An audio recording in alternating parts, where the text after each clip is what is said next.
All right, gentlemen. All right, gentlemen, we're back. We're back. We're back. It's time to continue this run, gentlemen. It's time to continue this run. So I got barricade shield on this thing. And like I said, we're gonna be making a trip to the DLC here. So let's start the process of doing that.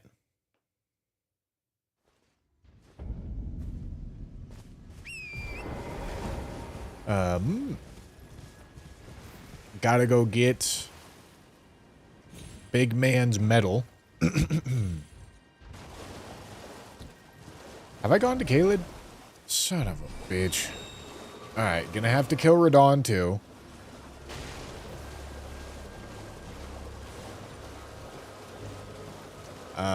Because I think deflecting hard tier might be the way here.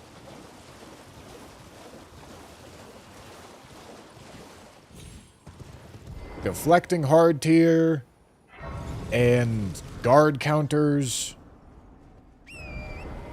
That's what I'm thinking.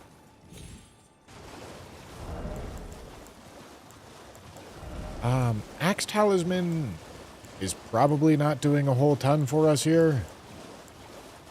Although, granted, I have no clue what would be doing much for us here. Hold on. Gotta go talk to the fingers. Hold on.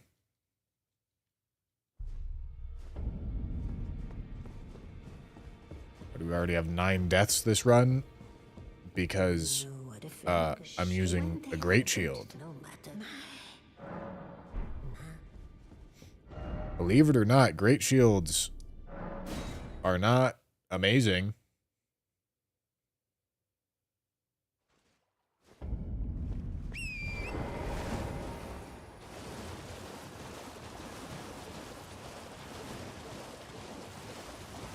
Alright.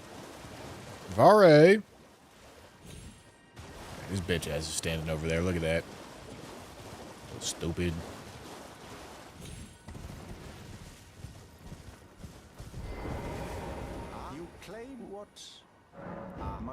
They should be called OK shields. True?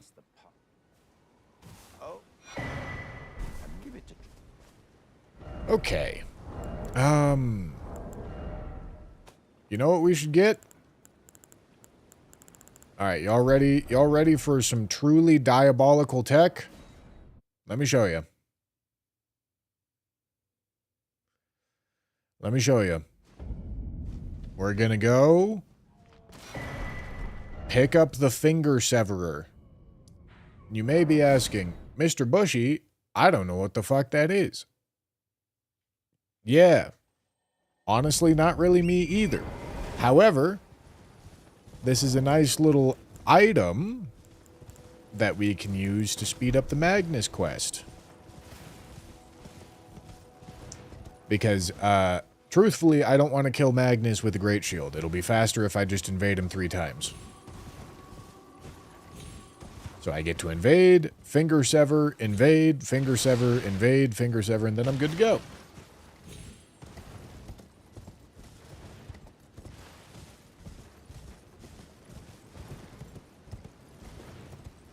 Sent 6-7 for 67 jewels.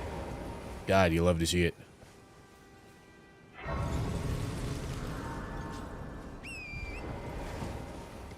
Love to see it, gentlemen.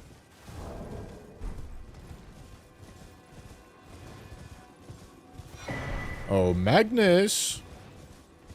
Where art thou?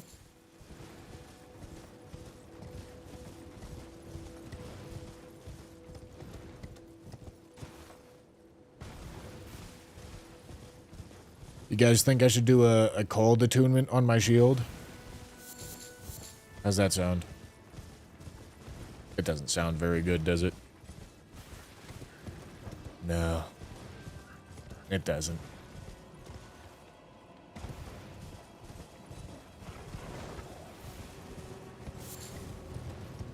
I'm just trying to think of ways to turn this build into more of something and less of nothing, you know?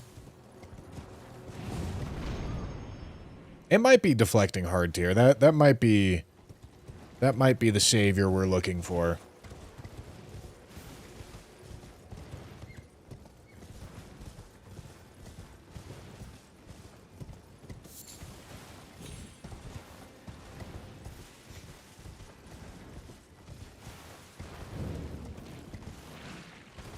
All right, so we get to go here. Okay, and believe it or not, for this quest, you don't actually have to kill Magnus. Not necessary. You just need to invade him at least 3 times, or kill him. So, I invade, and I finger sever. All right? Then I do this again. I do this 3 times, and then we're good to go.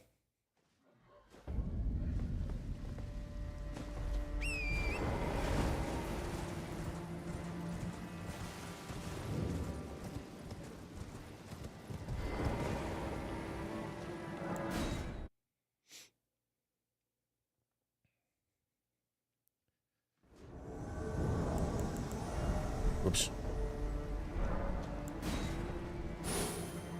Finger sever.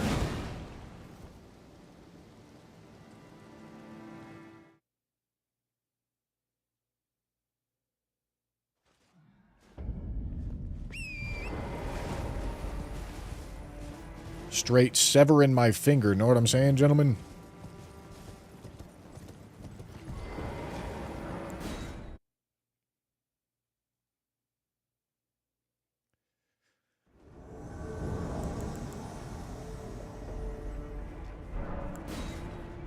All right. So that's 3. So instead of struggling to fight Magnus, we just press a couple buttons. And now we've completed that part of the quest. I know, very difficult.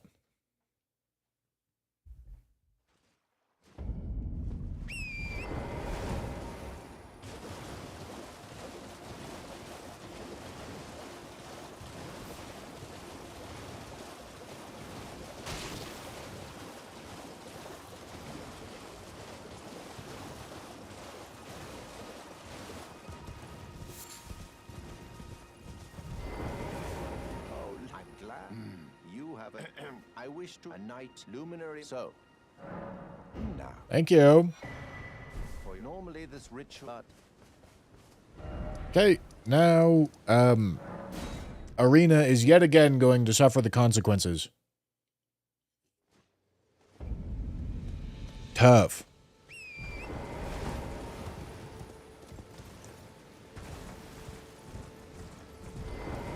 Whoops.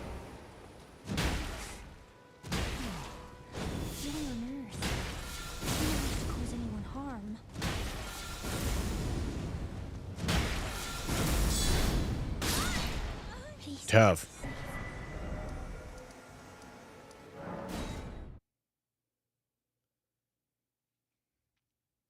Is today Wednesday? No, today's Thursday, I see.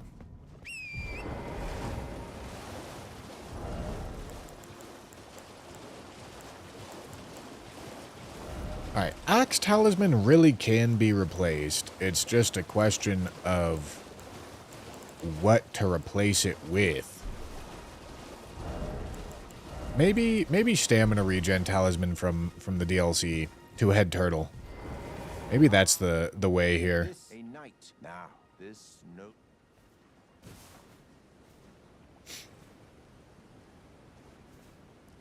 Gentlemen, earlier today, I've been on my Pokemon Champions arc. I got to the Master Ball tier in doubles, dude. Very impressive. Very impressive, I know. Never forget, for it is what you have. Oh. Where's my thing? There it is.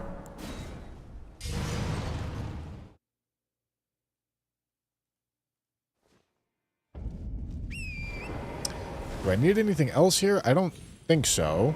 I'm just here to kill Moog.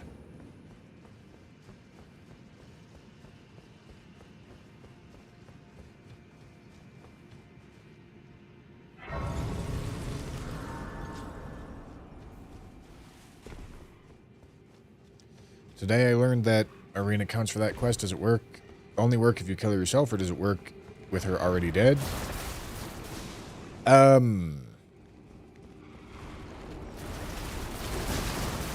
It's a good question. I don't actually know the answer to that. But also, the maiden right after Vike's Church also works, and she's always available, and if you have Renala dead, it doesn't take very long to get to it.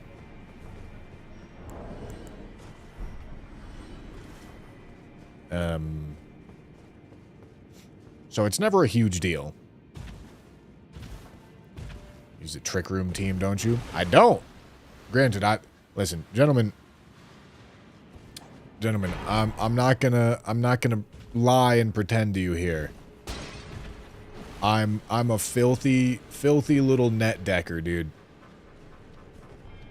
I looked up what the strong teams are, and then I copied one of them. It's not as if I'm brewing this shit up homebrew, you know? I've played too many card games to know that homebrews are just cope. You know what I'm saying? Need to kill Radon as well. So let's go make our journey over there. But no, it's not a Trick Room team. I use Aerodactyl. Sometimes Mega Evolution. I use Charizard, sometimes with the Y Mega Evolution. Use Incineroar, Garchomp, Sylveon, and King Gambit. So if anything, it's a Tailwind team. But I don't always use Tailwind.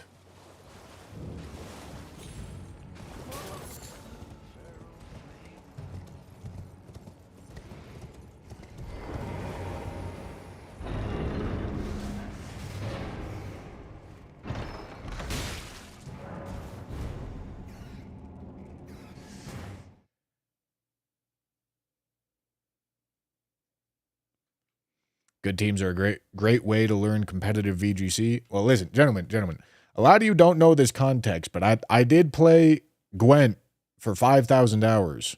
I've played more Gwent in my lifetime than I've played Elden Ring.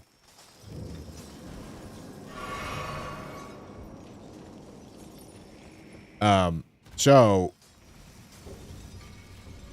I understand that, like, VGC is not exactly a card game, but, like, it's essentially the same fucking thing, dude. I'll be honest with you. It's a card game, except instead of like direct in-game math, you have obscure calculator out-of-game math.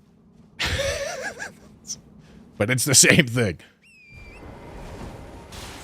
So I'm well experienced with how you're supposed to go about learning that style of game. And more often than not, people that have a problem with net decking, or in the case of VGC, I don't know what they would call it, net teaming, fucking copying, I don't know.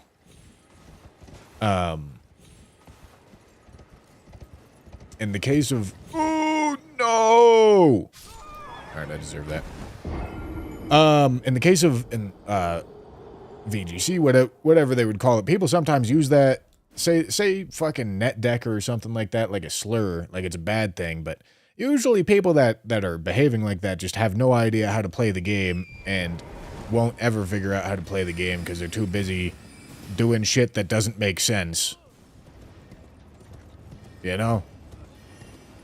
It's you gotta learn the rules before you can break them kind of situation.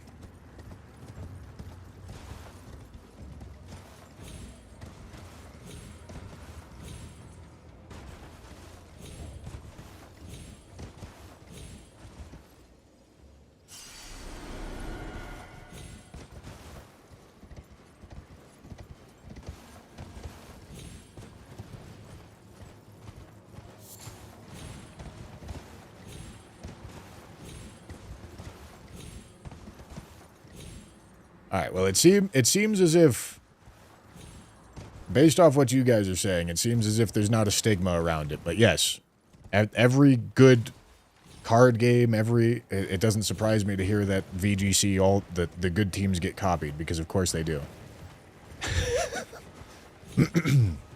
I've just seen stigmas in other games where it's like, oh no, you have to come up with it yourself, otherwise it doesn't count. And it's like, God, you are bad.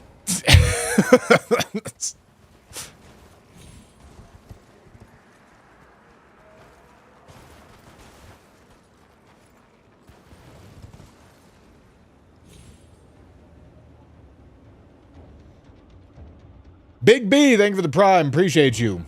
Justin Johnson with the super chat. Have you ever done a sword and board run before, like straight sword and medium shield? It's a fun way to play, especially with the deflecting tier. No.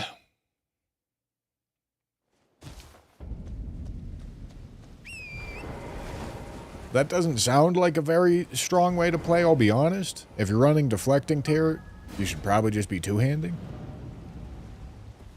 Listen, play the game however you want to play it, but that, just candidly, that's not a very well put together build. Calamauer, thank you for the tier 1. Thank you. Alright, here we go.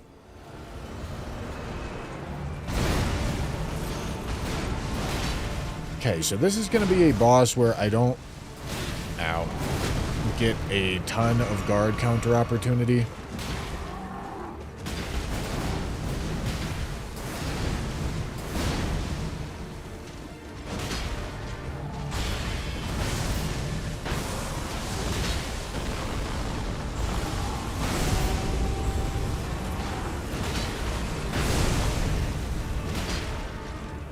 God, the stagger has to be so close.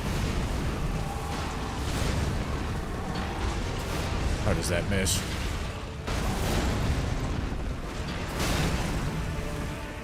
He may have regened poise.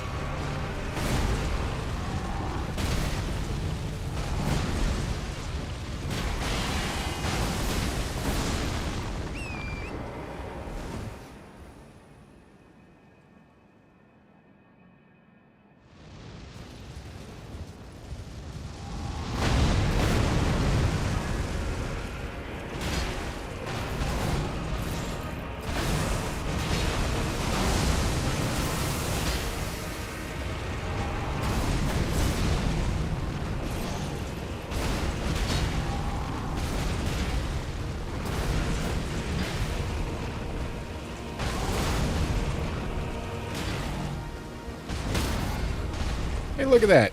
Got a stagger. Okay. EMPX driver, thank you for the prime. Appreciate you. Thank you.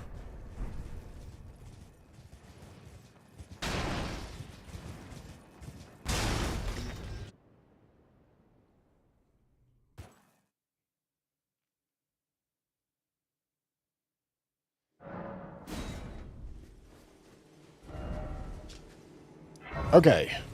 Oh,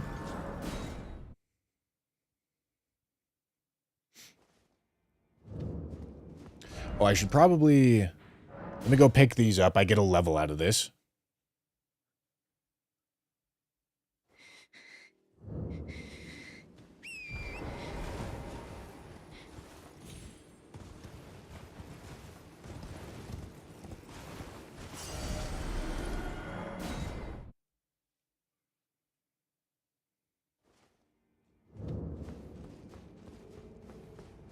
Okay, and this should be 1 int level, which should let me cast Scholar's Shield.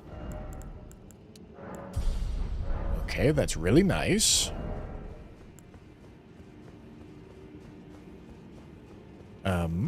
Cool.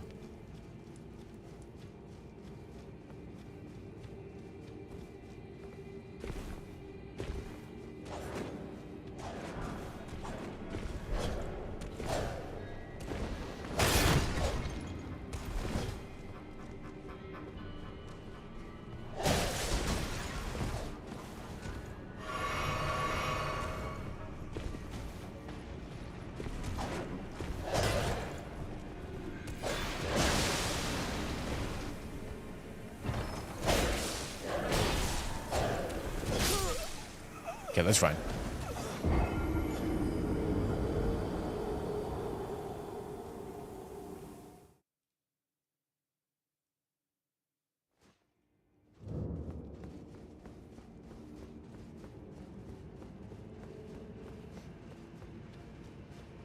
Is there a difference between shield grease and scholar shield? Don't know. But if I have access to a spell or an Ash of War that does a similar thing, I'm not going to be using grease. Because greases are consumable. You got to go out of your way. I don't want to do that.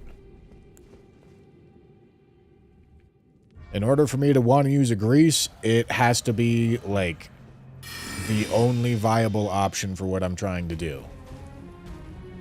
So, like, what I did with, Ripple Crescent Halberd.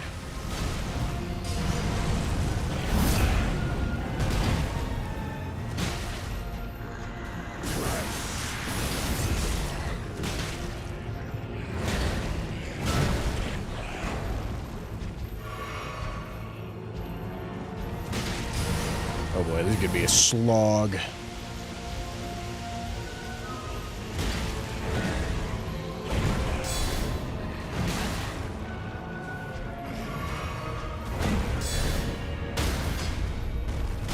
But the stance damage, listen, when you can get the guard counters to go, the stance damage that comes off of them is quite nice.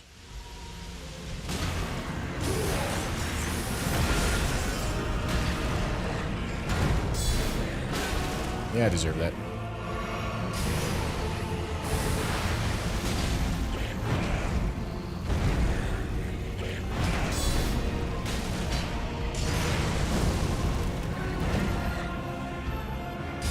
Should have taken the guard counter.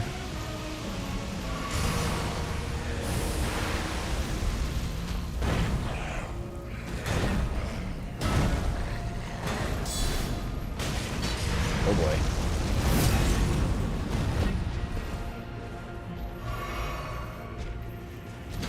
Dude. Damn it.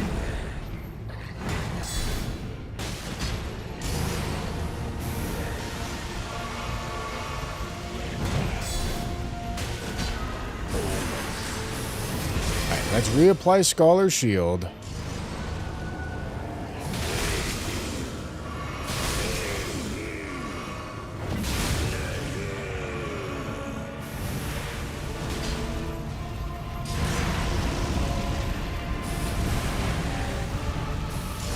Alright, guard counters in phase 2 are going to be less viable. I get unlocked? Love to see it.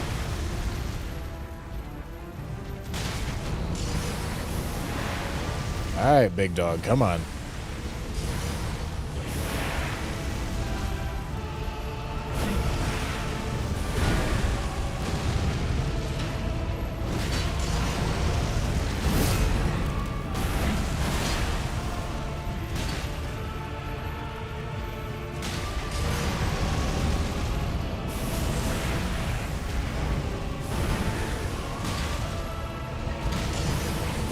Getting the guard counters here is a lot more awkward. Which is fine. It means I don't really need Scholar Shield.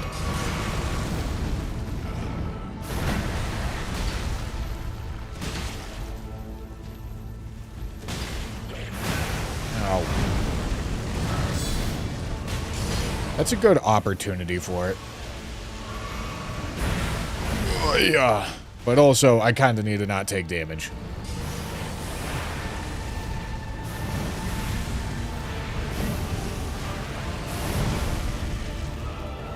So maybe the Axe Talisman is going to be getting its use in here.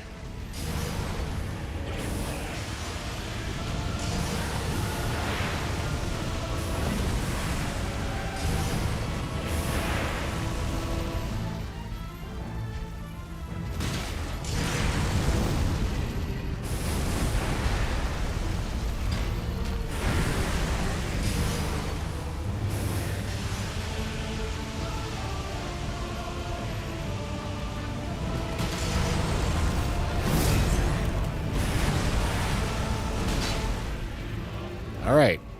Oh, that's gonna hurt. Alright. No attacking out of neutral.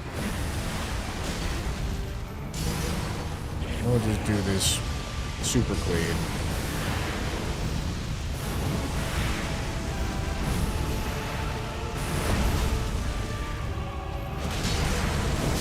Damn it is mine. I was very slightly delayed on going for the charge attack.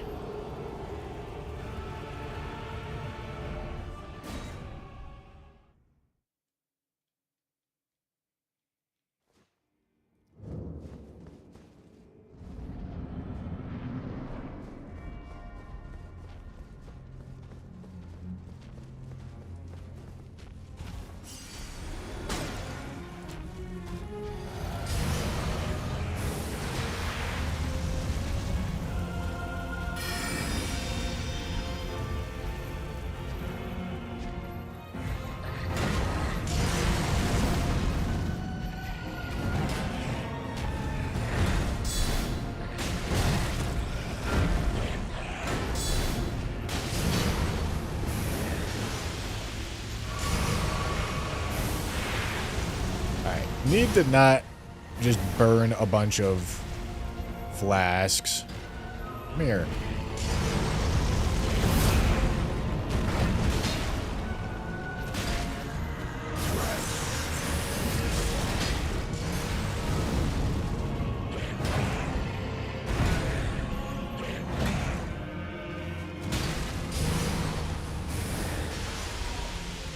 Come here.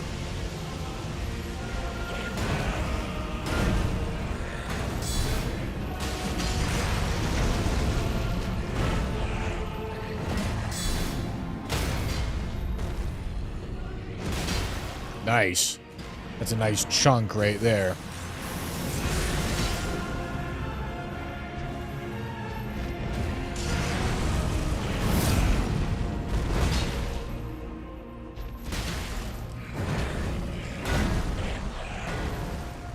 I was gonna run out of stam if I let that hit me.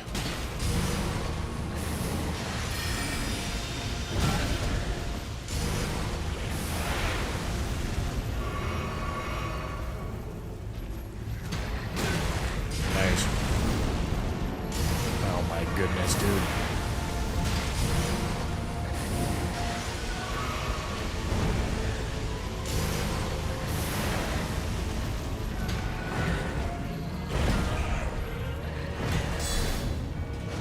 Nice. Oh boy.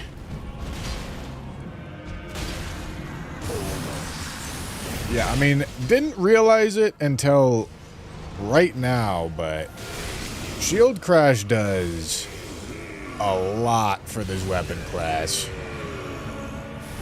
I know it was good, but it does a pretty hefty carry job.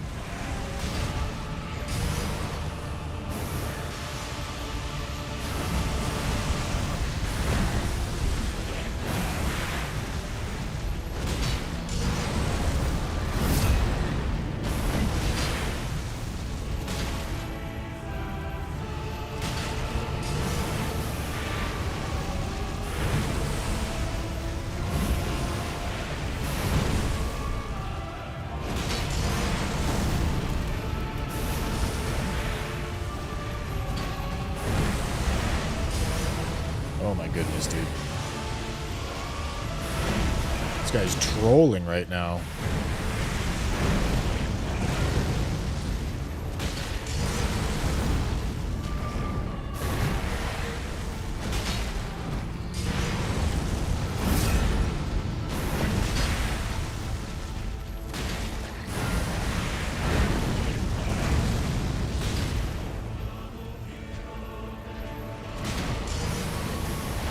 Gotta be close to another stagger here, buddy.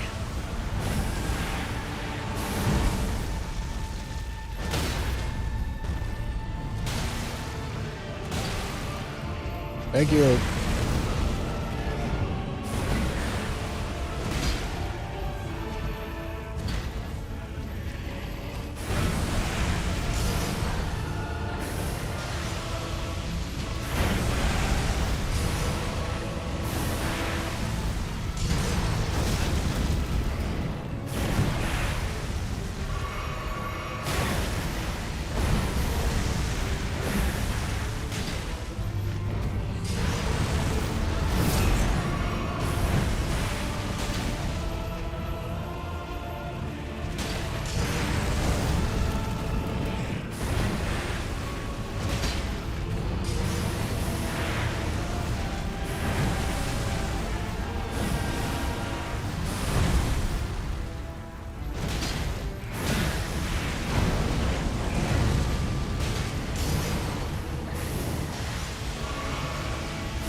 Okay, there we go.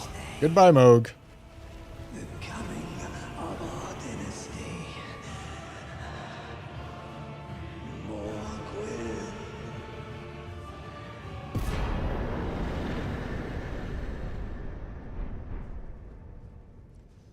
Okay. I guess endurance matters. Endurance matters a lot here. Technically, I do get more damage when I level strength, but at this point, it's going to be super minimal.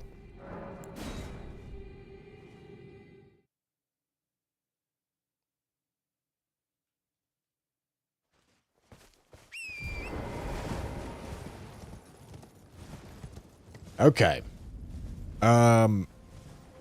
It's this big guy right here that has deflecting hard tier, right, chat? Do I have that correct? It's this one? All right.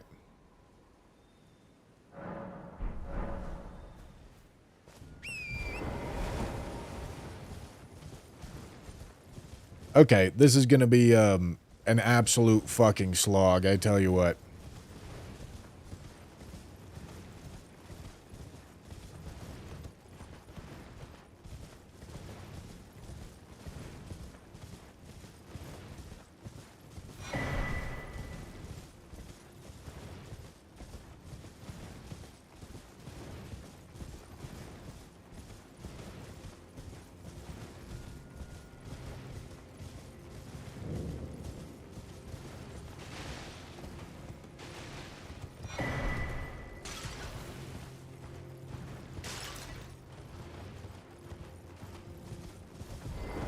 Fists, by the way, still do full 51% damage on crit.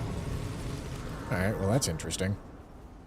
Should I be allowed to crit with my fists when it's relevant? Obviously, I won't be doing it most of the time.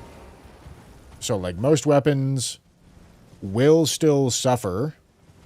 Most weapons that can't take crits will still suffer, because I'll be choosing not to most of the time, but it'll make it so that gimmicky fights like this one are less of an issue. I feel like it should be allowed.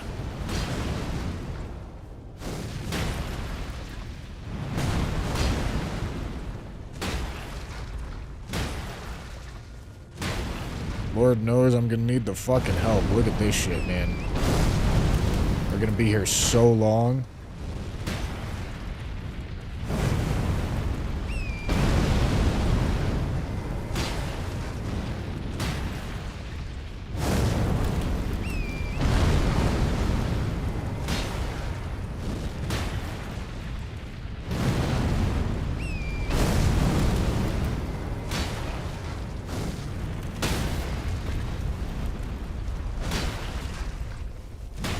Because the staggers on this guy are health gated, chat. They're not based off poise damage at all.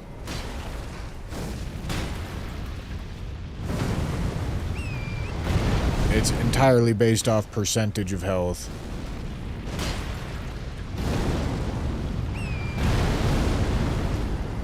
So I'm still probably going to need 2 staggers, but it would change it to 2 staggers probably from like 5 staggers to like 2.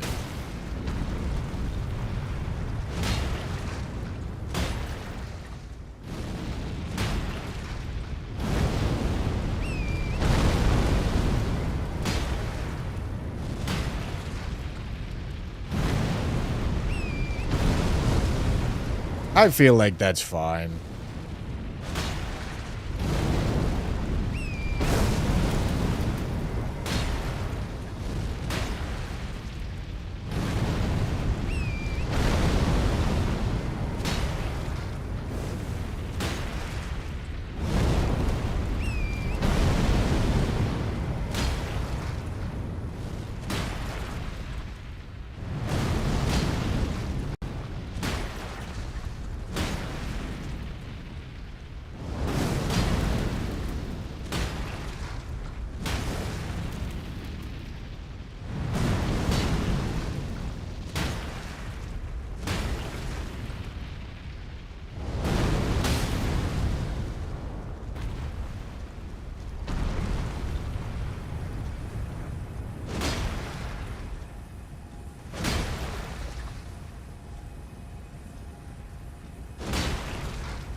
Let's see. Oh yeah, look at that. 113,000 damage on a fist riposte.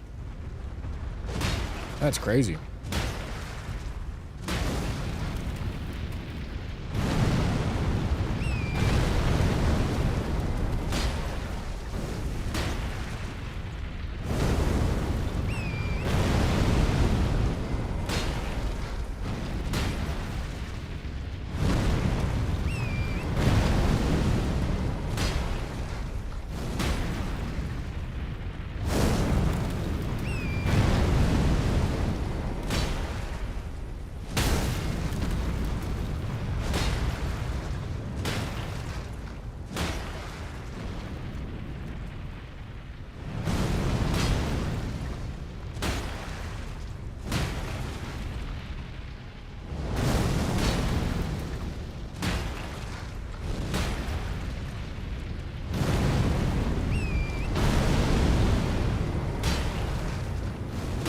I imagine, as you guys can see here, though, this isn't exactly the most complicated fight if you know how to abuse torrent iframes.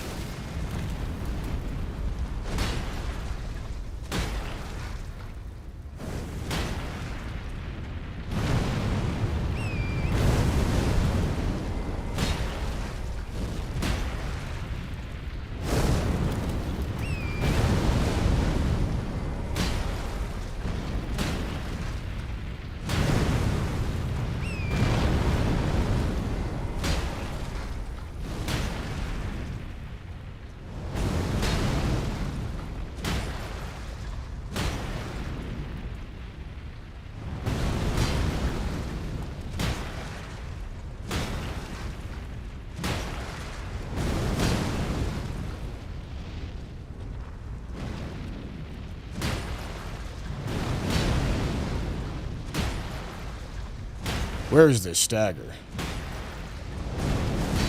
I mean, this is crazy. Where's the stagger?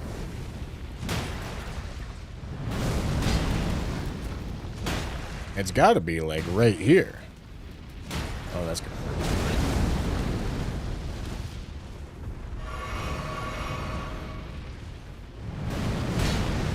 First time I got hit, though.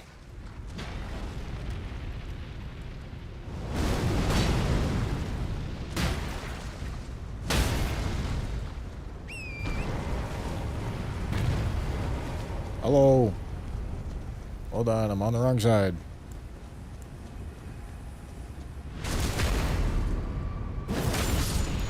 Okay. Deflecting hard tier. Very nice.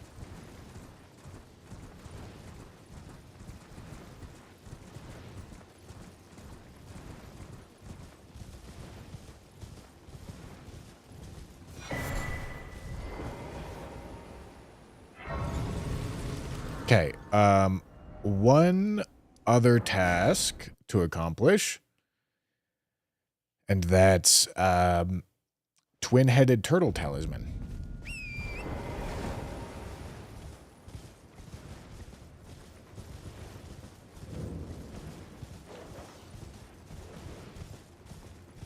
And then beyond that, I think we've got what we want out of the DLC.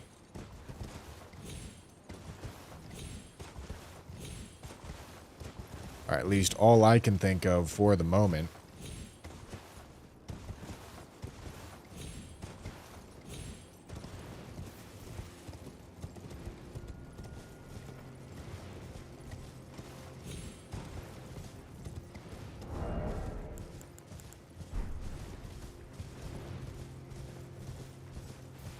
Then the question is, do I want stamina quantity or stamina regen in the physic?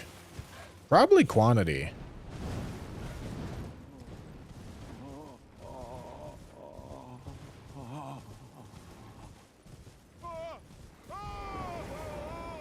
Pearl Shield Talisman? That's not Pearl Shield, that's Great Shield Talisman.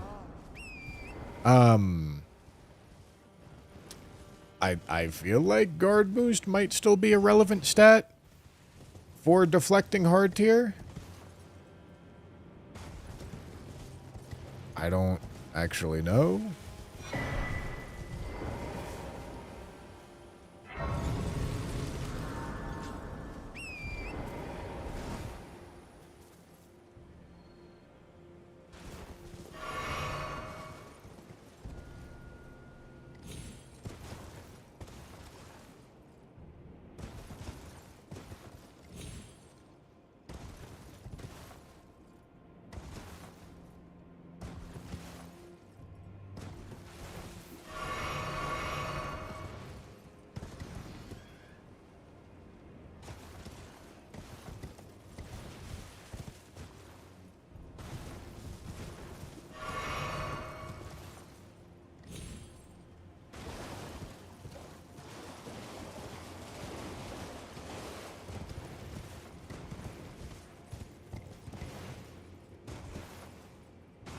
Flame Grant Me Strength works for all physical and fire damage. This does physical damage. So it does work. I just don't use generic buffs. So, like, pretty much the exact same philosophy behind why I'm not using Shield Crash. If there's items in the game where it's just like, yeah, you use these absolutely regardless of what weapon is actually in your hand,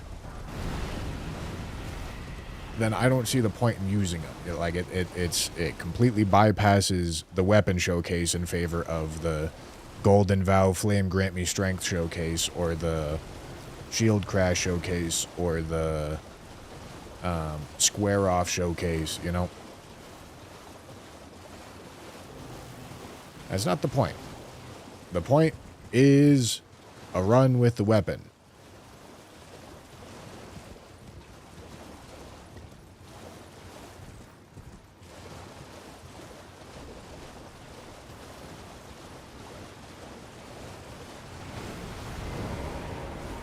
Wait, what?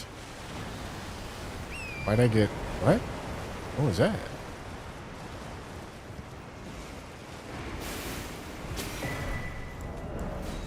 That was weird.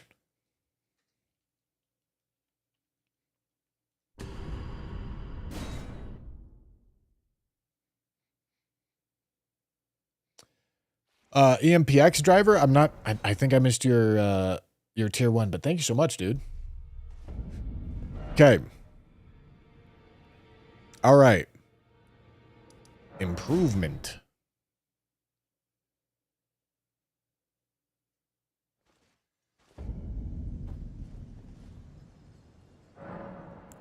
Okay, physic.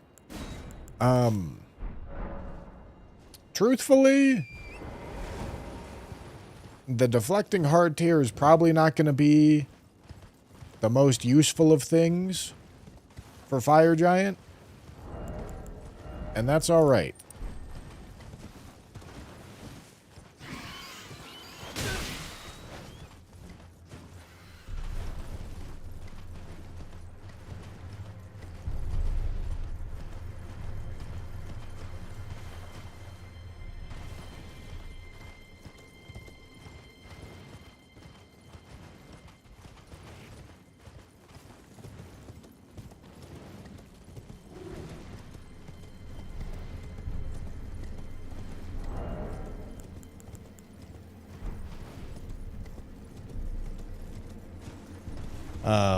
Theoretically, I've been told that guard counters are good against Apostle, so I hope Godskin Duo goes good.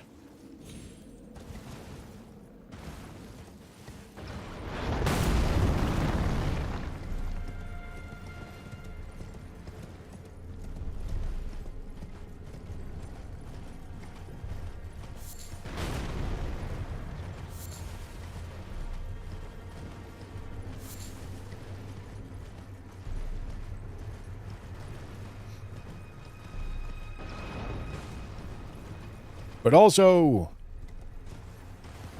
I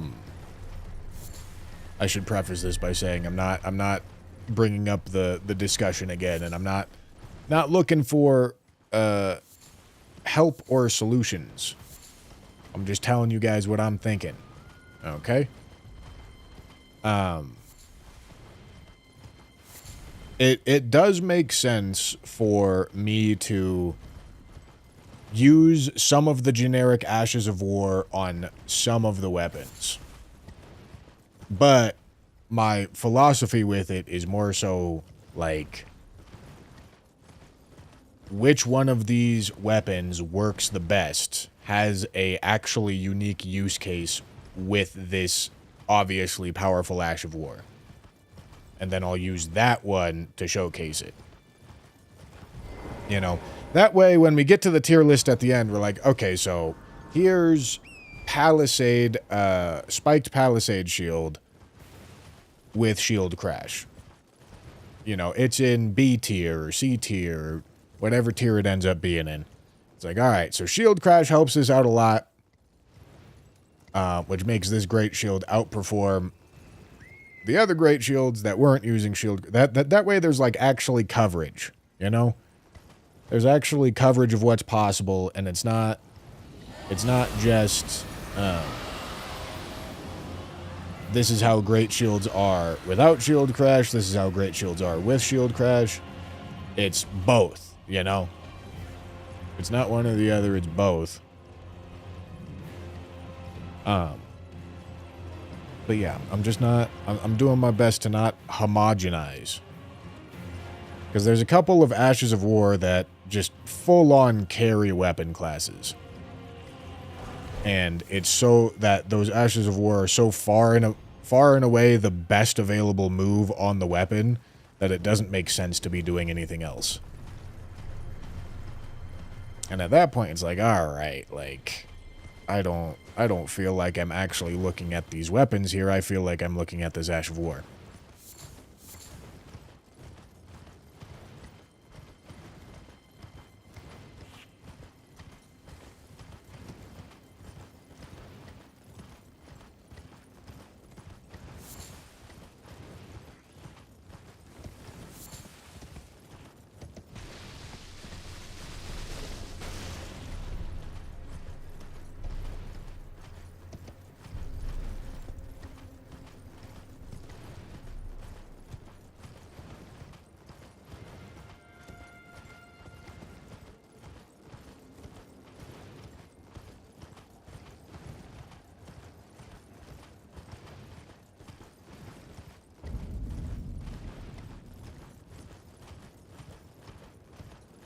Yeah, the spreadsheet at some point should be prettier and should have more information on it. But I'm just keeping track of the stuff that I could think to keep track of right now.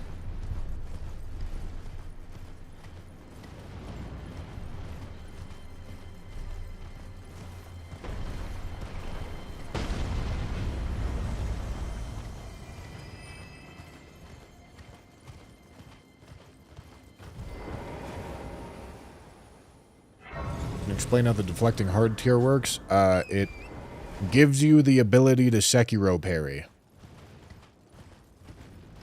When you tap L1 right before an attack hits you, you parry it, you deflect it.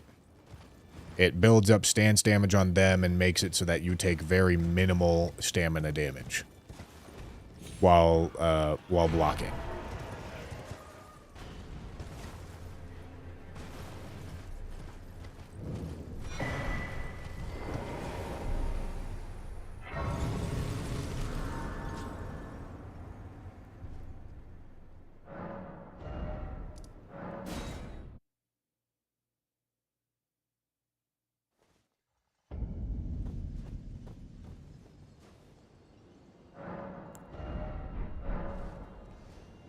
Okay, Fire Giant, let's do it.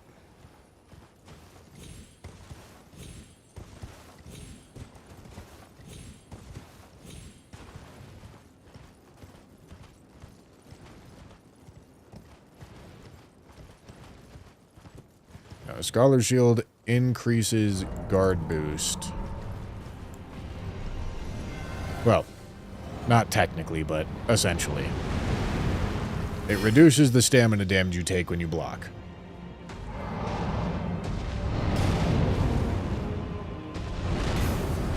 So that was a deflection right there, and I took a lot less stamina damage. I'm not sure if you saw it, but it's not exactly a strat that's going to matter a whole ton on this fight,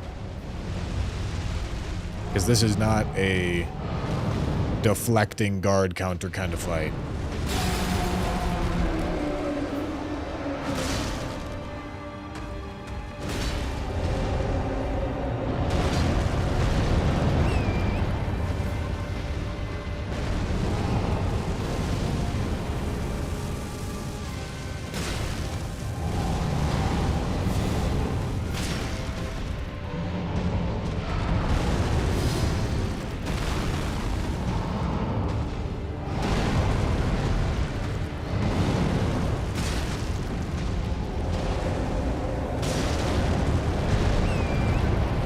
You know, I'm using sprinting R1s a lot.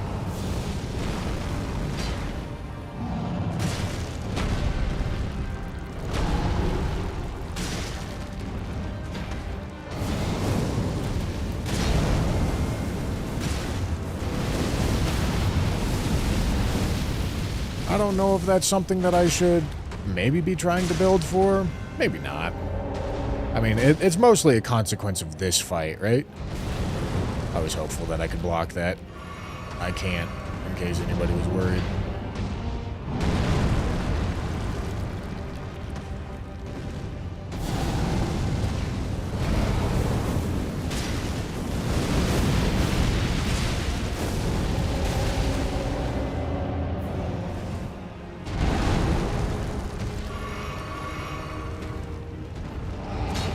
What?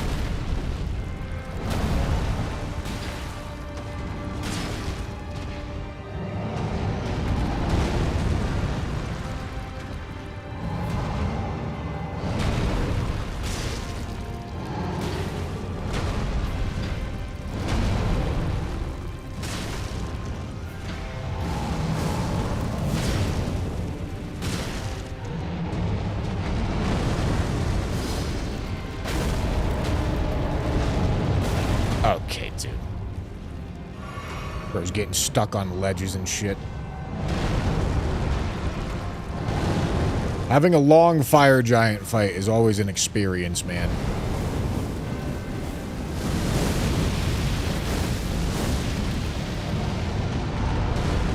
He always manages to find some fuck-ass corner for the environment to start being a problem on.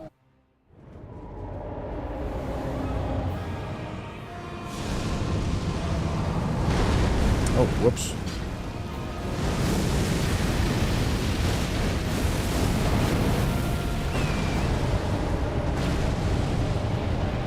Let me just get out of there. The ball will explode on its own.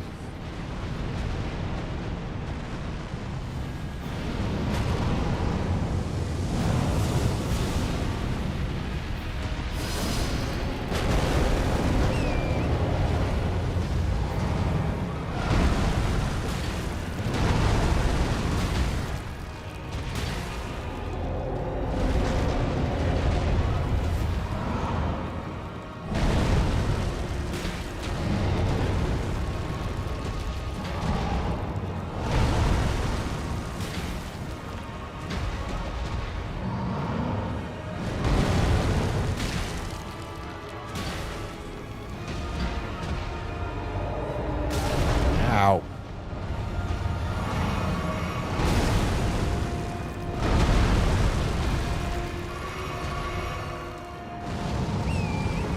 Dude, sprint.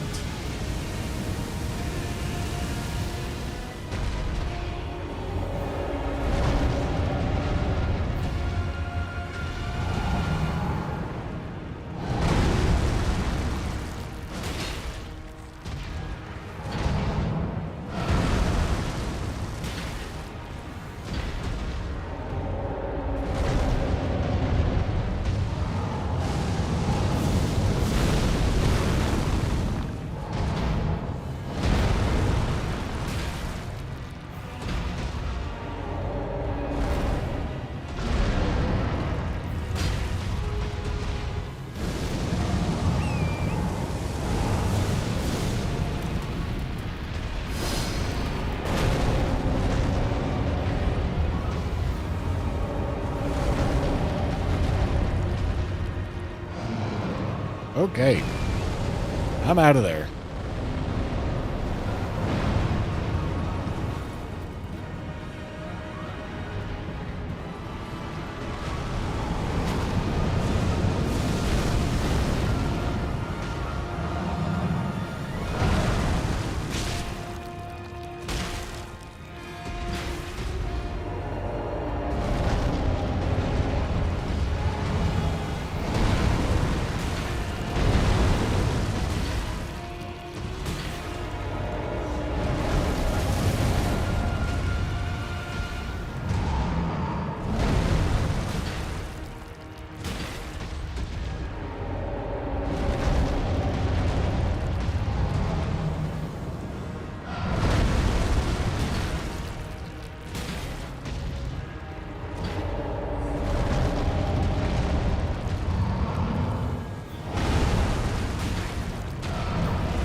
Come on, big man. Let's keep on plugging away here, Chief.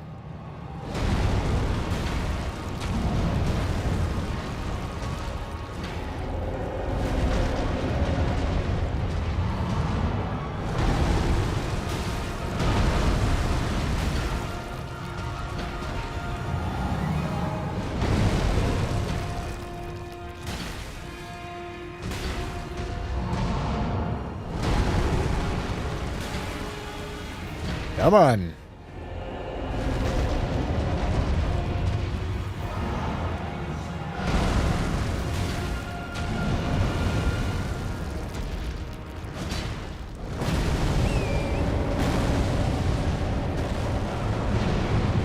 Opinions on the new starting classes, I think they're not that game-changing.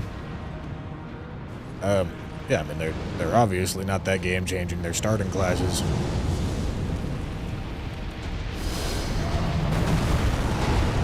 Starting classes don't really matter in any Souls game.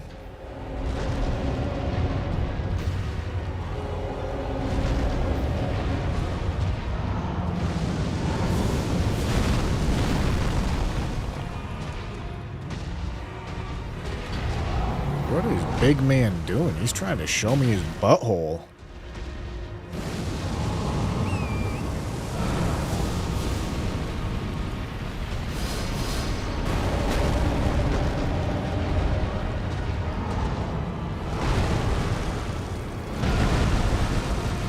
Okay, dude. Oh boy. Like, really, oh my god, it's unbelievable how shit this fight is. It's genuinely gobsmacking how fucking stupid this fight is.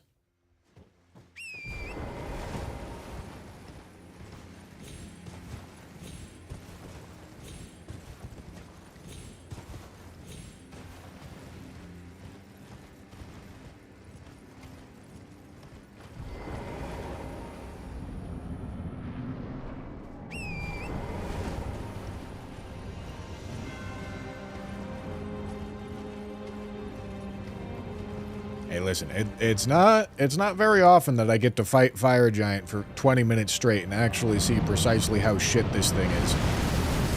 So let me savor it, okay?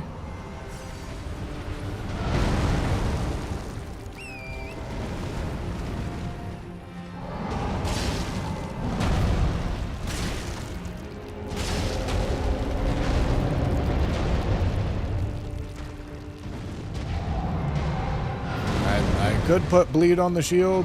There's just not much of a reason to.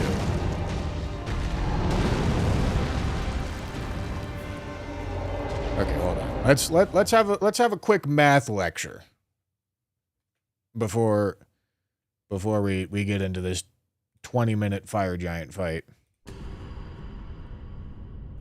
Who wants a math lecture?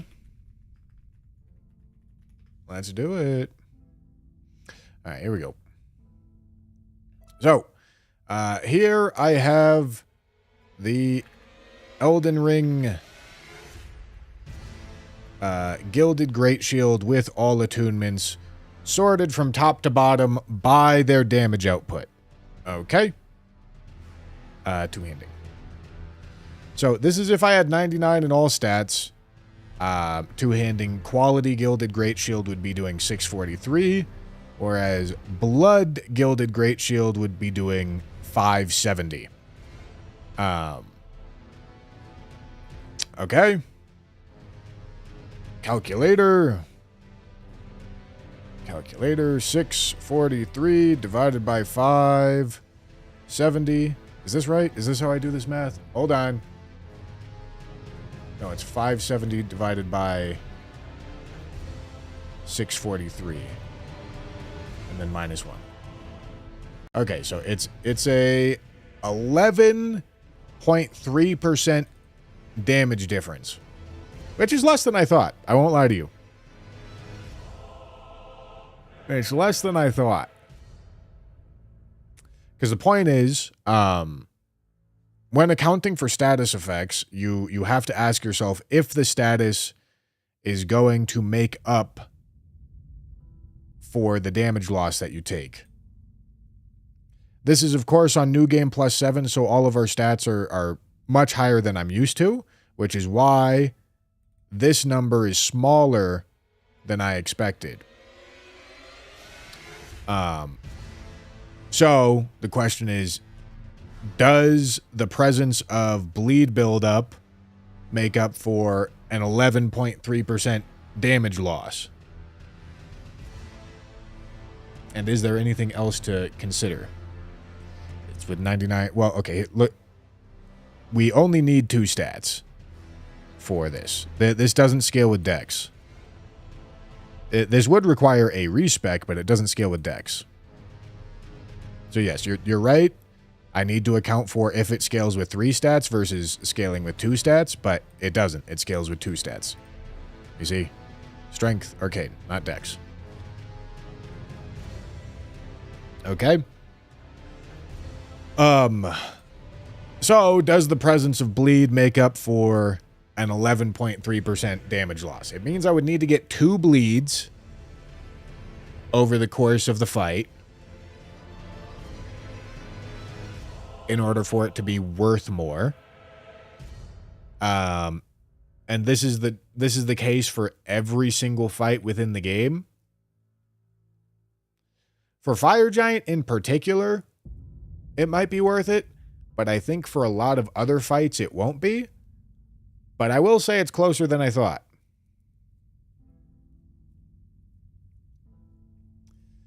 It's closer than I thought. How much bleed buildup would it be? We can take a look.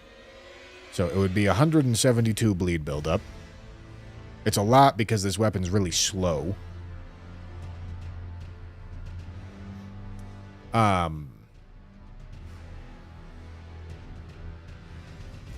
So yeah, it's closer than I thought for sure. However,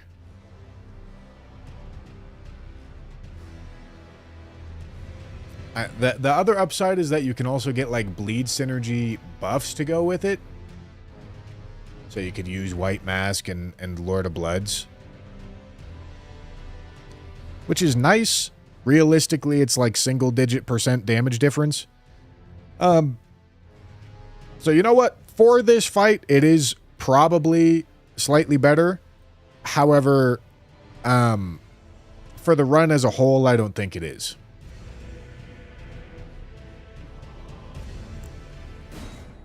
But I am surprised by how close it is.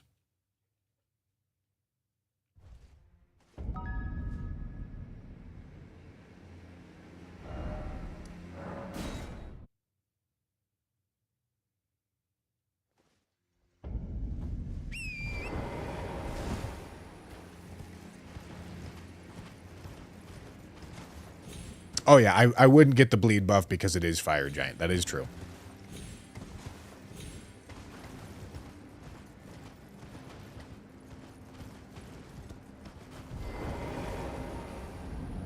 Gray Baby Gray, thank you for the 500 bits. Picked up an extra shift today to pay my monthly Bushy premium tax, as you should.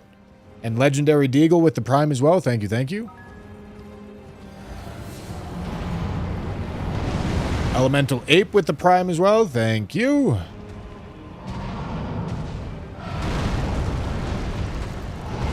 Thank you. Whoops.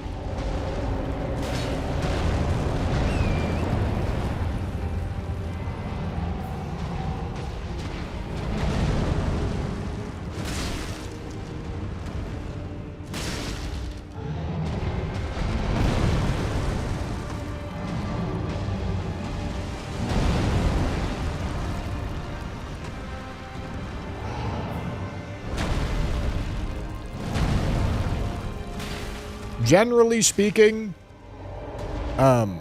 status effect attunements are super overrated. In this specific circumstance, I would say it's a valid choice. But, like, I think that kind of illustrates my belief. Like, this is very favorable for a bleed attunement, and it's around equal in power. So when it's more even or less favorable for a bleed attunement, you can imagine that it's certainly not going to be equal in power.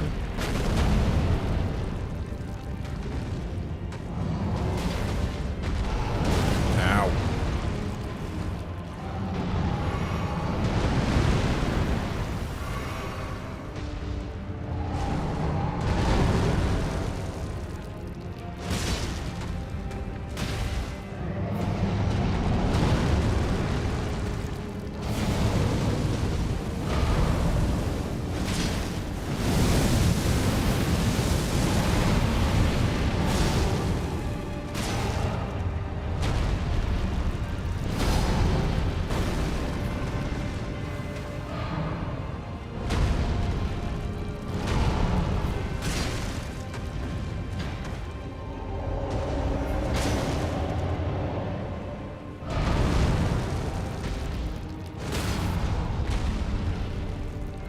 Status effect attunements are only an honest consideration at like character level 300 plus, or at extremely low damage.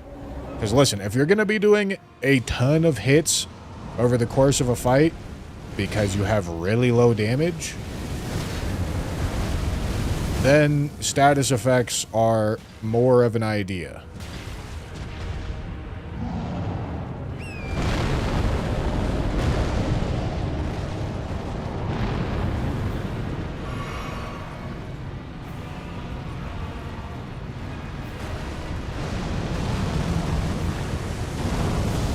But most well-built weapons realistically only have time to get like 1, maybe 2 status effects off.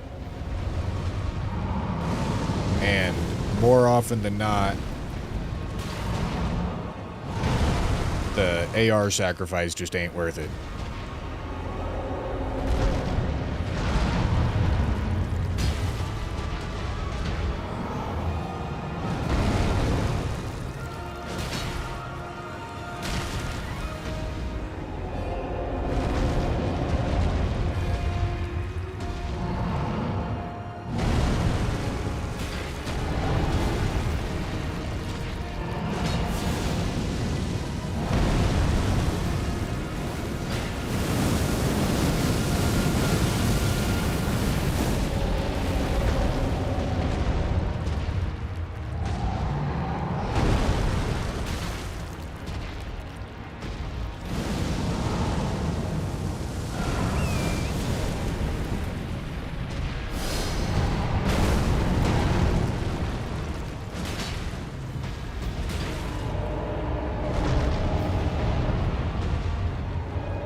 Hello?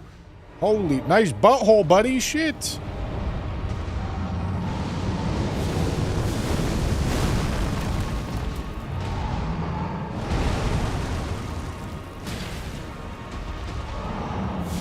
Dude's being a little goofy goober right now.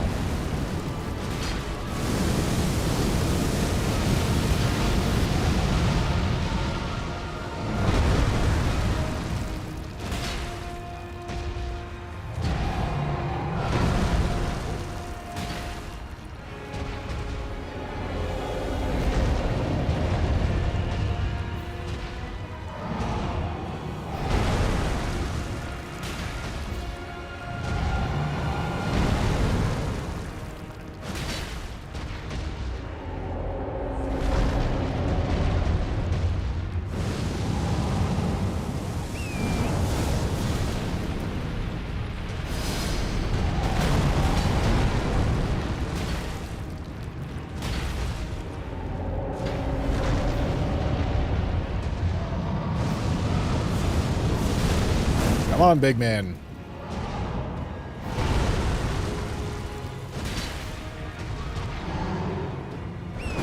Damage is yellow. How mad can I be, right?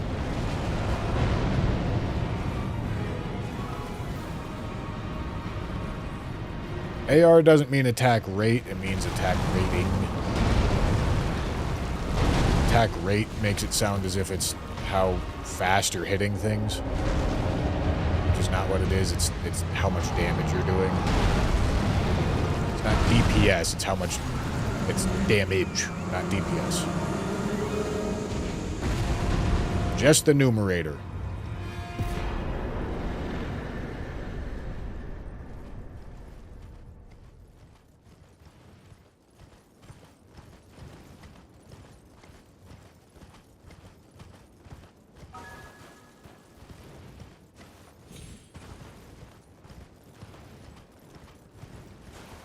I just like bread. Thank you for the prime. Appreciate you.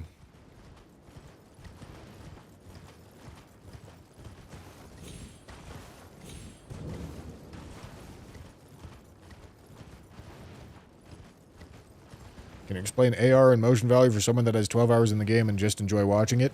Sure.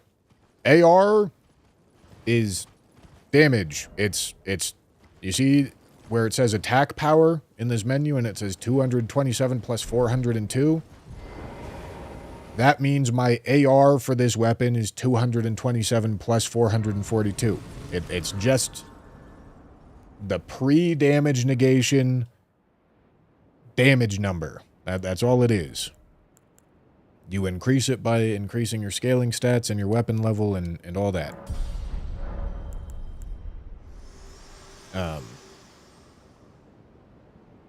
It's just a more specific way to refer to exactly what I'm talking about. Because if I say damage, some people are going to think I'm talking about DPS. Some people are going to think I'm talking about post-negation damage. Some people are it's less specific and more confusing. Okay? Motion values are an entirely hidden, not even like mechanic. It's just like the way that the game functions. Motion values are a multiplier for your status buildup and your damage and just about everything in the game. But just for the sake of example, I'll only use it for damage. So every single move in the game has a damage motion value. Meaning that when you do that animation, it'll take your damage, your AR, and multiply it by the motion value to get how much damage you're putting out into the world and into an enemy. Okay? So that means that light attacks are going to have lower motion values and heavy attacks are going to have higher motion values. Motion values are the reason why heavy attacks do more damage.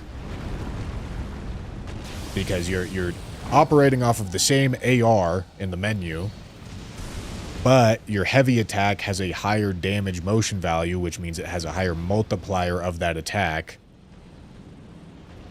to make you do more damage. All right?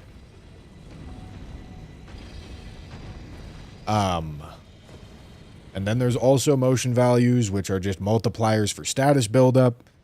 For anything else? And there's motion values attached to every single move within the game.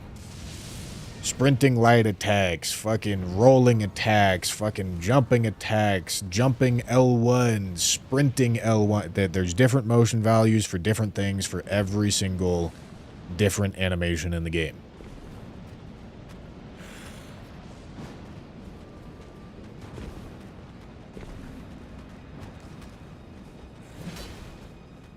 One hand, two hand, yep. The timer's fucked, I gotta check it.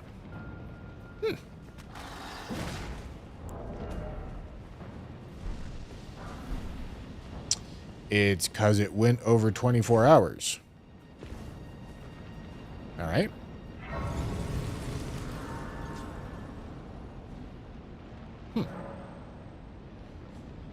That's interesting.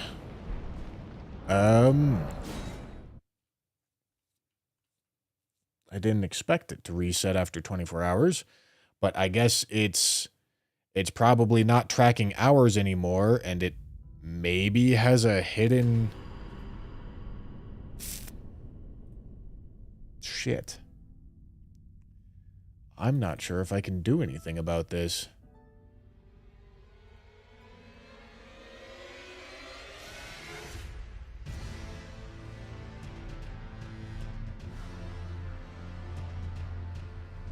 Okay. These are the settings for that timer.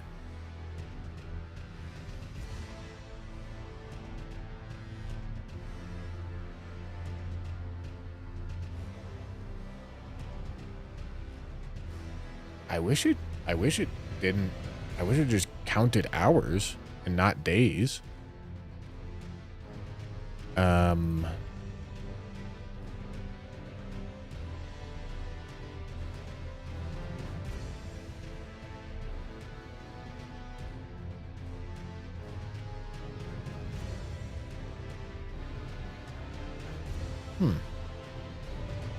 Anybody have any options? Anybody got any ideas? Because I don't know what to do about this.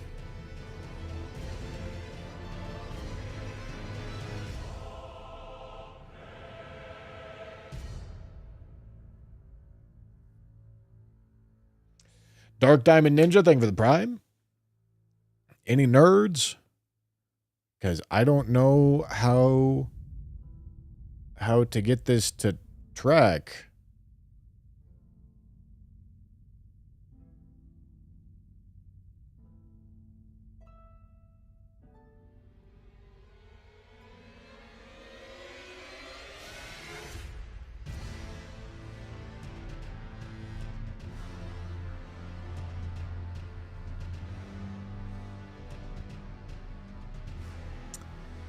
Oh, damn it.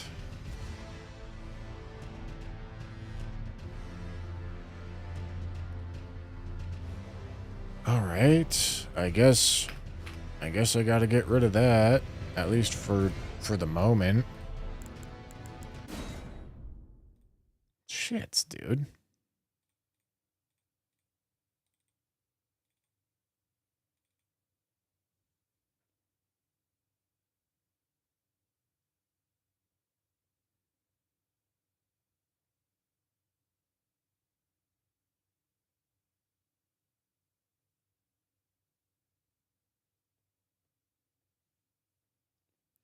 Well, that's not the code. That's a config file. Lord knows I don't know how to fucking code things.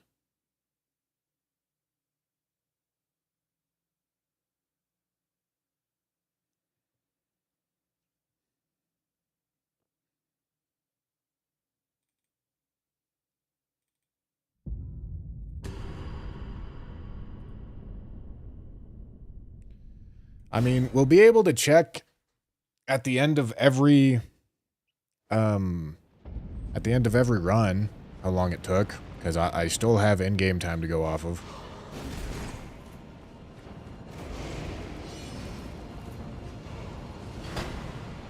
Well, the other timer was using in-game time.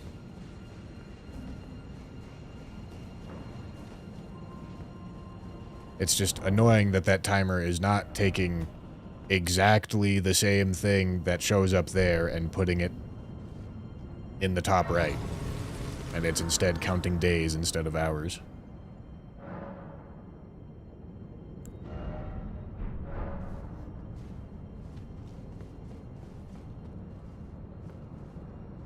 A hack would be total time 01:IGT to just show that it's 1 day, 8 minutes.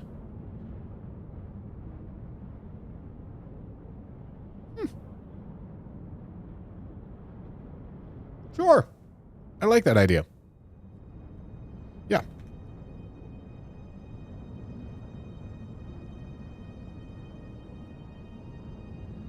Okay, new line.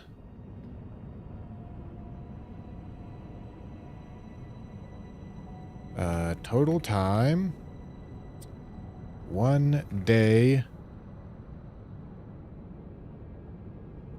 And then IGT. Do I need a space? Probably.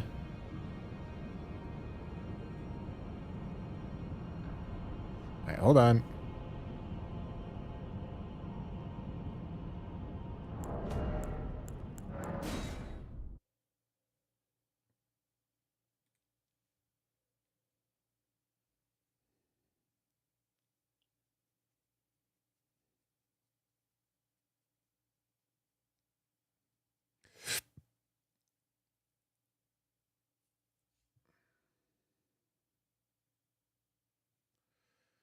Okay.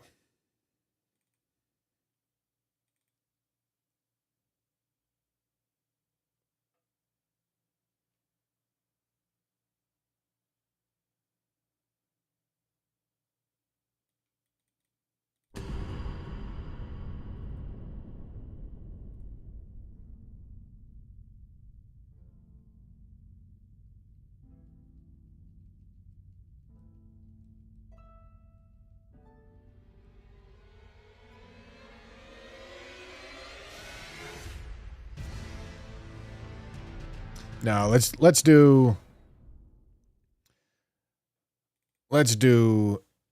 01 colon. Let's do it like this.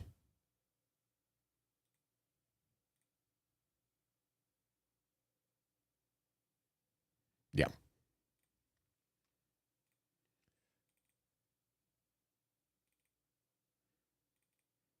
And then hope that questions don't get asked.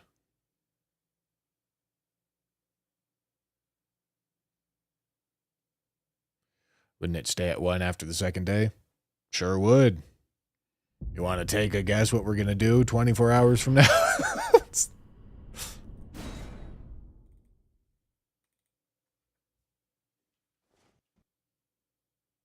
Damn it. I loaded the mod while the game was loading. Son of a bitch.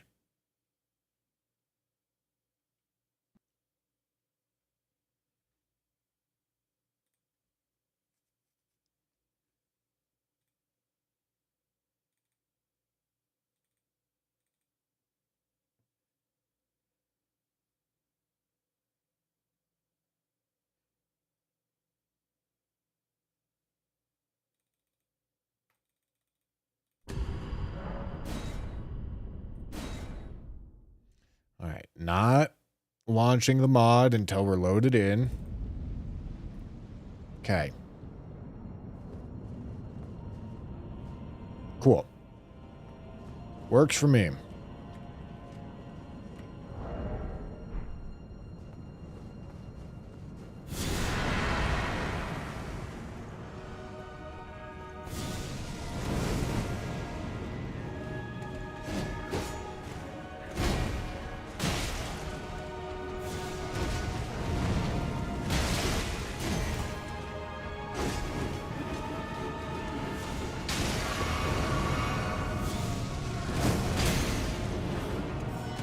Oh, right. I'm supposed to be doing guard counters. I forgot. All right. Good start.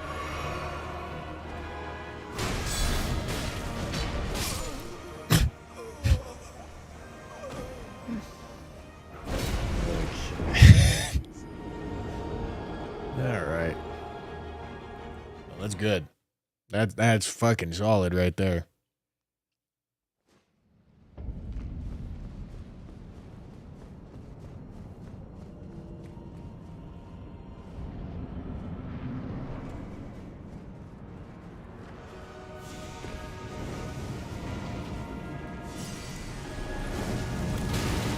Okay.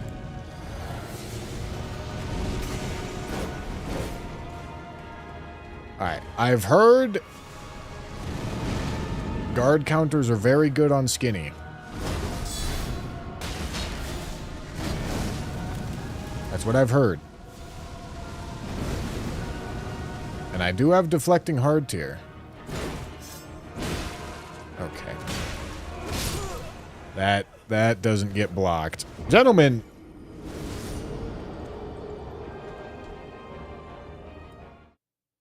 Gentlemen, I'm not sure I believe it. I'm not sure I believe it.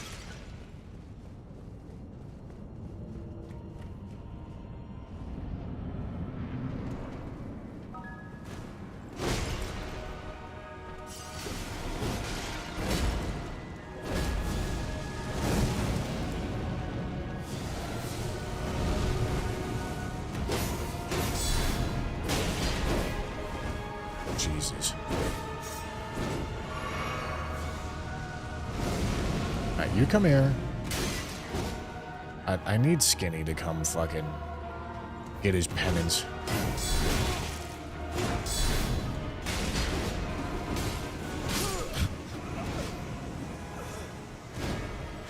Dude, I don't know. It seems pretty fucking shit if you ask me. I mean, I guess we like try to deflect a bunch and then like stagger him. But like getting guard counters in is not really reasonable.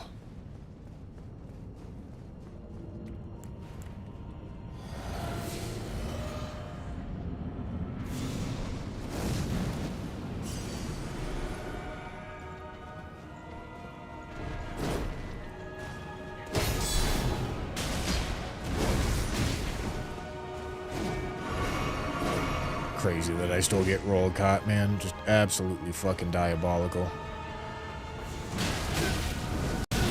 Okay.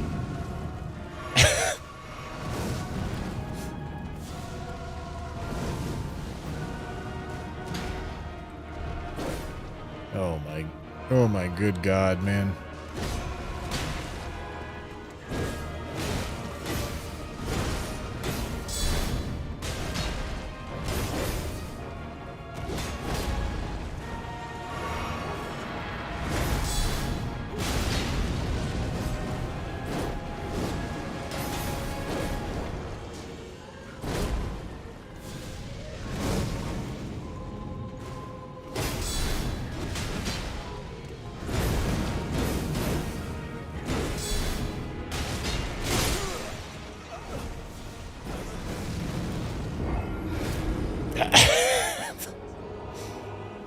Listen, man, I'm trying.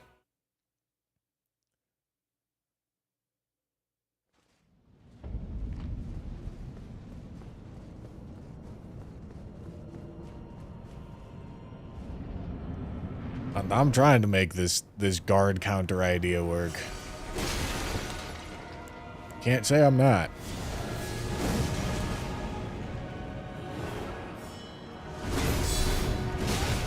Okay, dude.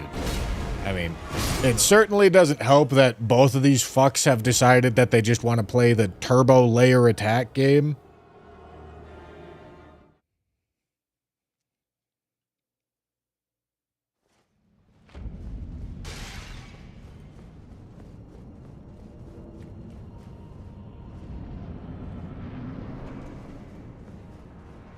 Maybe I should put on, like, an actual set of armor.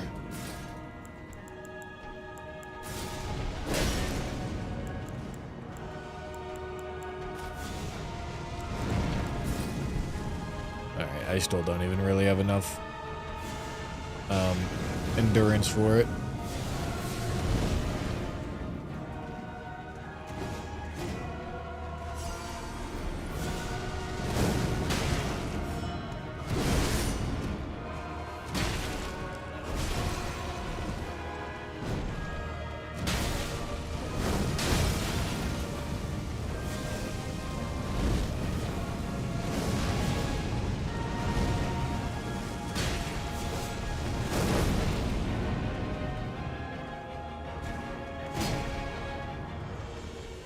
Doing this 1v1 will probably... Okay, dude.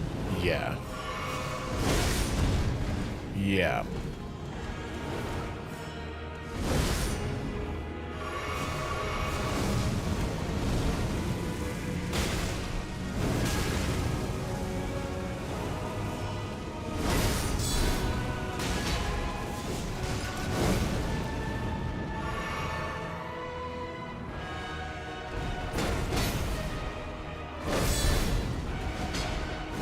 I should have been locked on. I don't block that? I press the block button and I don't block?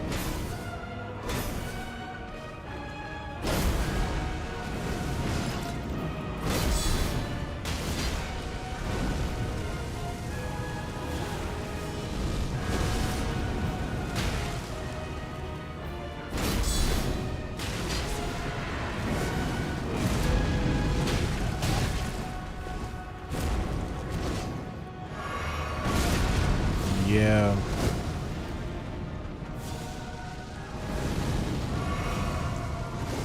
This is annoying.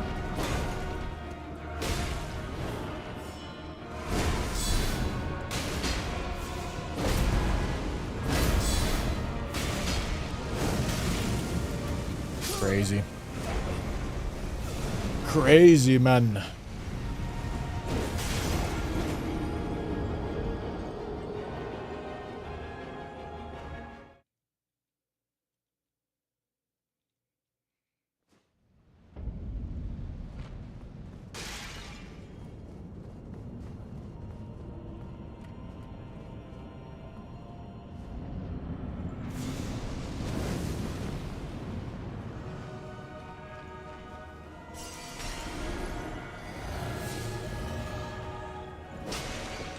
Oh, I maybe I maybe shouldn't drink physic.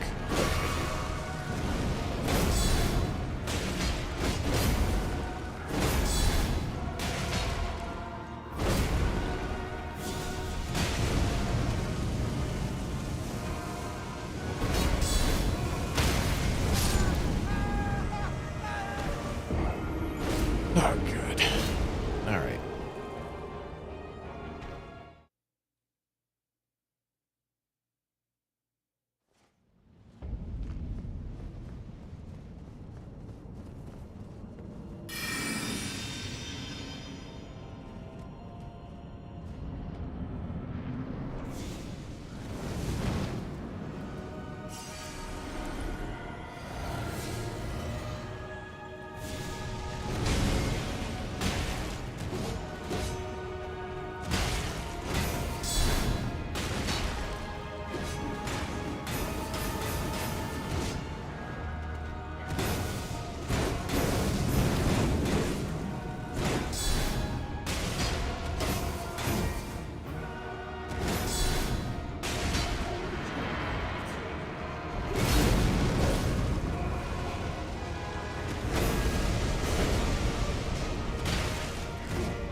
All right.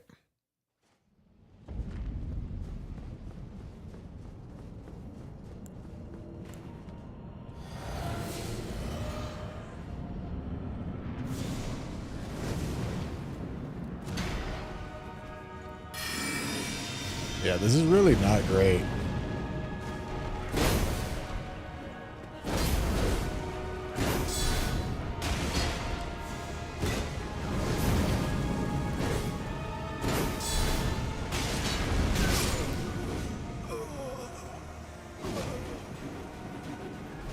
Really?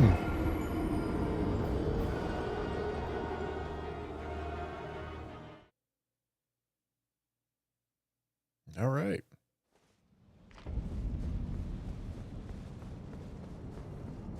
The runes don't matter.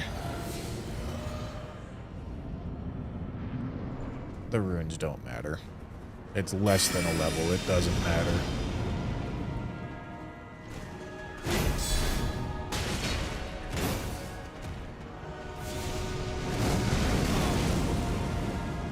Oh my, dude, I'm fucking begging. Please just stop having the same attacks happening at the same time.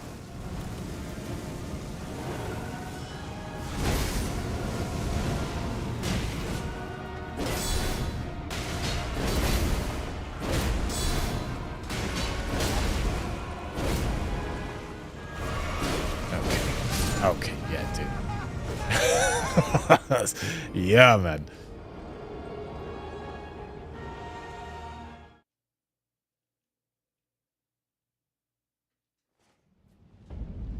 GG's, you're cooked. You still have the small shields to come. I'm not.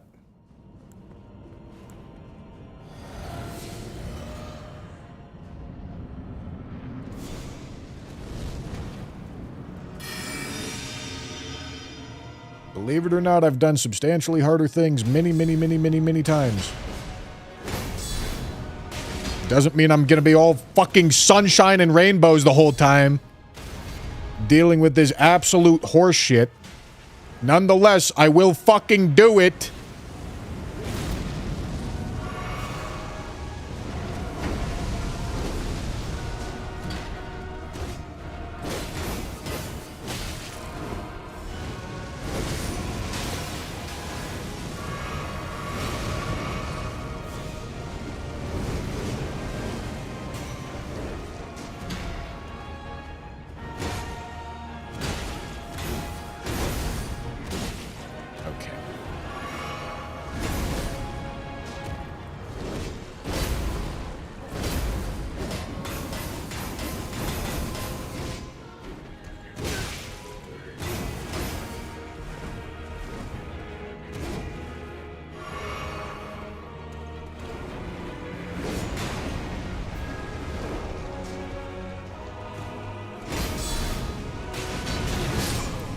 Unbelievable timing on that noble there.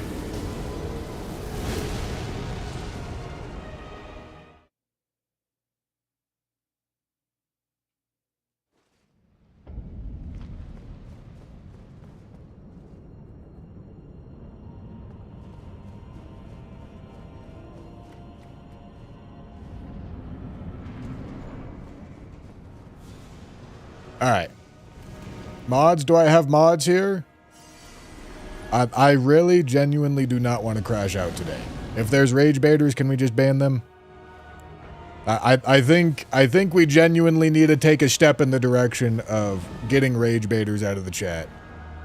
Because it's been too much.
What do you want me to fucking do here, game?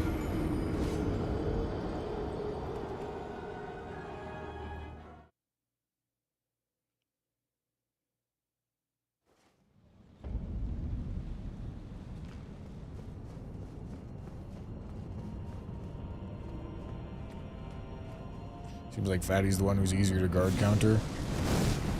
Well, they're both not bad to use deflecting hard tier on. It's just Skinny will choose to be more passive than Fatty will.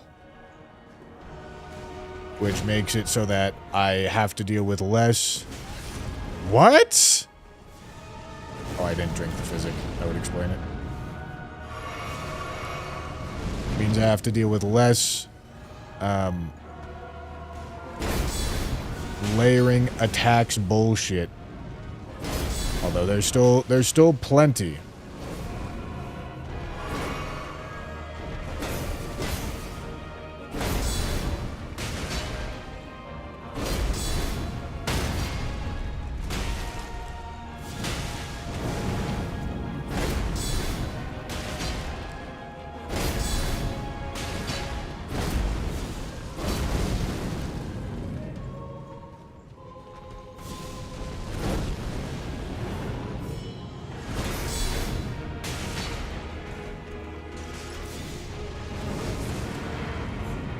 Okay, I'm just gonna let him roll.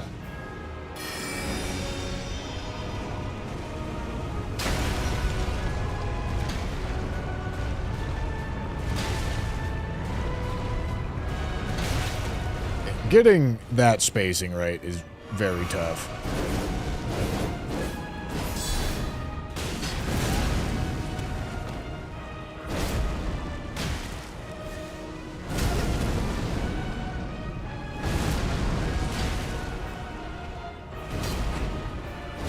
Dude, alright.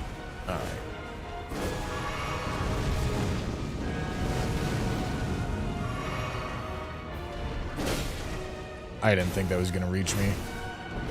Dude, the fucking cap fell off my goddamn controller stick again! I'm playing capless here, dude.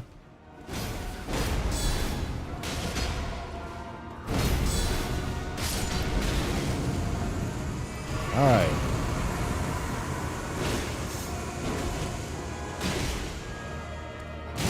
What am I doing, man?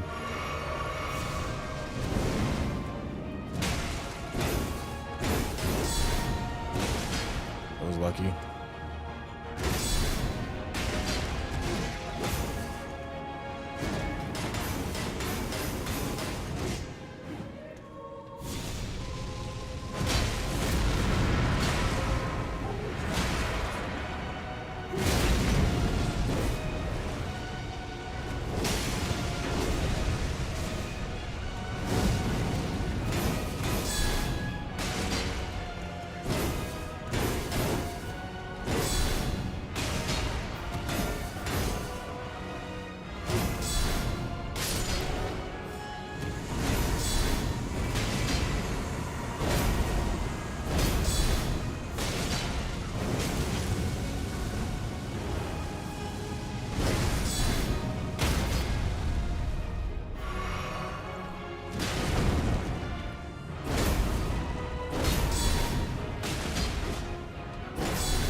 Alright, that means he never summons.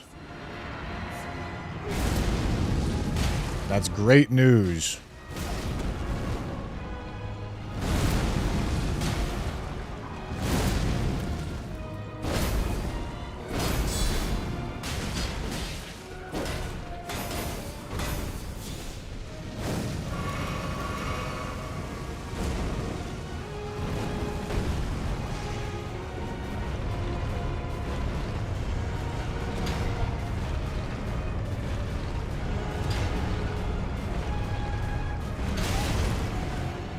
That's fucking insane.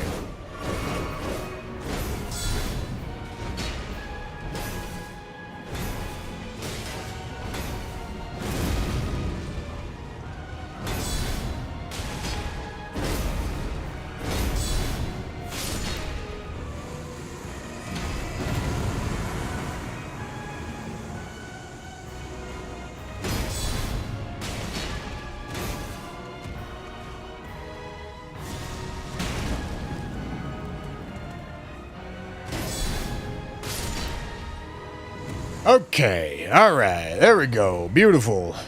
Not easy, kind of fun way to learn how to fight them, though. Definitely not, like, a potent way to fight them. But it's different. Okay, gentlemen, I need to find my fucking controller cap.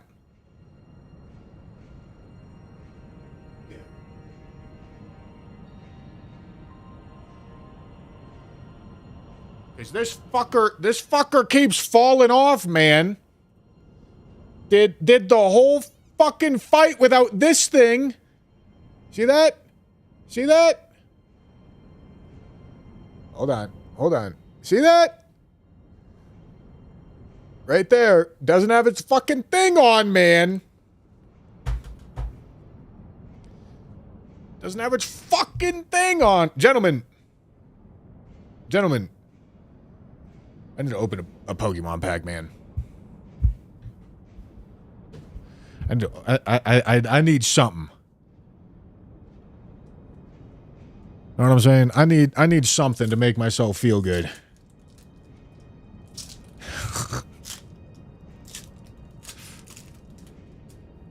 Gentlemen, time to gamble on a children's card game.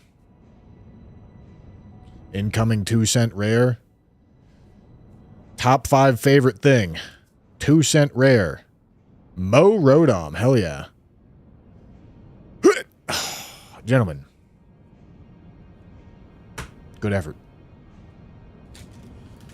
Good effort. Nice try. Good effort. Nice try. Let's go play. Let's go play my favorite video game of all time, gentlemen. Let's go do it. Let's go do it. Life is good. Life is good. Life has never been better. You know what I'm saying?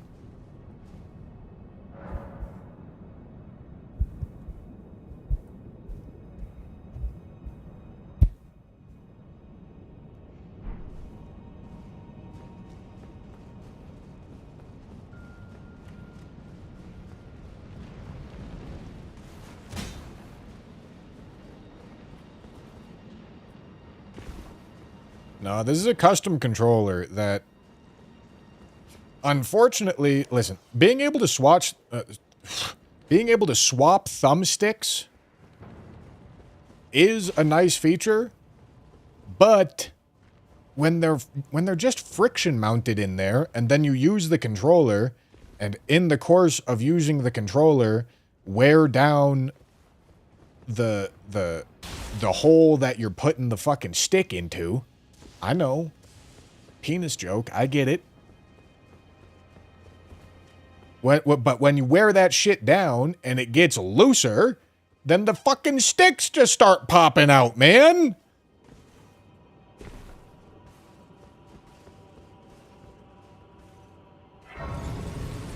Just a touch of paper glue to increase the maintain. You know what? That's a good idea. I was thinking super glue or bust, but you don't have to do super glue. Could do a glue that's less sticky than super glue.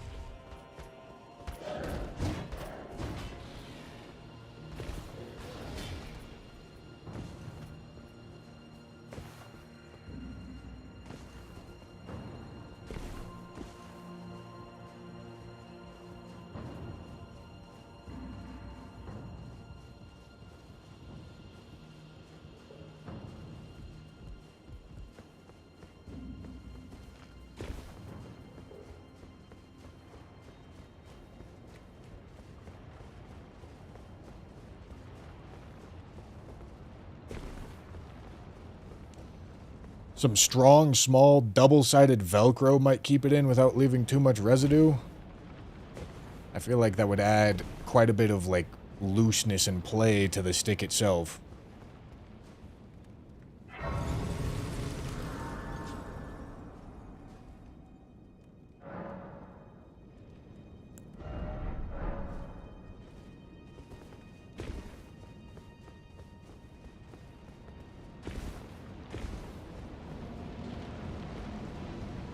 Hot glue can also be a good removable option as it doesn't chemically bind to the plastic.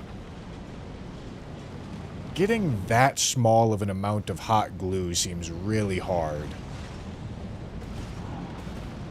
Do they make, like, super small, like, hot glue needles?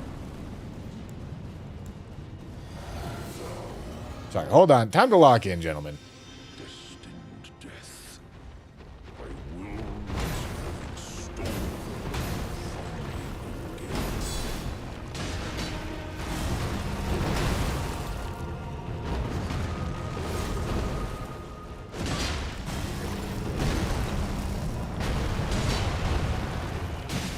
Ow.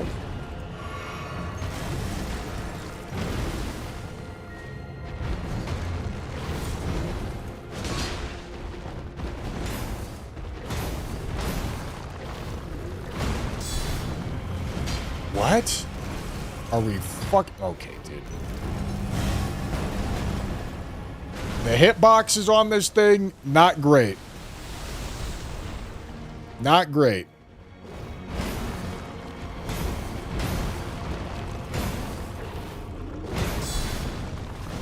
Dude, there's just like absolutely no fucking chance you're doing me like this. Oh my goodness.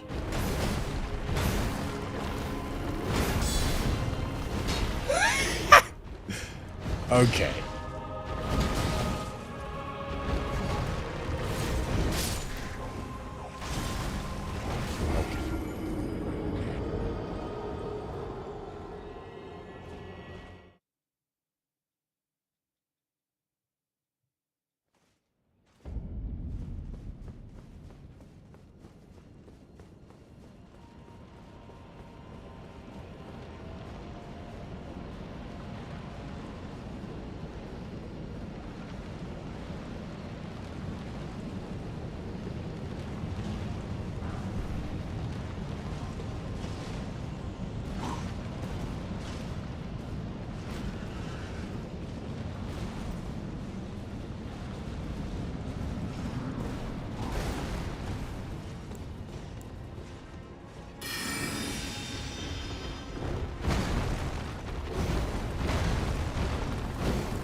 All right.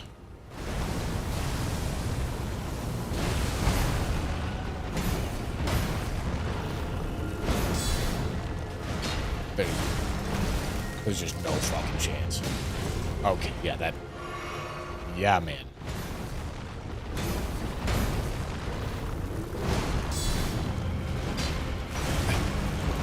I don't know where to aim with this, dude. It worked once.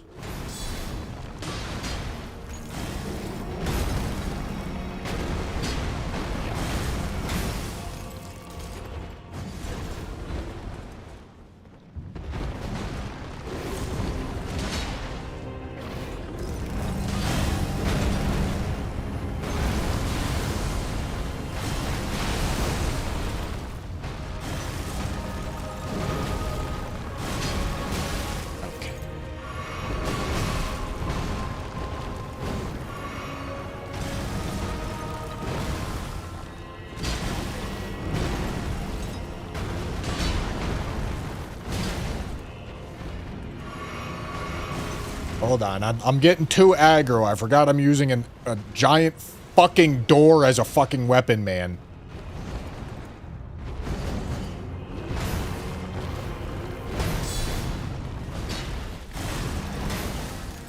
Let me figure it out real quick.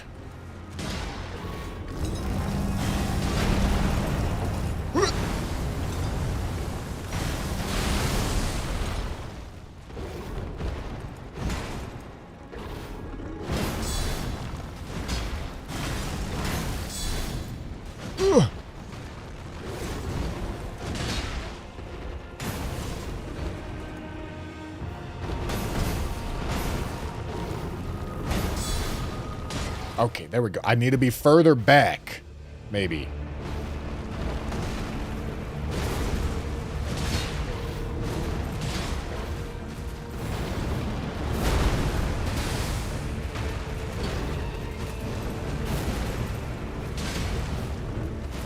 You know, this might just turn back into a fucking charged heavy build, dude.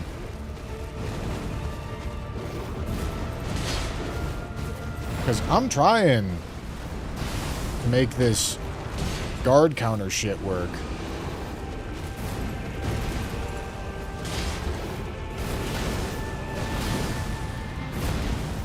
And these hitboxes are not great.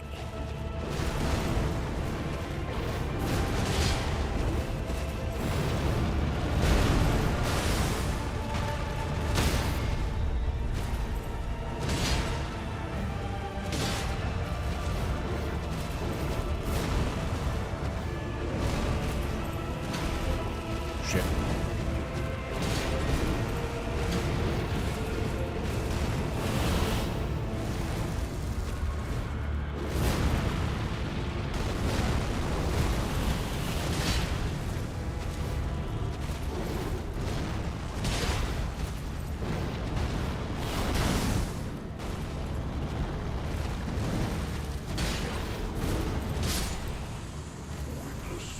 See you later, Malekith.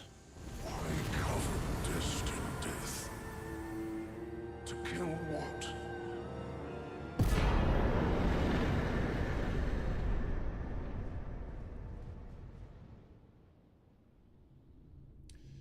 I think this weapon might be F for challenge. It's not challenged here. It's better than the crossbow.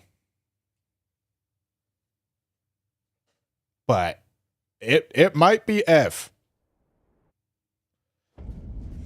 For me, it's between F and D right now.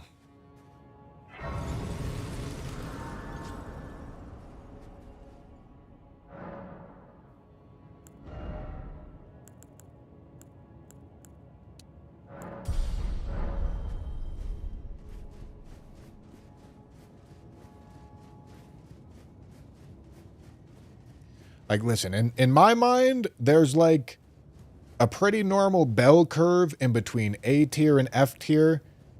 And then there's extra space for outliers in S tier and outliers in challenge run tier. That's what this list looks like in my mind. So the question that I got to ask for myself is, what's the bottom fifth of a regular bell curve? It's probably like 10% or something, right? Maybe less, maybe like 5%.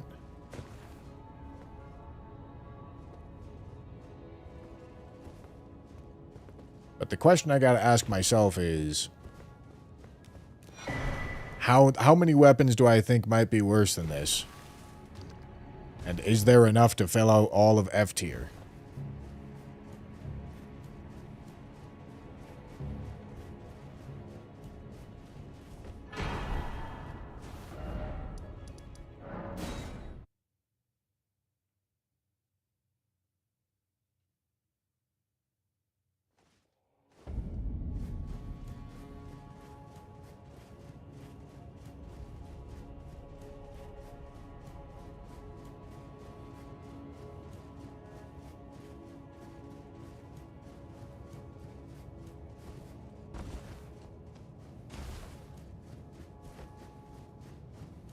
Oh, bless me.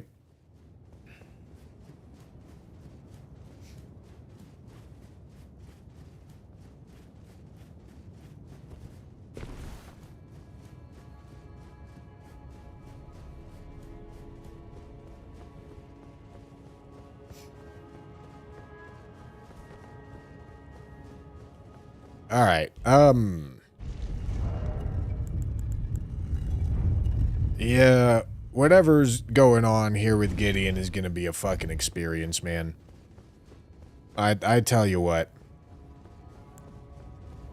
Scholar's Shield does give us extra magic resist, so I don't know. This could be helpful. I knew you'd come to stand before the Elden Ring, to become Elden Lord. What a sad state of affairs. I commend your spirit, but alas, It's a good chunk. take the throne. We mark as high hopes for us, that we continue to struggle. Unto eternity.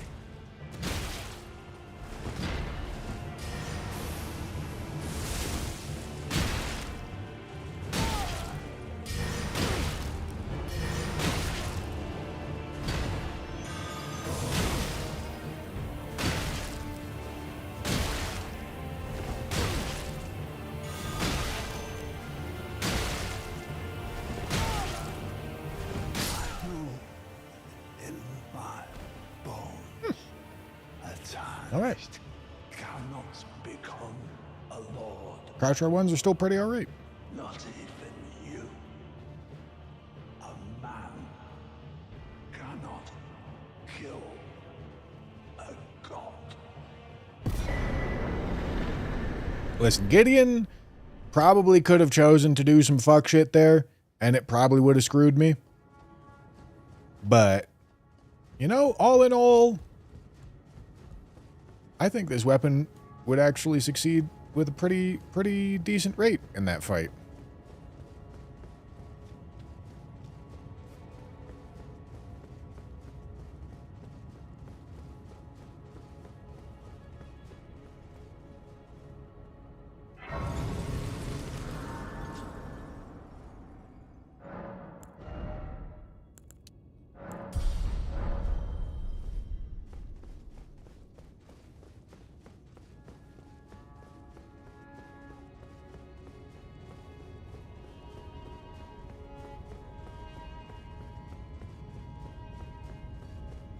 I don't feel as if the bell curve is split into 6 or 7 parts. I think it's split into 5. And then S tier and challenge run tier are just like their own separate things. Because I think challenge run tier, like shit at the very top and shit at the very bottom. And maybe S tier fits into the bell curve, but shit at the very bottom, shit in challenge run tier is probably going to be overrepresented. Most, thank you for the jewels.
Shit.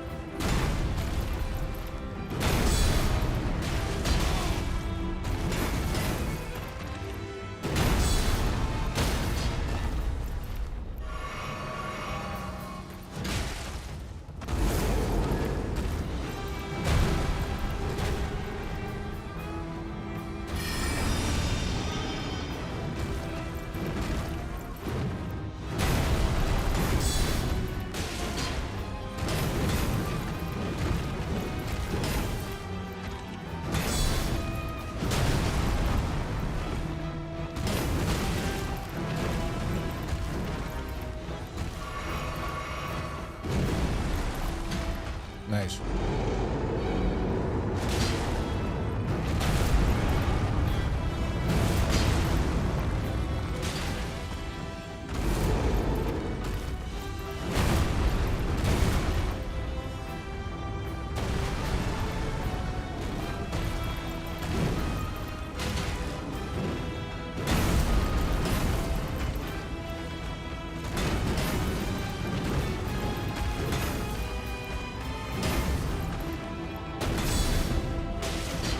Alright, I did not expect the grab follow-up. I'm not gonna lie.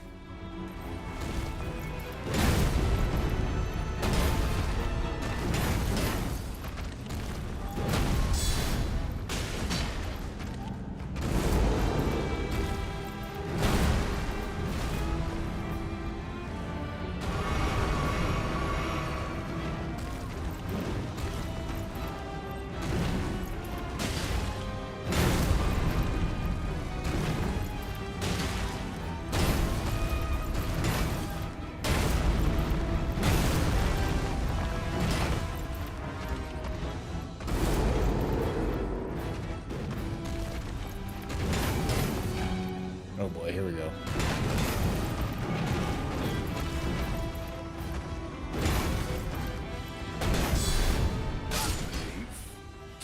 You fucked idiot.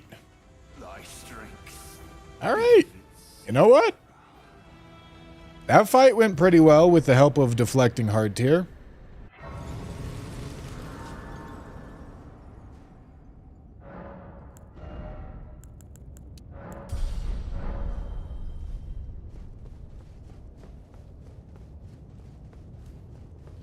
What I'm wondering is, does it have any pros and cons because it's the Gilded Great Shield and not any other Great Shield? Not really. Oh, I forgot to read. Hold on. Let's have quick lore dump session. I forgot to read the item descriptions for the past couple ones. So, okay, quality Gilded Great Shield. Gentlemen, let's read things. Metal Great Shield coated with gold, carried by knights loyal to Godric. The red tinge in the gold coat mirrors the primordial matter that became the Erd Tree, the color of homeward yearning. Cool. Cool. All right, what else did we do? Heavy crossbow? I don't think I read this one. Heavy crossbow with iron limbs, increasing damage dealt. Commonly employed in the shattering. Oh, very nice. Very nice. Very nice. Ripple Crescent Halberd. Weapon wielded by young Albinaurix. The blade is said to resemble a partial image of a ripple, and its attack power scales with one's arcane attribute. Who could have seen it? Who could have seen it?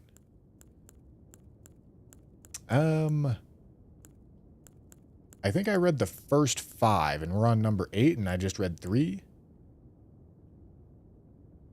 Yeah, so that should... I think I caught myself up. I think I caught myself up, gentlemen.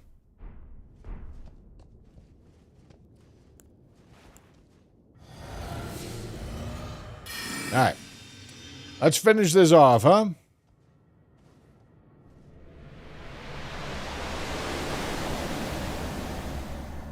Therasites, thank you for the prime.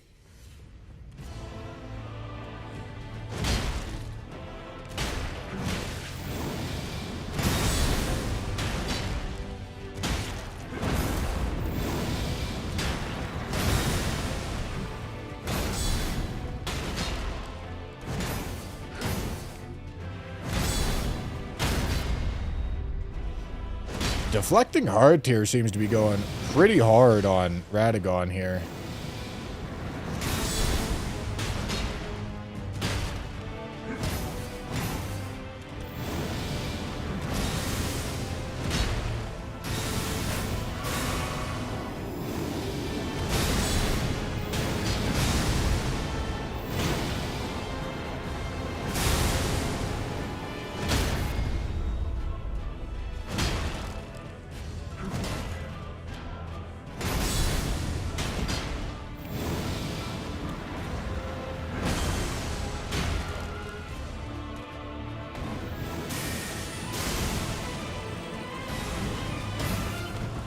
Hello. I didn't expect that to knock me over, I'm not gonna lie. Nice. Okay. Now, I won't lie to you. For Elden Beast, the guard counters are not really gonna be a thing.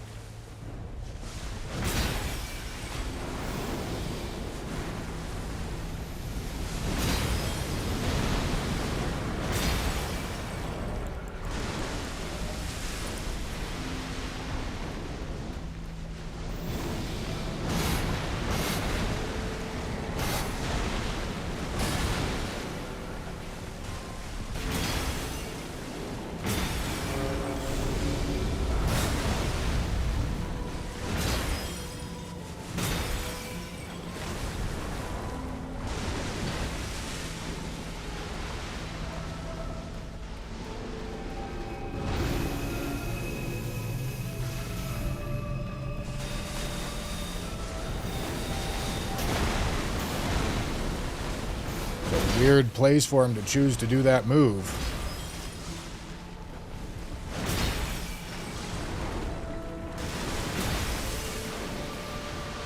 Cocksex.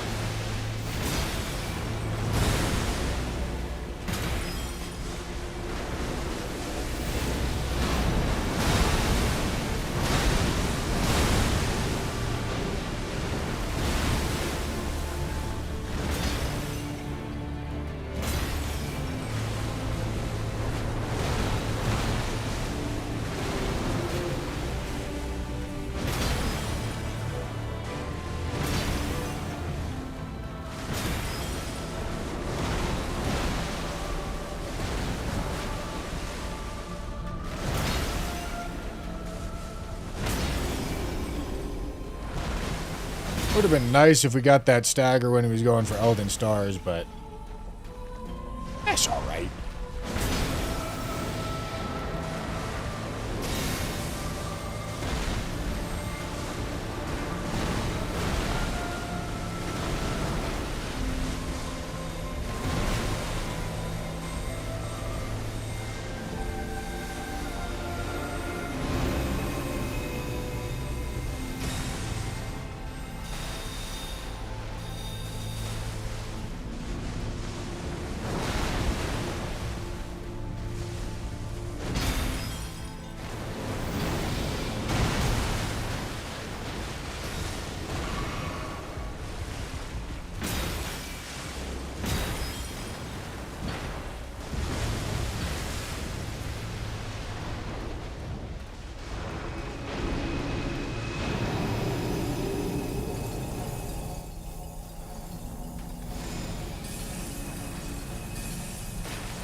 All right.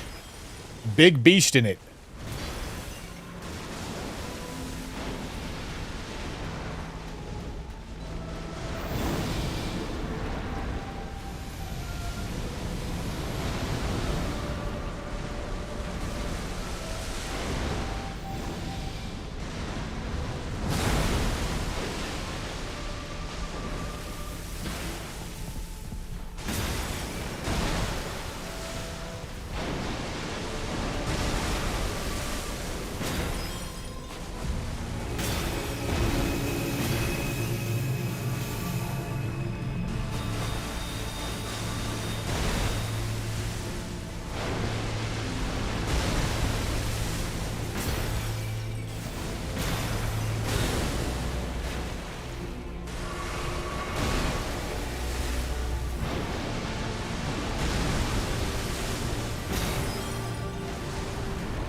Excuse me.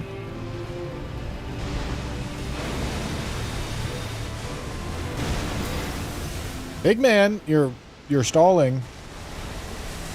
I need you to stop stalling.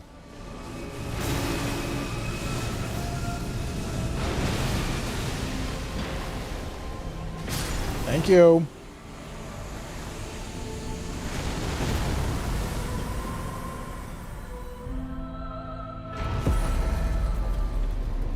Thank you, thank you.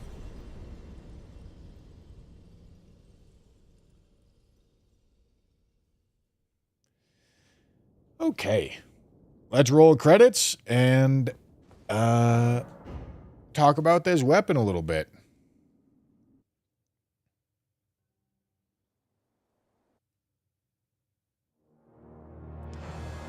Okay, that's 24, 58, 52.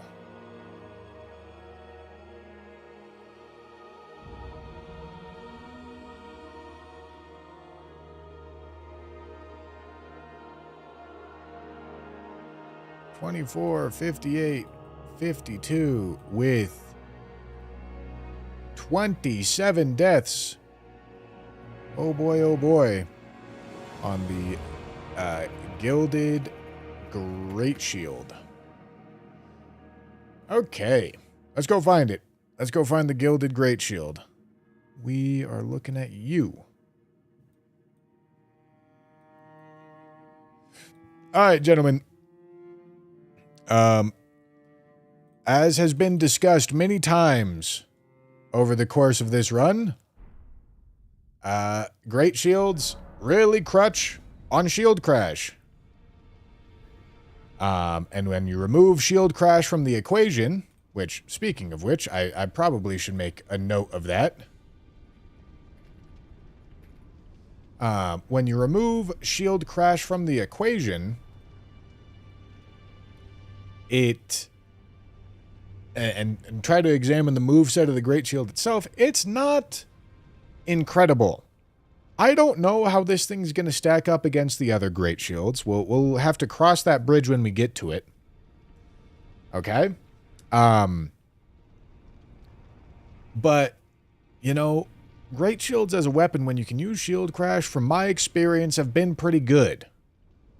They've been top 50%, you know, they've been in this range. But without shield crash, when we're trying to look at the weapon specifically, which is what we did with this weapon, it's down in the D and F range. Now, I'm not going to lie to you. Towards the end there, the guard counter build really came together, but the issue with the guard counter build is that it doesn't work on everything. It's got some shitty matchups and it's got some good matchups. But the fact that it does have some good matchups is what makes me want to put it in D tier as opposed to F. Now, I do think it's lower than Ripple Crescent Halberd for sure, but yeah, we're putting it D tier. It's not all bad. Heavy Crossbow was all bad. You know? It's not like there was redeeming qualities about Heavy Crossbow. It did better than I thought, but it's not like any of it was ever good. Gilded Great Shield sometimes looked good.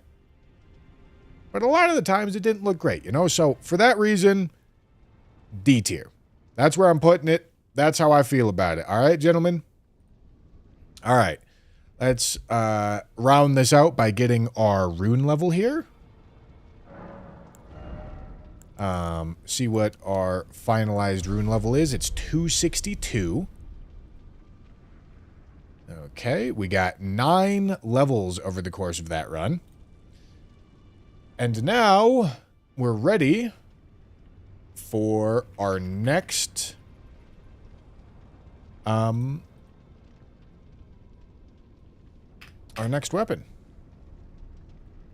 Okay, boys. 11? That's 11? Gentlemen, that's 11. Nice catch, gentlemen. Good job. I'm proud of you. You did math.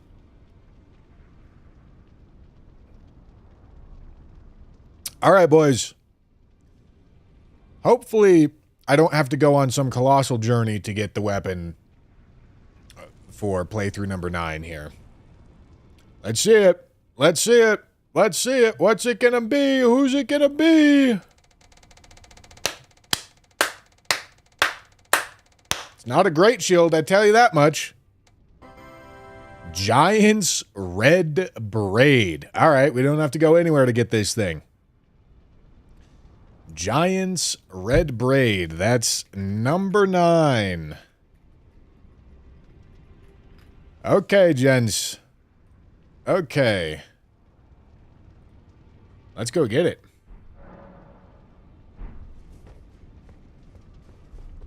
Number 9. Number 9 large.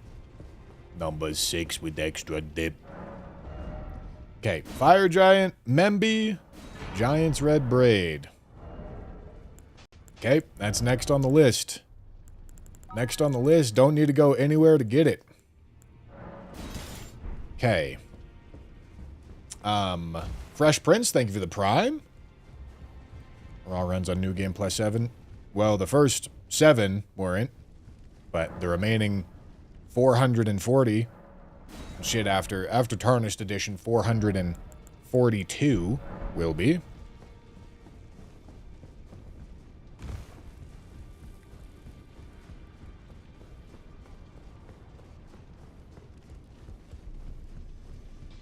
Okay.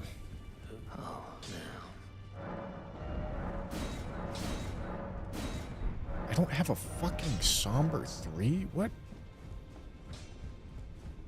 How long was the run again? That run was 3 hours and 55 minutes. Almost 4 hours.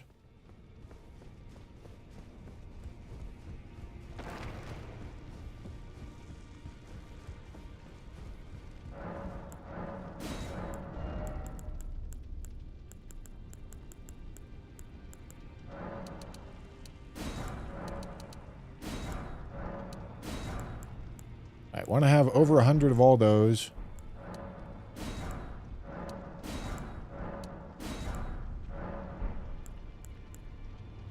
Okay, I want over 10 of all these. Am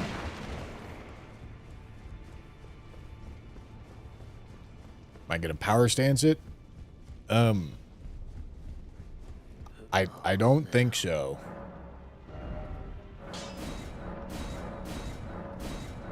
I don't really expect that to be very good. Although, truthfully, I don't really know what I expect to be good about this thing. All right.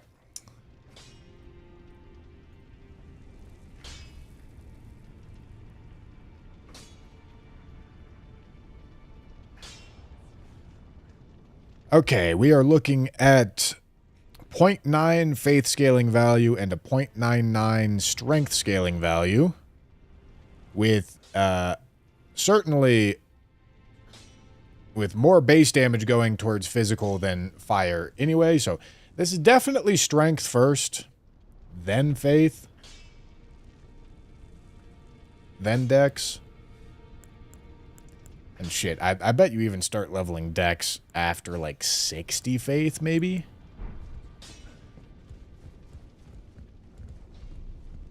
Okay.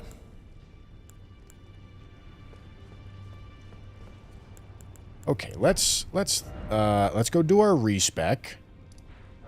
Let's go do our respec, and then we go new game plus. New game plus 8. Where did he flee? Is it that to become? No. And then, you know, at this point, I may just want to, like, default have 99 Vig. Honestly. Okay, strength first.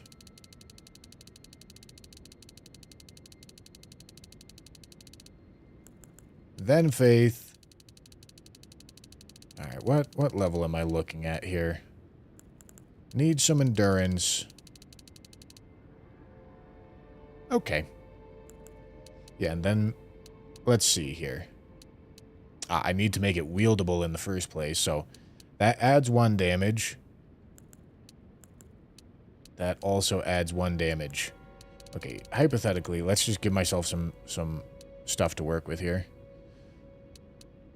So 650,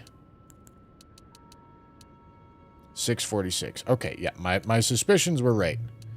Well, hold on. Let's go down here then. Okay. 628.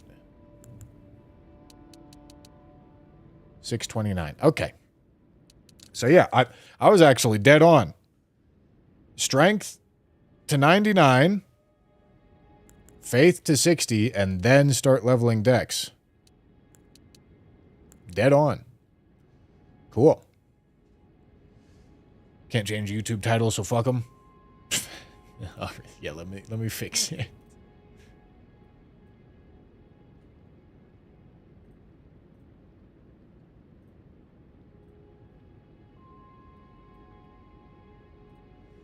All right. And then on-screen text, this is 9 out of 447.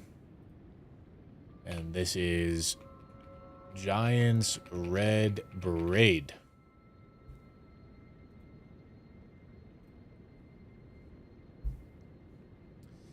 Okay. This looks good to me. Okay. So, well, let's go new game plus, and while we're doing the running and setup, we'll start talking about build and what we're thinking. Journey 9, let's do it.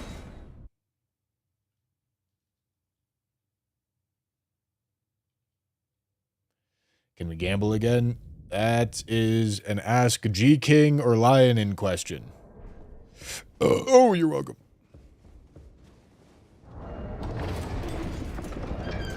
Okay.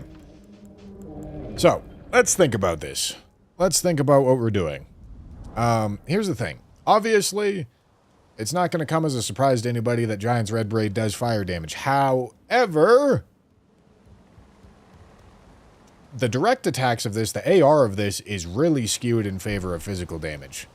Which means fire damage buffs are only going to be applying to like 1/3 of our damage. So they're not great. Not the worst things in the world, but they're not great. So that's something to think about. But also, additional caveat. The Ash of War on this thing is very fire-focused. I didn't think about that when I was respecking, because I have no FP. But it is very fire-focused.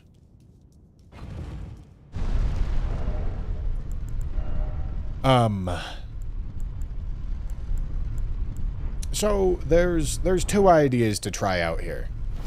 The one that definitely has more build synergy is Ash of War. The Flame Dance, the weapon skill. Because fire damage buffs will actually apply to a majority of the damage. And then you also get like Ash of War stuff. And so I feel like it's got more going on for it. And that's where I'm leaning to start. I'm leaning towards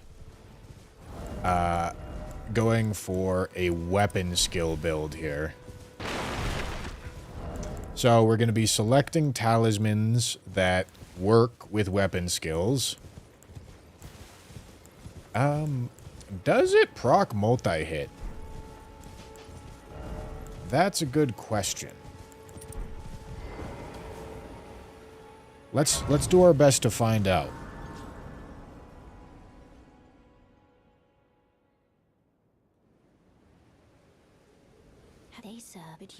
Does it do magma damage? It's a good question. It's a good question. Let's look into the weapon and figure things out. Okay, first off, let's read the description. Hefty whip woven from the flame red hair of a fire giant. Every giant is red of hair, and Radagon has said to have despised his own red locks. Perhaps that was a curse of their kind. Okay, and then let's take a look at the wiki page and see if there's anything to learn here.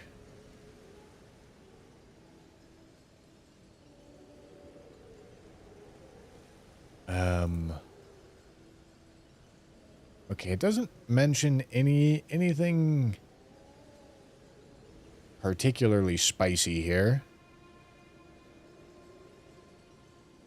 Do you guys know if it works with a magma talisman? Because I don't know. Why not use double of it and do jump attacks? Because that sounds bad to me. Listen, if I get further down the road and I decide to try it out, I'll try it out then. But intuitively... Okay, it looks like it doesn't build up multi-hit. Or maybe it does, because I have a damage buff on me. Oh, it definitely does. Okay. Alright, well, hold on. That gives this plenty of direction. Okay, it builds multi-hit. It builds multi-hit, does lots of fire damage. Also going to work with Ritual Sword. Works with Dancer Set. Ooh, what a call. Good comms.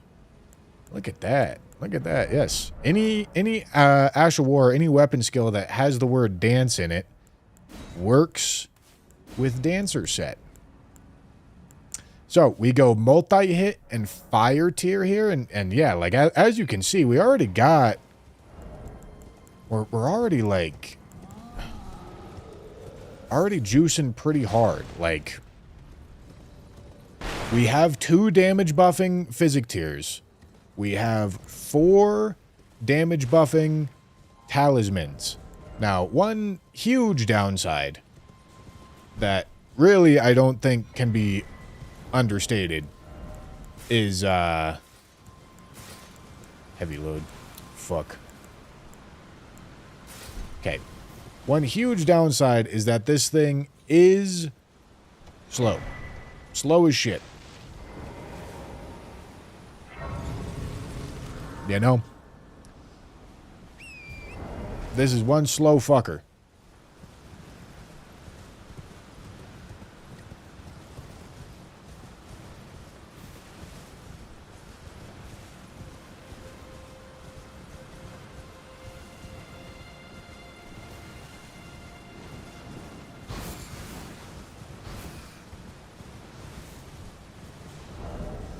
Alright, dude. Now, unfortunately, Dancer Set is not going to do a great job of being armor for us. But take what you can get, right?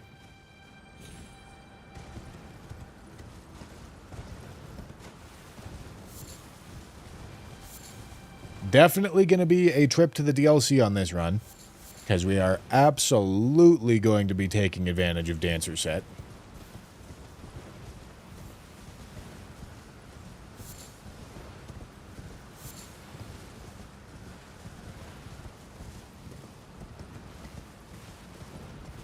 Fighting Moog to get to DLC will be tough. Yeah, Moog, fire damage, it's not great. For Moog specifically, we're not going to be Ash of War spamming. We're just going to be hitting him with mostly physical damage from the whip attacks.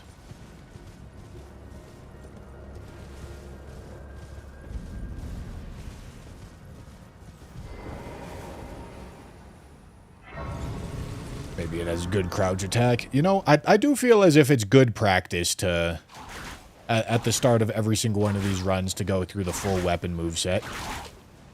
I haven't been doing this, but, you know, we'll do it right here. This is what the R1 chain looks like. This looks like a normal whip R1 chain to me. I don't think anything's unique or different about that.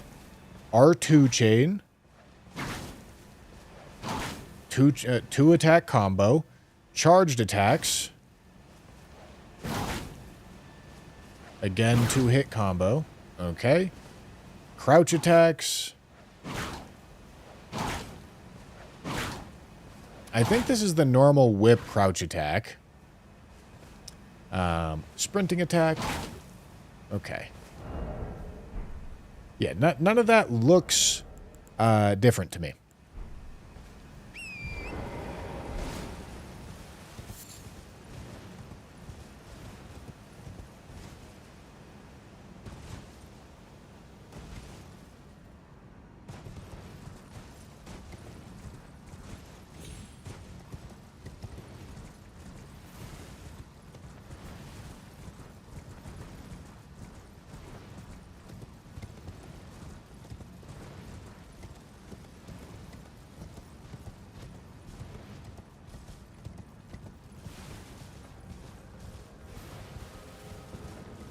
What about power stancing? Well, truthfully, it's not really something I'm considering right now.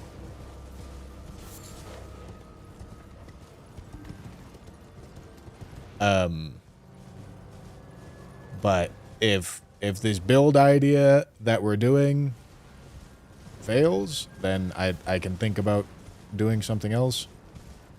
Listen, my intuition is telling me it's not a good idea, so I would need to feel as if this idea is kind of bad.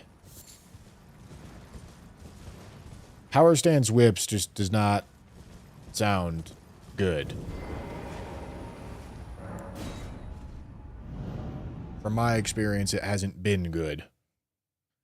I imagine this is like severe PvP bias coming in, thinking that that's a good idea. Because it really doesn't sound like a good idea to me.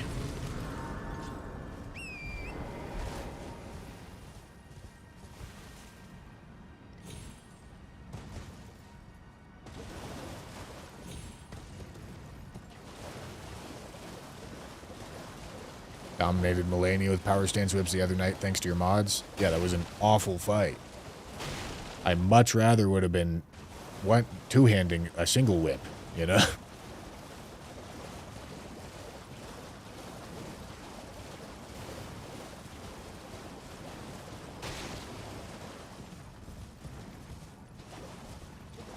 Since the weapon and armor are lightweight, you could wear the dancing talisman instead of the full health talisman.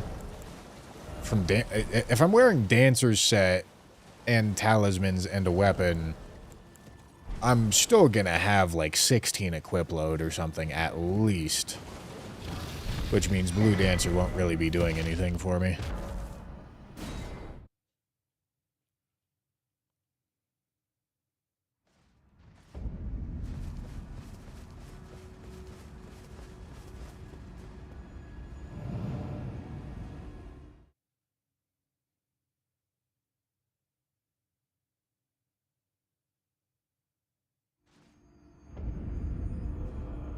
Power stancing builds successive attacks faster, but it's not fair to other runs. That's not at all the rationale. It probably doesn't even build successive attacks faster if I have to make a gamble here. There's a hidden stat called the Cumuval that determines how much multi-hit buildup happens per hit. It's like motion values. It means that when you power stance, you're going to be getting less multi-hit buildup per hit. Multi-hit is not a, you did 3 hits, therefore you get this buff kind of situation. It's, very complicated behind the scenes math with, and it's just like quite obscure.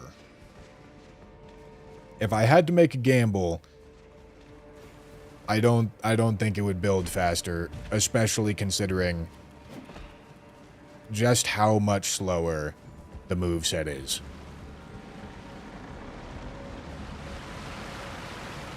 Because the moveset is very slow.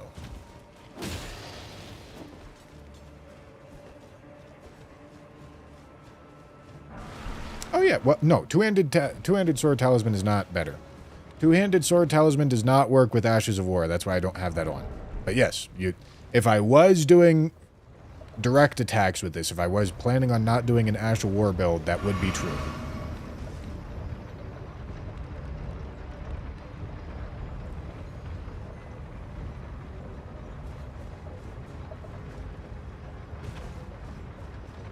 Guess I didn't think of the talismans, but if you're under 16, it's about 12%. Is that true? I think it's 12% if you're under 8.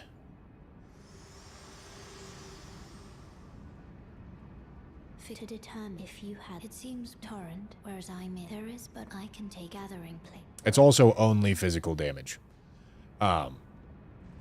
which is another issue. It won't be good for this, but I'm pretty sure it's 12% under 8.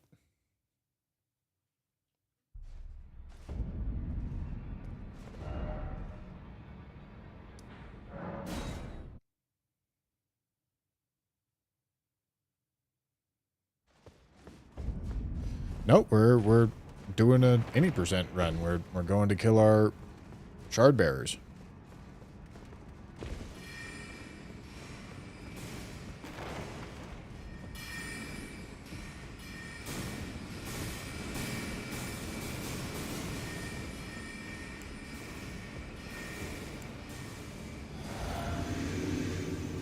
Thank you, Elder Wyvern. You're doing God's work. I appreciate you. Okay, now finding a punish window for this is going to be the hard part, I think. That's the major concern.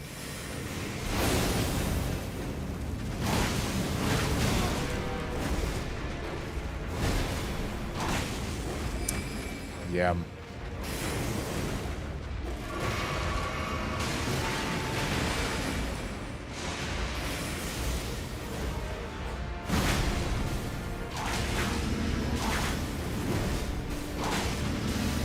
Yeah, some bosses are just going to be too fast for this Ash of War.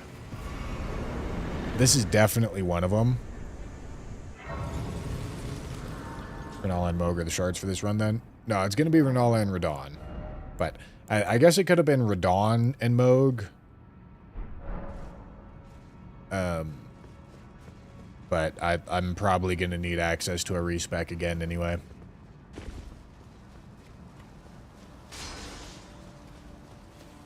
So this isn't really wasted effort. This is also how I'm getting to Altis, so this is fine.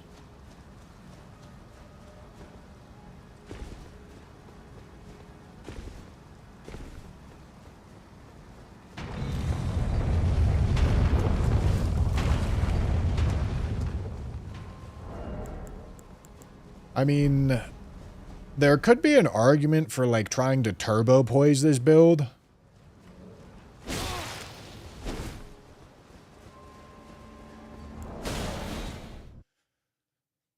Like, maybe not Iron Jar, but maybe 101 poise or above. Could be a good idea.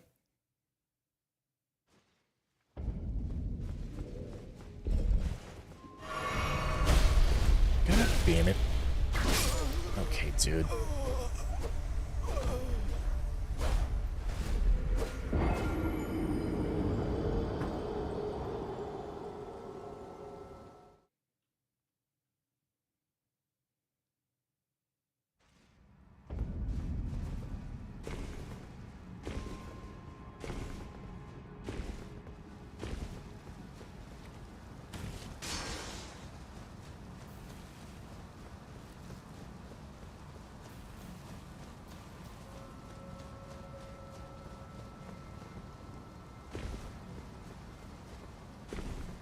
Whip charge heavies are pretty good, pretty quick.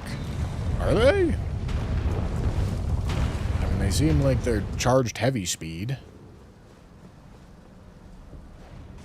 Most of the time, the benefit of, I mean, yeah, those aren't exactly like, they're not slow, but like that's not outstanding. I don't see a charged heavy multi-hit build in the cards here.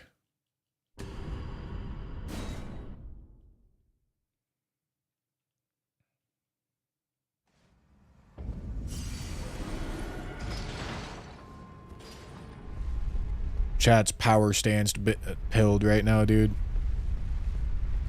I don't think it's a good idea.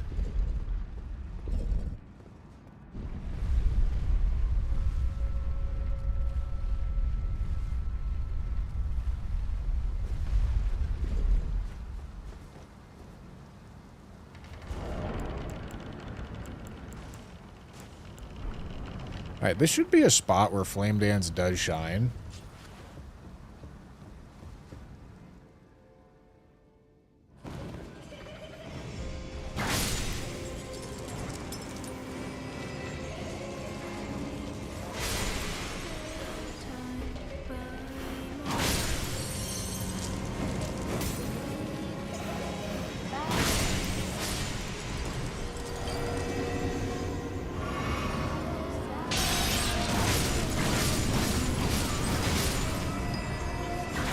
I do want to save quite a bit of blue for phase 2. No way that doesn't kill her, man. Devious.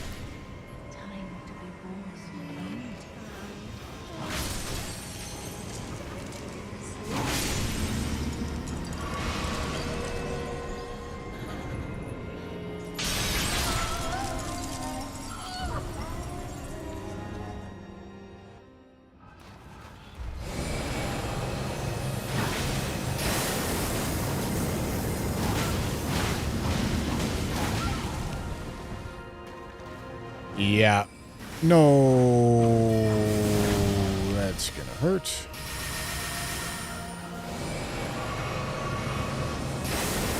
I need to get some blue.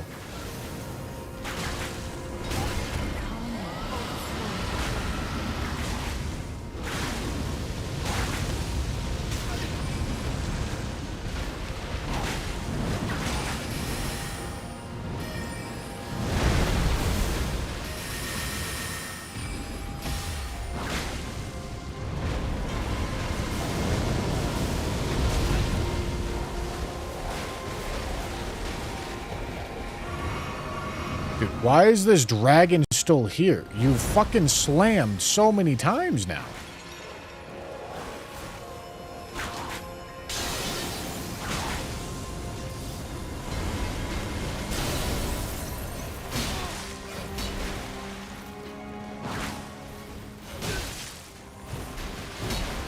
Ash of War would go really hard if I actually gave myself the blue for it.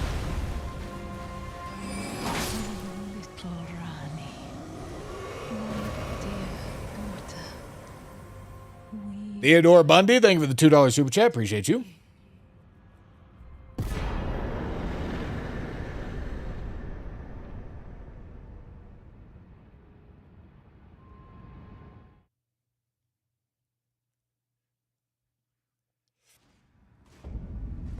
Where did he flee? My Okay. Come out from whence. Now we go Radonsky.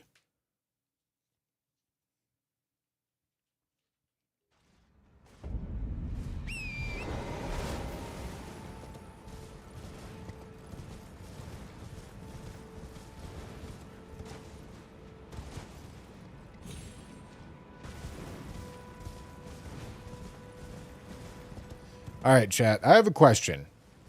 What level would I have to be to have 2 damage stats, endurance, vig at 99, and mind at 38 while having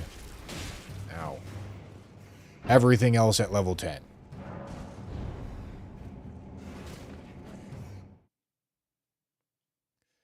Because I feel like that is effectively max level.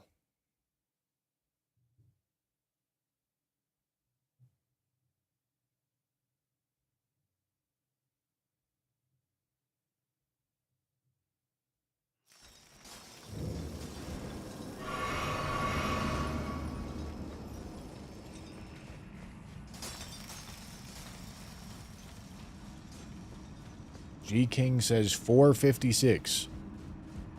So, how many stats are there? 1, 2, 3, 4, 5, 6, 7, 8. Yeah, 8. Okay, so 4 at 99, 1 at 38, and 3 at 10 is 456. I said mind and endurance at 30. No. 4 at 99, 1 at 38,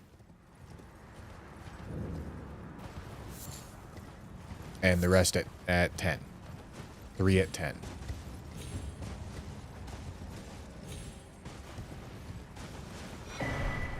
The amount of different answers I'm getting is crazy. 750 joules. I'll be honest with you, I genuinely don't know how many that is or what that is, but thank you, no one. I appreciate you.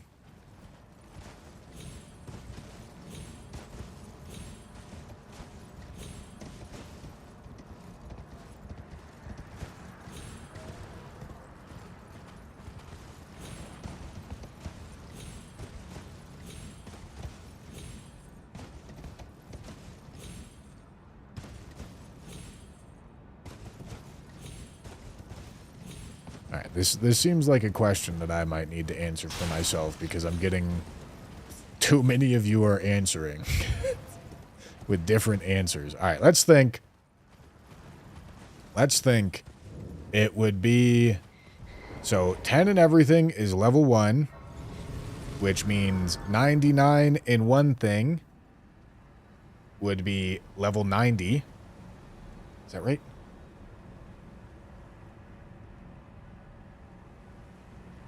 Yeah. Okay, level 90.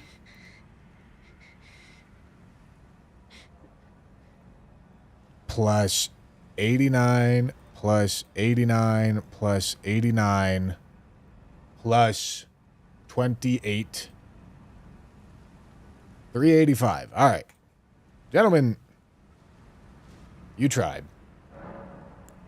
Somebody said 385.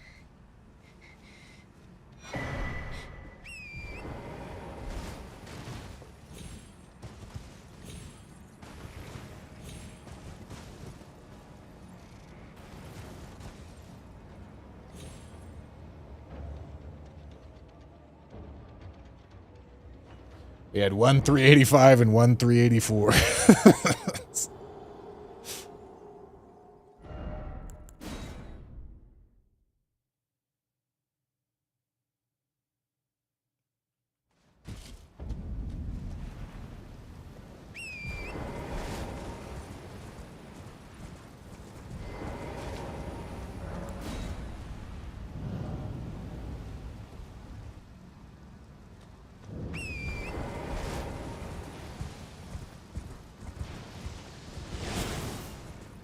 Oh, damn it. I didn't give myself any more blue. Chat, why aren't you watching me? This is your fault.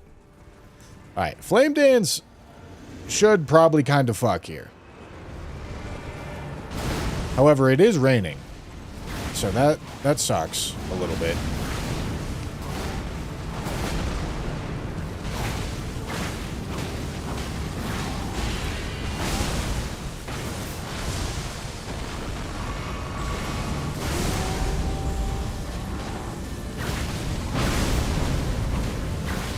All right.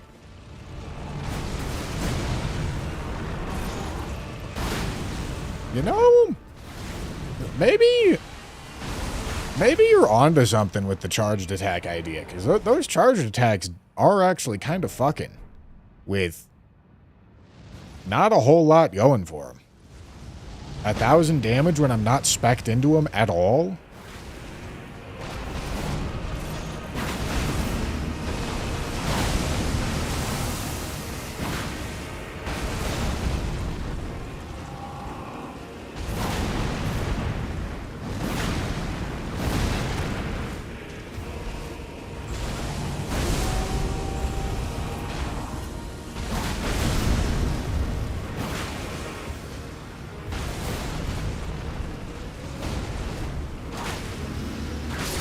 All right.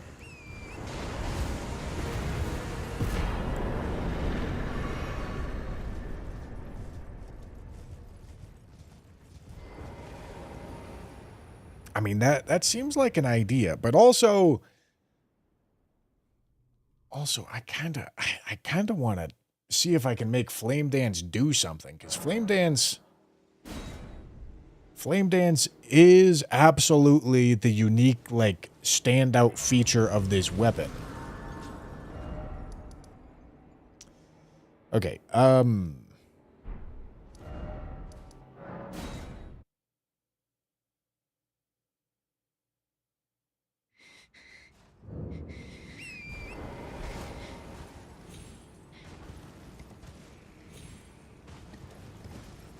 I feel like charge attack build might actually be better, but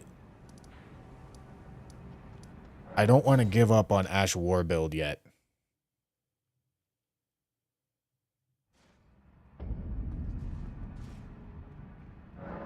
How much for a level? I need another over 100,000. Jesus.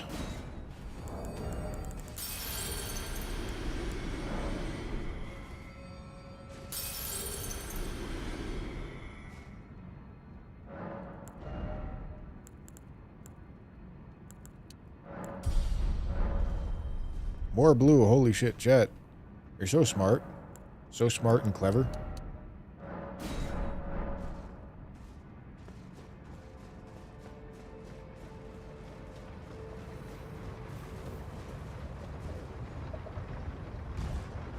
Bushman doing addition instead of multiplying the 89 was also golden, not gonna lie. It's the same thing, man.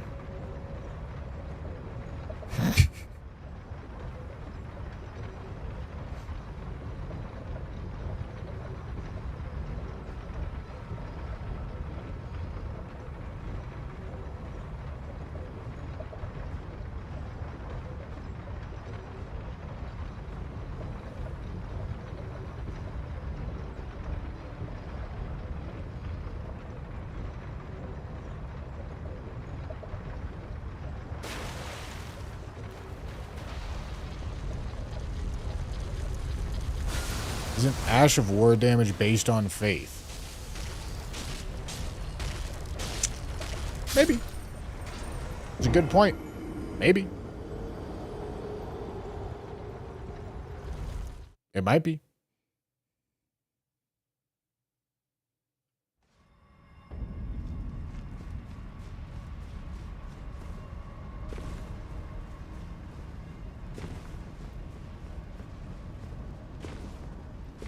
Yeah, maybe I respect to maximize AR, but that may not be the move.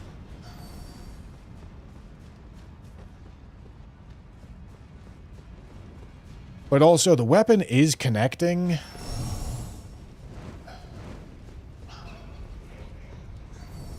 But also, is it doing more fire damage? With that in mind, Flame Dance might just be a series of weapon hits using the weapon AR, which means it doesn't actually have more fire damage than regular weapon hits. Which means my fire damage tier and fire scorpion charm wouldn't actually be doing that much. I don't know exactly how this functions.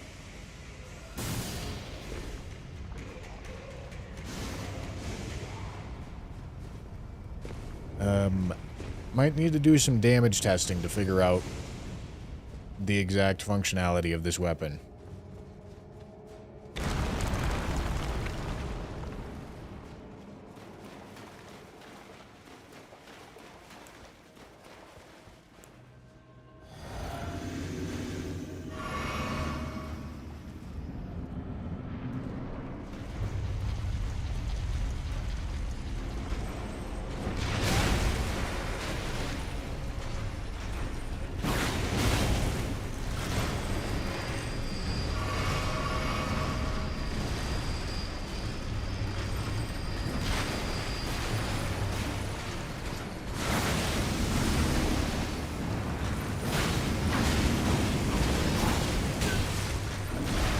That seemed like value right there, didn't it?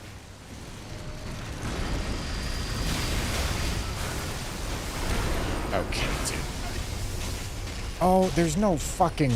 I needed to light the grace. God damn it.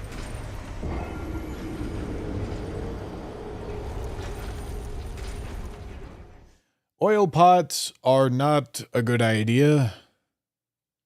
They work for a single one instance of fire damage and only fire damage.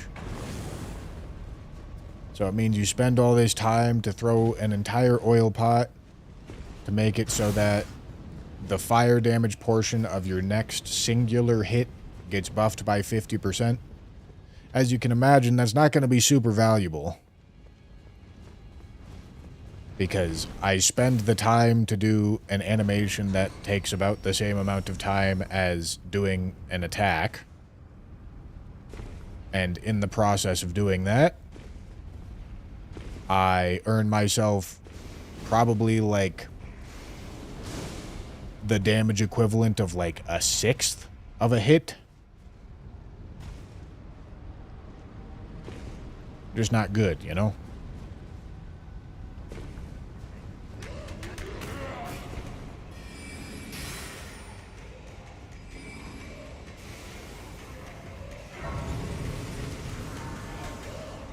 Oil tier, it's a similar problem.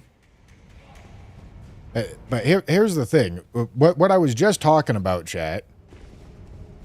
What I was just talking about is that I think this weapon art may not actually be skewed towards fire damage, meaning that fire damage buffs aren't actually that good here. I need to damage test to figure it out. But oil tier is... It doesn't constantly apply oil. It spurts oil like once every fucking couple seconds.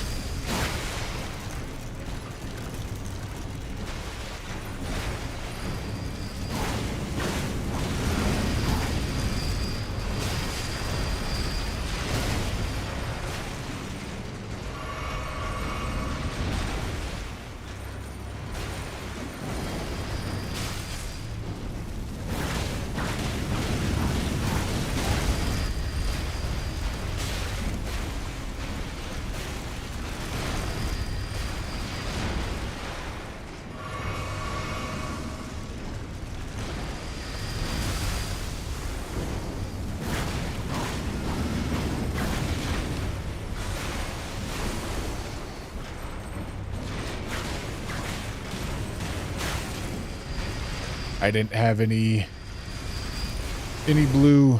Whoopsie.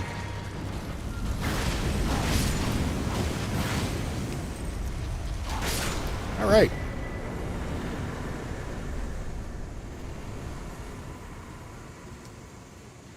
Okay. So yeah, like I said, I have questions about how exactly this weapon works, and I need to figure them out right now. So, first question is, does this weapon art scale off of AR, or does it scale off of faith levels? This can be tested by controlling for variables, doing an L2, and then putting on Radigan Source Seal, and then doing another L2.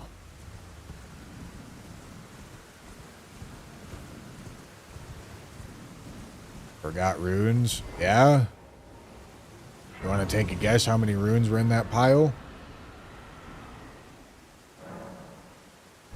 100, maybe?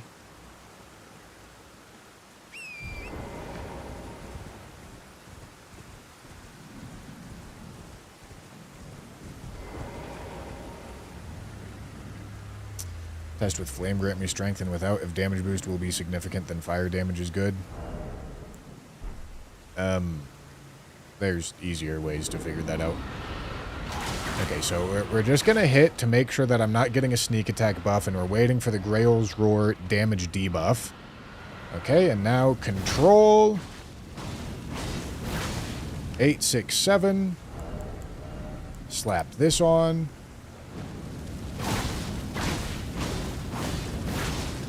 887. Okay, so that looks like it scales off of AR, not off of faith levels. Okay, so that's that question answered. So we're leveled appropriately for this then. Then the second question is, what percentage of fire damage is the Ash of War? Why was that 917? What happened here? Was that a sneak attack, maybe? 867. That was the control number, right? Okay, yes. I think I got a sneak attack. I think that's what happened there. Okay. So 867 and Fire Scorpion Charm.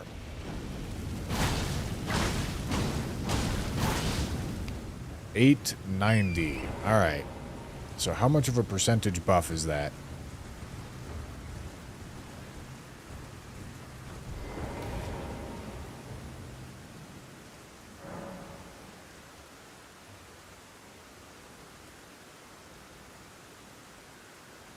Two.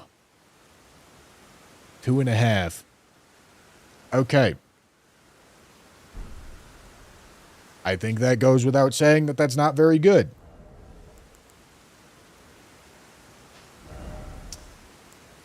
Okay, so that means this Ash of War is not very fire damage focused. And Fire Scorpion Charm isn't going to be great with it. If I want to build for this Ash of War, I run Shard of Alexander. I run, I think, double multi-hit stuff. And then I think I run Poise Talisman. That's my idea here. Then for the Physic, we may still run Fire, Flame Shard, and Cracked here, even though it's not going to be much of a buff.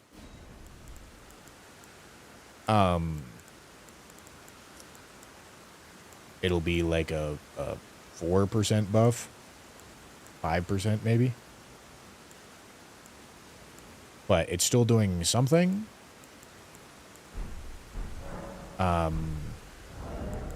And then to slap on top of that, we're going to put on High Poise Armor. Okay.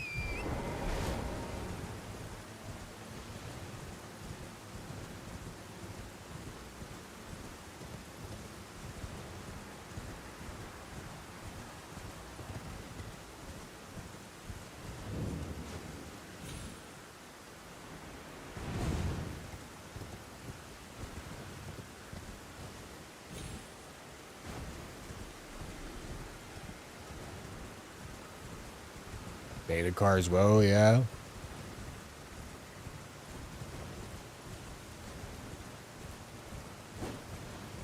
No, this isn't magma damage, so... Well, I don't think it's magma damage, so I don't think Talisman of the Dread should work.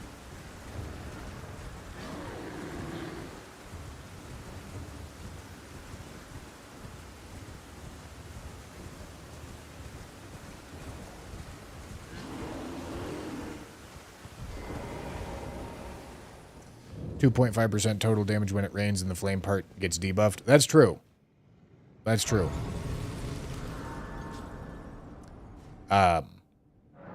However, yeah, okay, so that does mean that Fire Scorpion Charm is realistically probably like a 4% buff.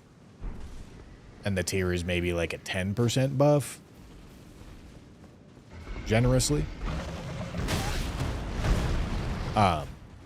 But it does mean that it does still mean that the Ash of War is not biased towards fire damage and just uses the weapons AR, which is physically focused.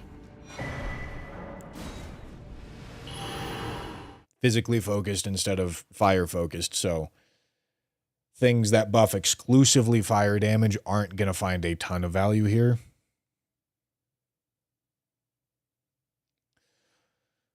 Well, no, we don't need exact numbers here. We just needed to test to understand concepts. There's no point in knowing the exact numbers.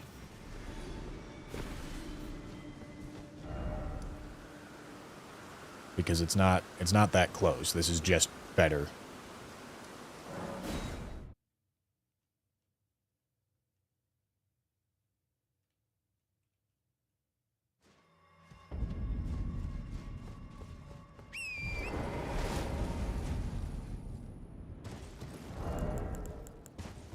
Okay, so, yes, like I said, round this out with Bull Goat's Talisman. That's gonna take us above the 101 poise threshold. We have 113 poise. It means that we'll be able to stand and bang a little harder. When I cast the Ash of War, it'll actually go through more often. Not every time, but more often. So if I'm building for this really slow Ash of War, I think this is the way to go about it. But also, in that same breath, building for charge attacks might just be a better way to do this.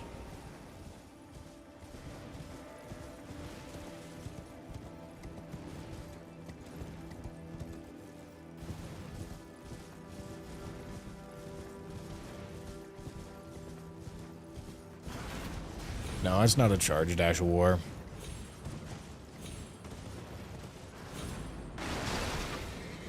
Anytime you do have a charged Ash of War, Godfrey's Icon is always a great choice.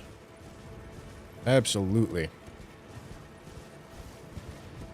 I don't think I really want to do Iron Jar, but, like, Iron Jar is something to consider with this, like, build thought process that I'm going for here.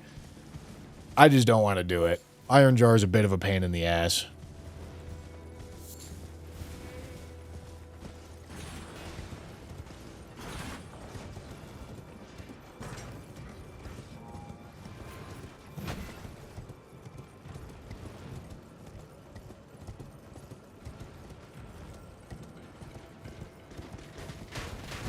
It does count as a dance.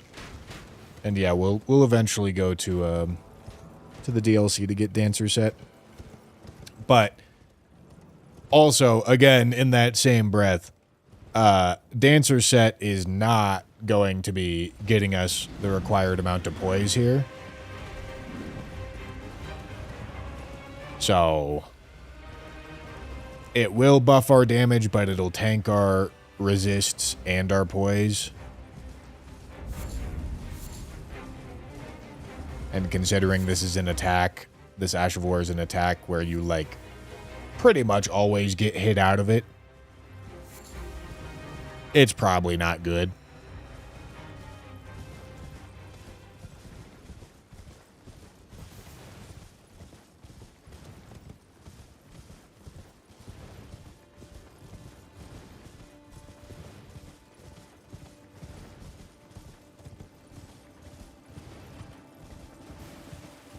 If the weapon art was a little faster, maybe.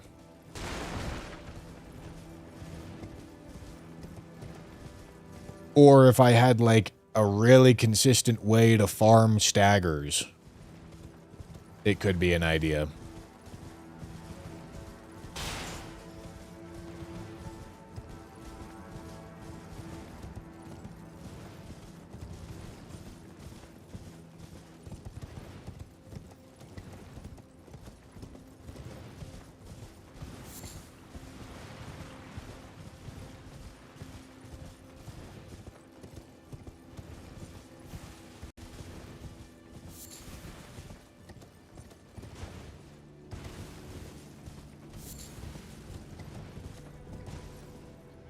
Yeah, if there's a reason to go Iron Jar, it's with Dancer Set, that's for sure.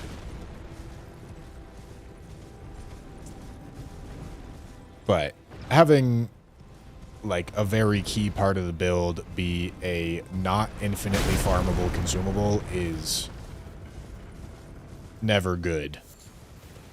You know?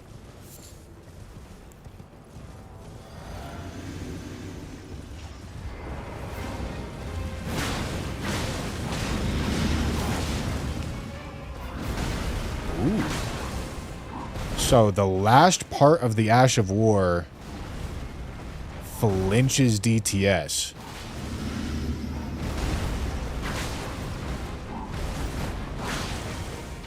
That's good to know. Ow.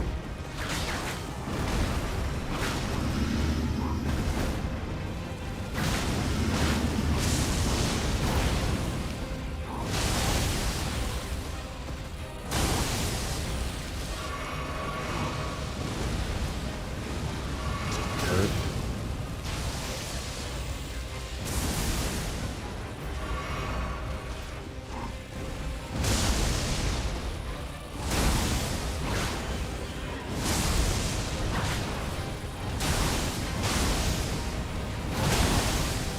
Alright, that did stagger me. Which isn't super surprising. I would expect DTS to flinch me through 101 poise. This is a big fucker.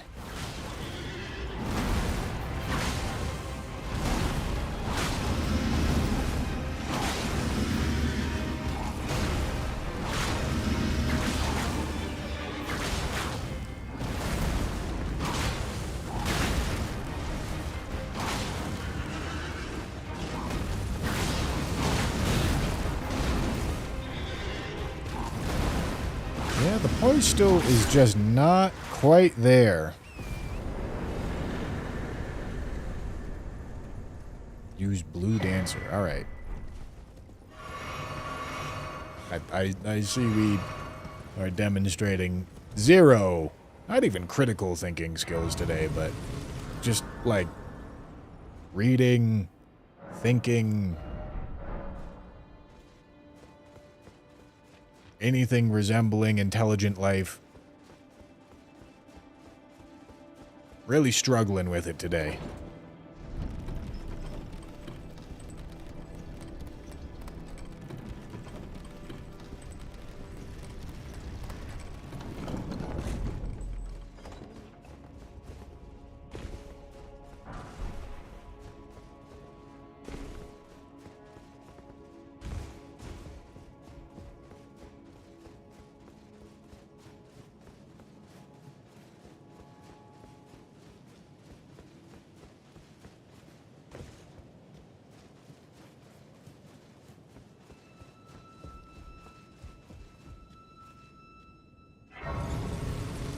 Trophy cake for 1,000 jewels. Holy.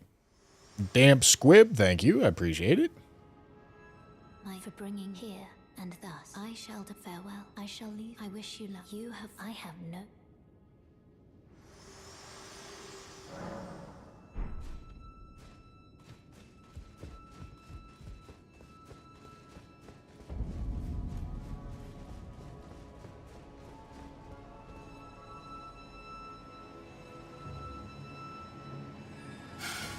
Hello.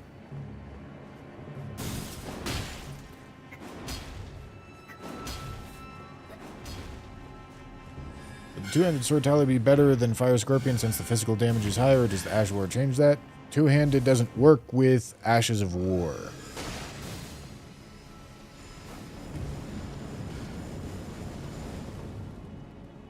Shit.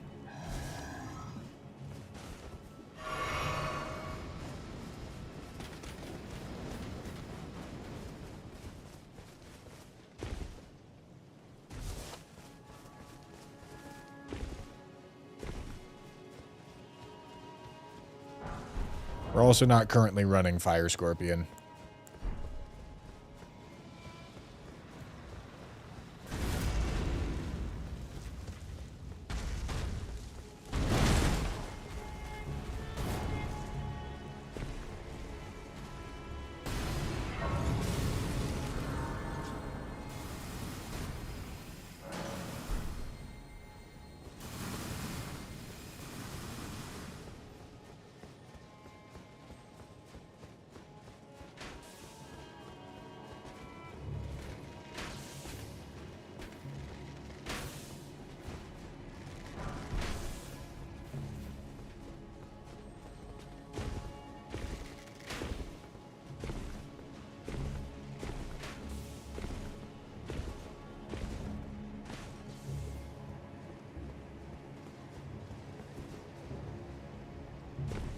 Alright. Godfrey, let's see what you got.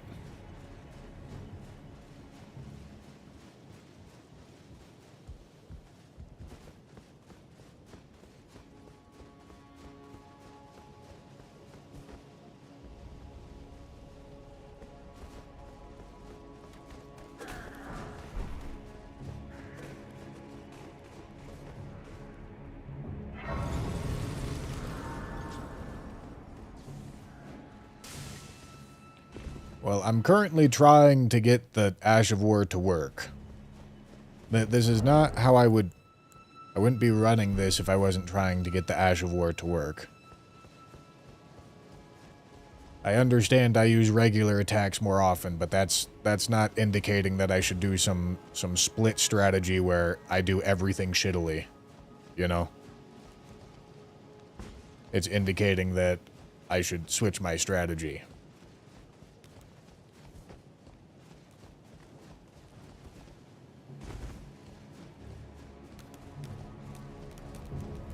Doing one thing well, even if it's hard to get that thing to work, is better than doing everything poorly.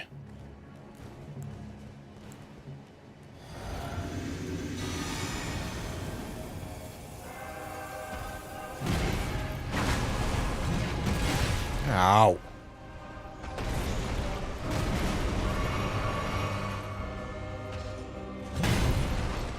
I probably won't poise through this guy.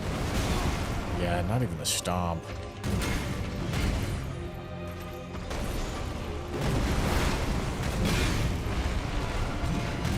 A man can dream. Not very hard, but he can dream.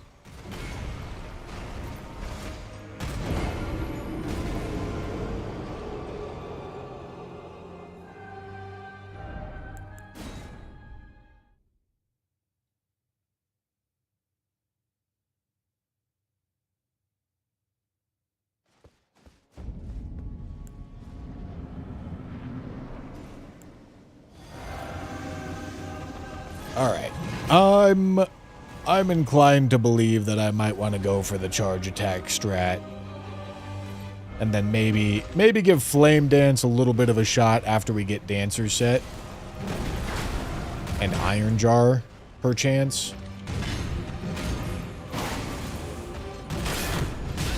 Ow. Dude, holy fucking shit. Alright, getting true comboed through my asshole.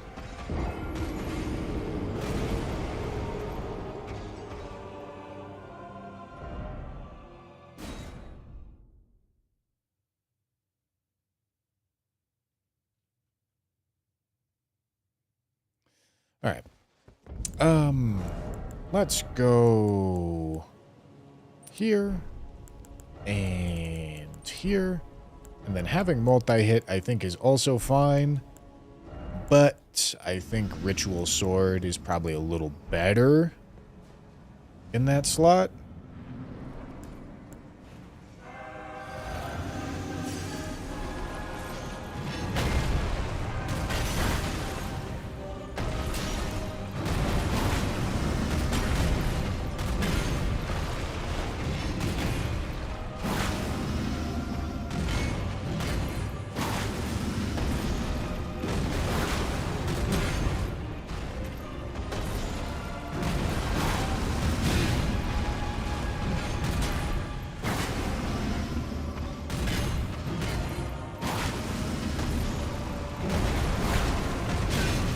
The jumping R2s on the whip don't recover in time. That's surprising.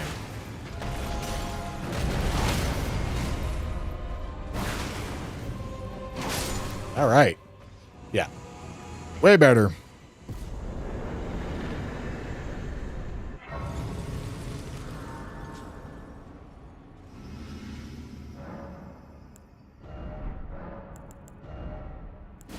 Okay, yeah, you know what? We're going multi-hit charged attack hybrid. Irish Steve, I didn't like your idea when you proposed it, but no, it's seeming pretty good here.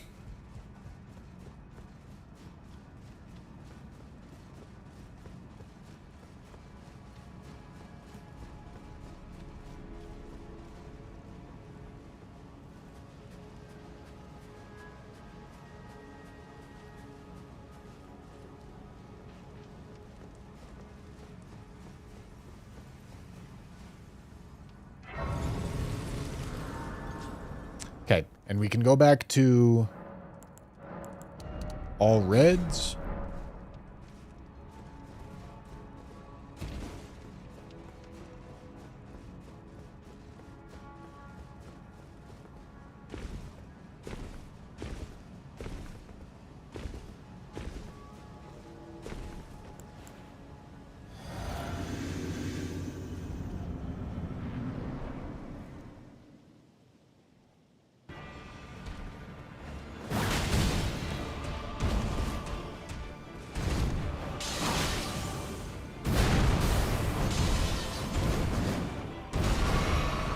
Not full health? That's fucking devious, man.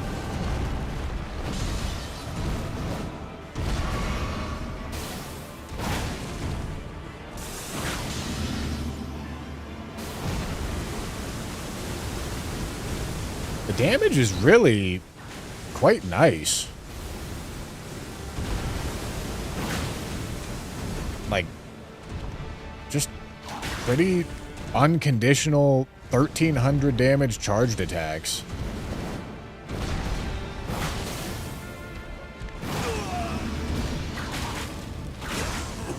That's really quite good.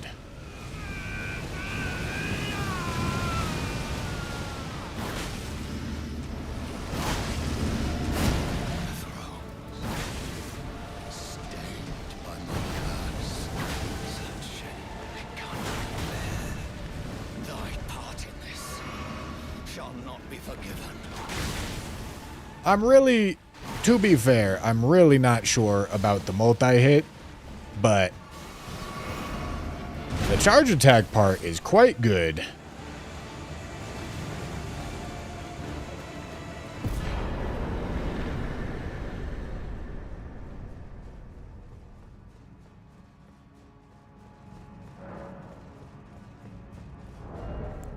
But if I'm not running multi-hit, what am I running here?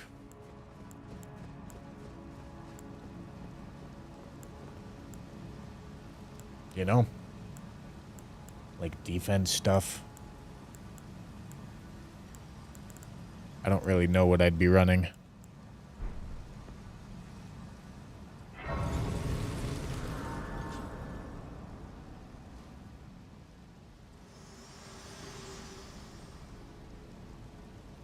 Allow me, you are unable to prevent the thorn, a husk, the only way to become my purpose. So I'd like to the flame then and guide you. Let my hand share them with me. Your thoughts.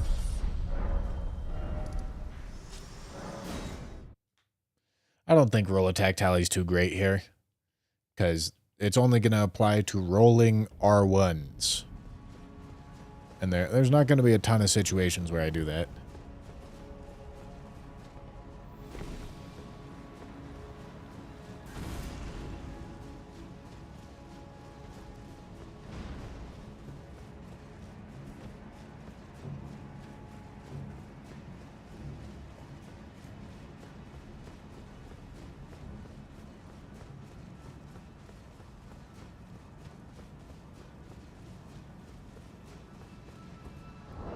I feel like I could pretty reasonably do Crimson Seed if I had it. Because that works well with Ritual Sword. Does make high health builds substantially more playable.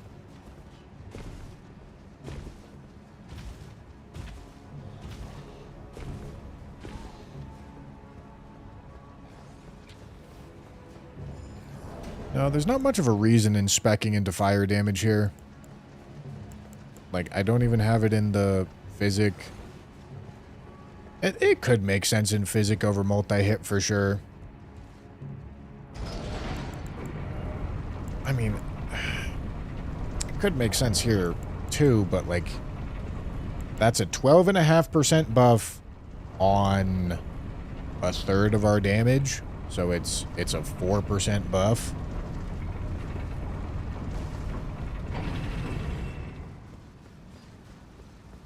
And it makes me take more damage for 4% more damage. I don't Like, that just doesn't sound very good.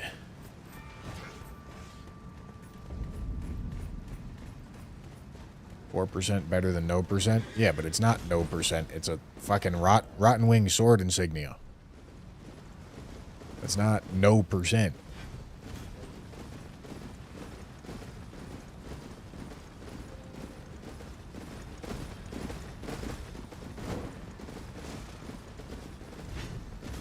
Radagon Seal, increase your strength dex, use faith tier to test damage. I think you just didn't listen when I was damage testing and don't know what's going on.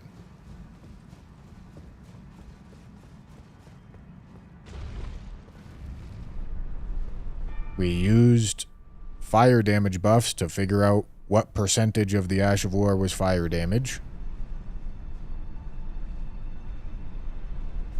Because if it was 100%, if the Ash of War was 100% fire damage, then something like Fire Scorpion Charm would buff the damage by 12.5%. But if Fire Scorpion Charm buffs it by something like 2, 3, 4%, then that means only a third of the damage is fire damage. Which also happens to be pretty much exactly what the AR says, so we know that the Ash of War uses the numbers here, the AR of the weapon, to determine what kind of damage it's doing. That's what the purpose of that test was. The other test of increasing strength and dex to see if it increased the damage of the Ash of War was to see if the Ash of War is something that scales off of exclusively one stat, similar to how Death's Poker works. Death's Poker, as an Ash of War, does not at all pay attention to your weapon's AR. It pays attention to your character's int stat. So, for us to figure out if the Ash of War pays attention to the weapon's AR or if it pays attention to the faith stat, we need to be adjusting the strength and the dex levels, not the faith levels, to figure out if the Ash of War scales off of faith levels or AR. That was the point of that test. Okay? I don't know if you followed. I hope you did.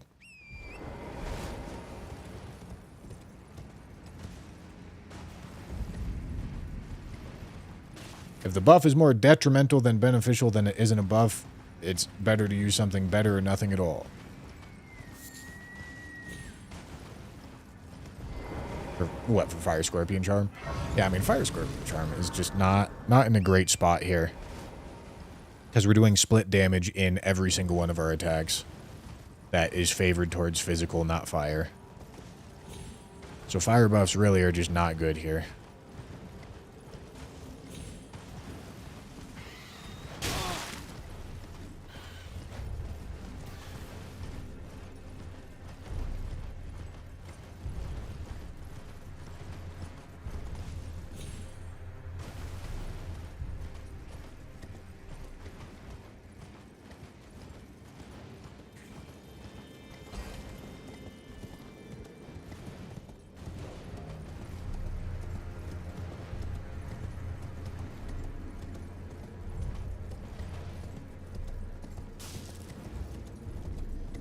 No, there's not really ever a point where talismans stop mattering. That they're percentage based. I would stop caring. Well, okay, here's a good example, I suppose. Maybe some niche knowledge. So every time you level up, your defense and damage negation increases. You can see it on the right-hand side of the screen here where it says defense, damage negation, physical. Well, okay. I don't know if you can see physical, but at the very bottom it says Holy 158/24.096. What those numbers mean is that every time you take holy damage, a flat 158 damage is taken off from whatever was done to you. And then 24.096% is taken off from that holy damage. That's what those two different numbers mean. Every time you level up, the flat number increases depending on what you're leveling. The defense, I don't think the damage negation increases every time you level up. I could be wrong here, but it's besides the point. When it comes to very high levels, that flat defense doesn't matter. It becomes such a small percentage of the damage you're taking that it doesn't matter. Changing it from 158 to 159 doesn't matter. In addition to the fact that the higher level you are, the more flat defense you have, there's going to be a less percentage change just in the level up. So going from 10 to 11 is a much bigger deal than going from 100 to 101, right? You see what I'm saying? It's a much bigger percentage.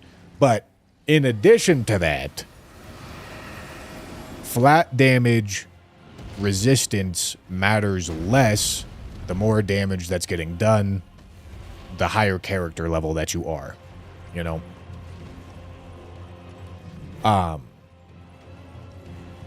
So, all that is to say, you never really stop caring about percentages, which is what the second number is, but you do stop caring about flat buffs, which is what the first number is, additive buffs, which is what the first number is. So things like damage greases, not status greases, damage greases get worse the higher your character level is. Flat damage buffs like on Dragon Halberd or Dragon Scale Katana or Helfen Steeple or Stormhawk Axe get worse the higher your character level is because they don't add a percentage to your damage, they add a flat amount. Which means they represent a larger portion of your damage at the lower your character level is and a lower portion of your damage the higher your character level is. So they matter less the higher level you get. But percentages, they matter the exact same the whole way through. And since flat stuff starts mattering less later on, it means percentages matter more.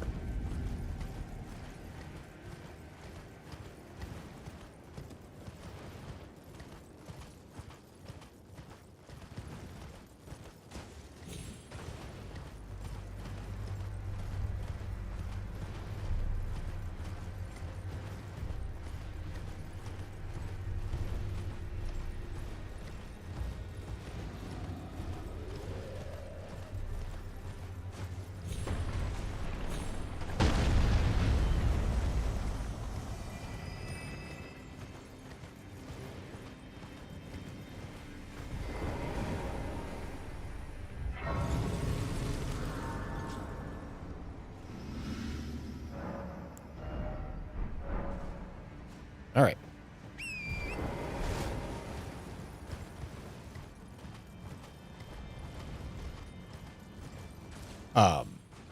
So since talismans are all percentages, they always matter. Talismans and physic tiers are like the cornerstone pieces of your build every time. They're the things that you change to get your build to work well. And I guess like Ash of War. But something that doesn't rank super highly on that list is what flat weapon buff you're choosing to add, you know? Like, oh, I'm so excited to go use a fucking magic grease for this boss. Like, nobody ever says that. Yeah. Can't wait to see how good this fire grease fucks up this guy, you know? Like, nobody ever says that.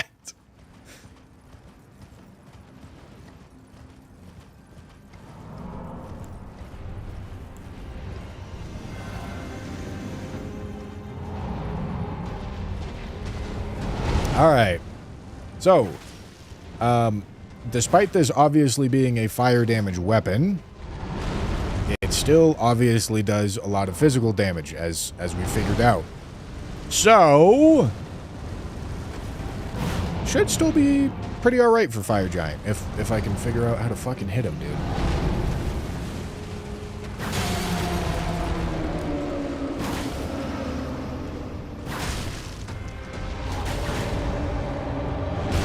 Damn it.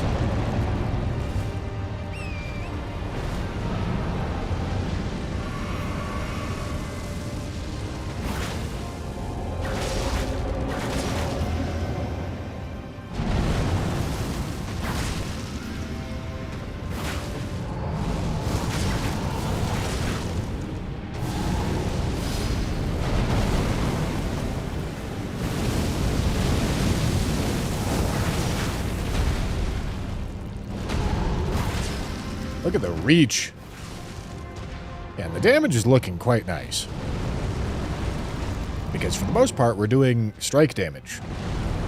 Physical damage, not fire.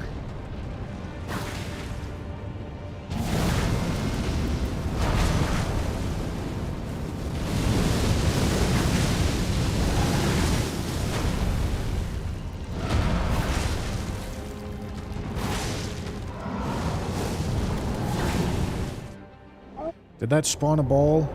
Damn it.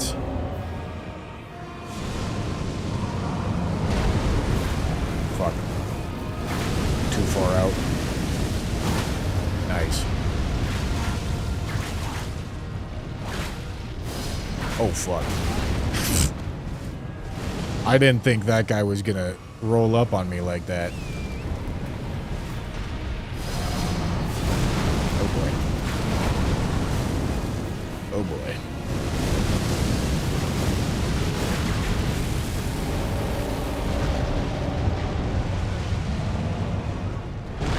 Not sure if this weapon is better or worse than the Great Shield last run. It's better by a pretty noticeable margin. It's not like this thing's A tier, but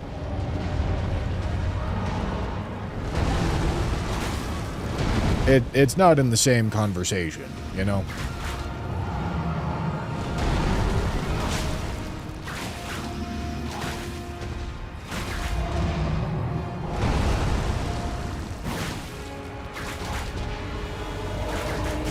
Ow.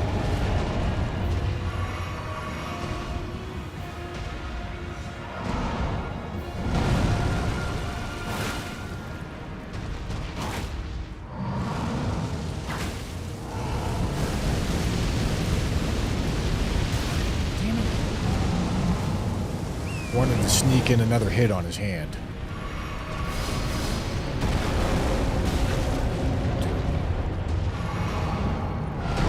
What in the fucking scam are we talking about here, big dog?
Come on, big dog.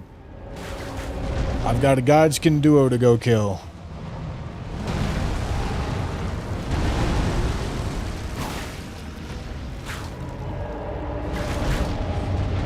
How's that not hit? Okay.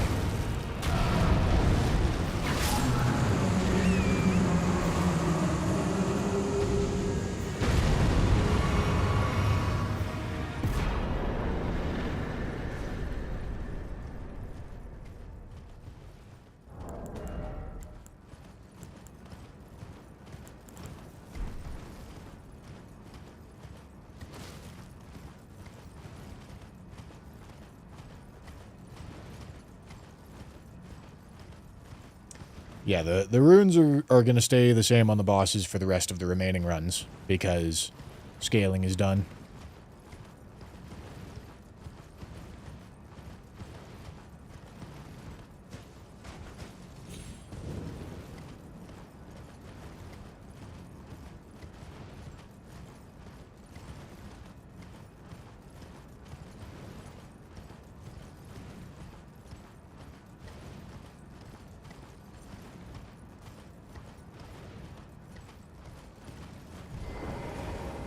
Okay. I should maybe take off Scholar Shield, huh? Because we have not once used that, and we're not, obviously not going to use that on this playthrough. Okay.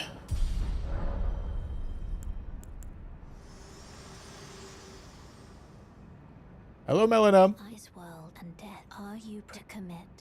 Very let my hand.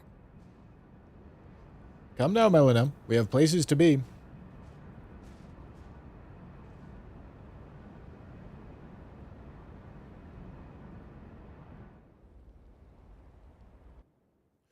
Computer, launch a jaw cannon at Renala's face.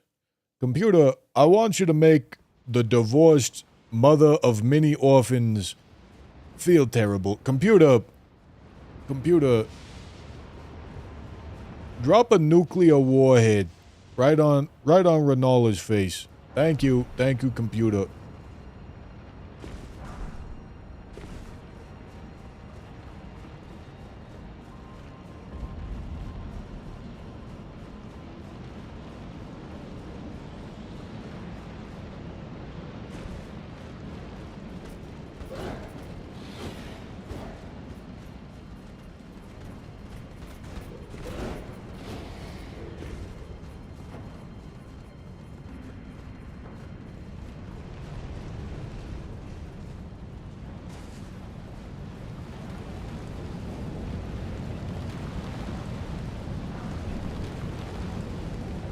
Computer, make the foreskin duo super gay and horny. But also make them really awkward, too. Make it so that they got a really weird energy about them, computer. Make it so that everybody else in the room knows they want to fuck except them. Computer. Thank you, computer.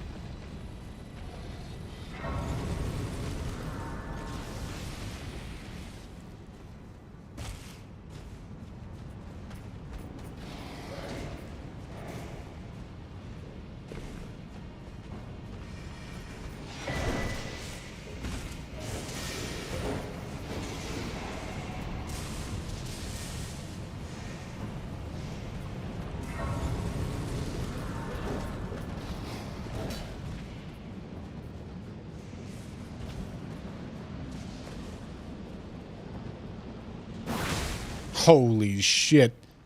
That poor guy was just living his life. And the fire giant's pubes came falling from the sky. Right into his nostrils.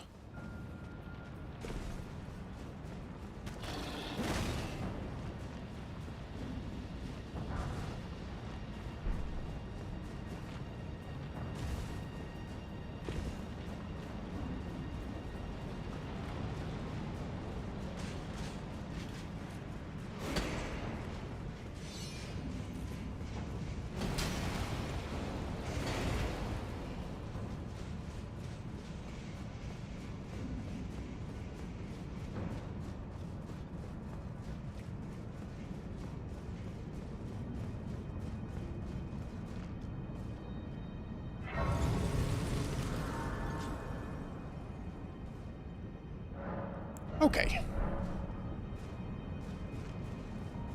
Now for the, forever test of every run. God bless this fight. Truly a joy every time I get to experience it.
Hello?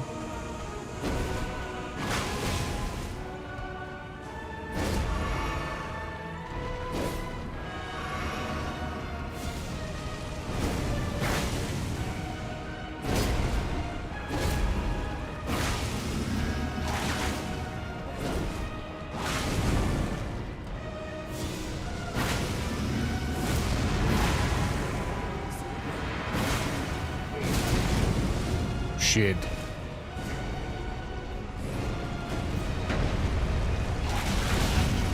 Okay, man.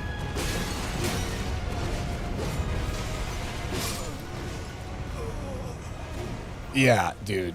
Really, really fucking happy about that one, man.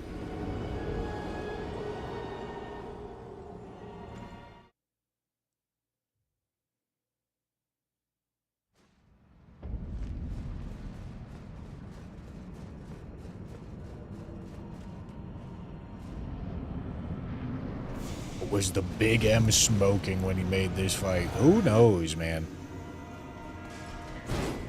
For whatever reason, people fucking glaze Ornstein and Smo, and now Big M is convinced that he's supposed to make these shitty fucking stupid duo fights.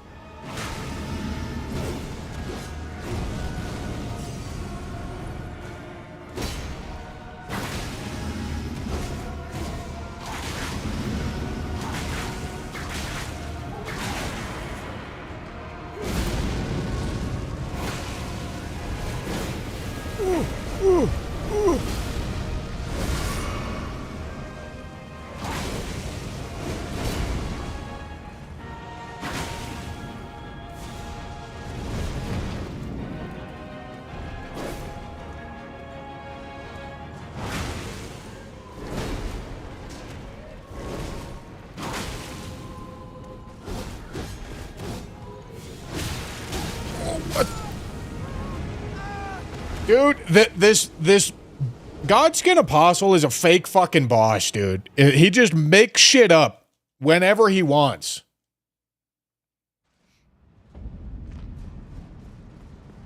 Bro's just full-on fucking improv every time.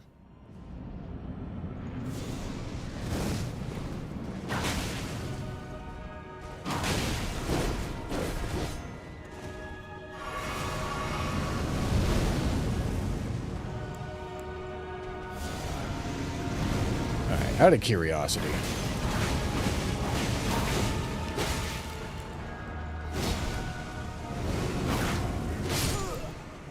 It's so dumb. It's so dumb. Why does that move have iframes? Like I'm genuinely okay. I'm crashing out. But also, genuinely, why does that fucking move have iframes, man?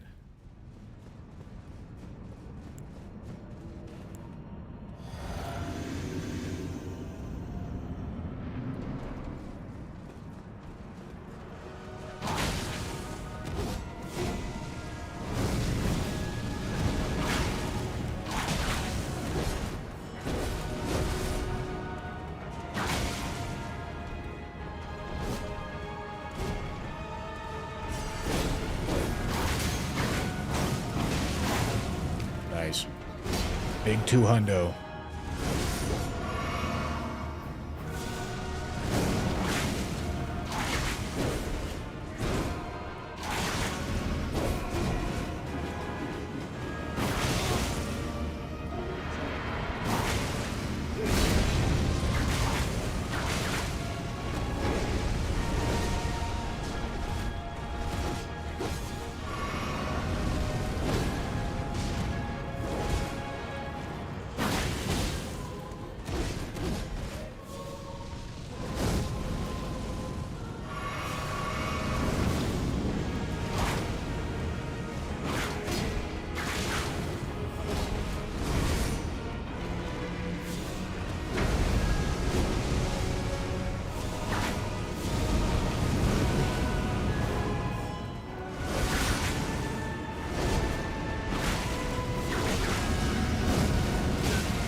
do I always do that too early?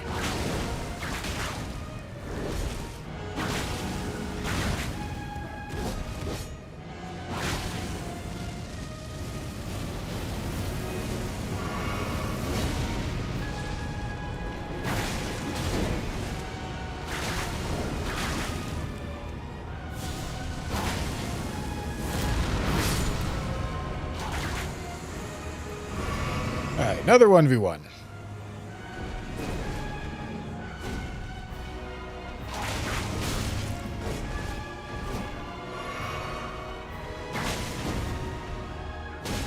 Why am I not fucking dodging? Thank you for doing actual moves. Can we do real moves here, man?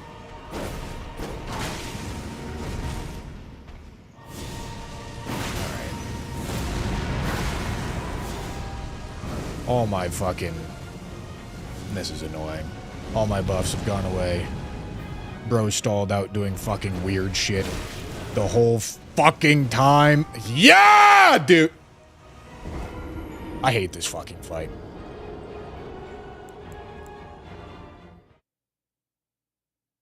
This fight is so dumb. Both of these stupid fucking bosses can decide to just do move chains that have optional follow-ups, and they never do the optional follow-ups, so you never have any fucking safe punish windows. And the only way to even make this fight halfway fucking reasonable is to make it so that you're not constantly fighting both of these fucking dipshits that are trying to hit you at the same goddamn time. And when they decide to just not let you fucking hit them for the entire 1v1 time that you got,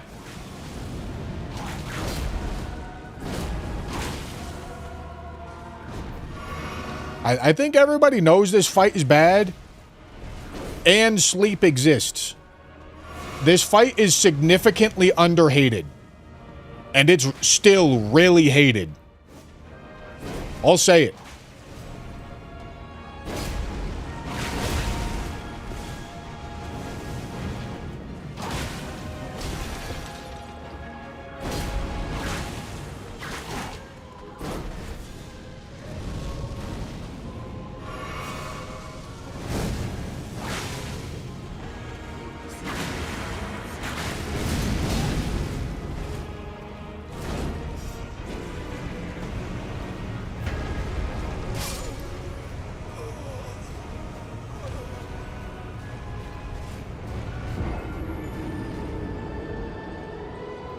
I lost my touch. I didn't. All right. Okay, hold on. Nope. Can't do it. Can't do it. Can't get rage baited. I'm sorry. Gentlemen, that was foolish. I shouldn't have read that. I shouldn't have read that and engaged with that. I apologize. I apologize. I apologize. That was foolish. That was foolish out of me.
Oh my goodness. Okay.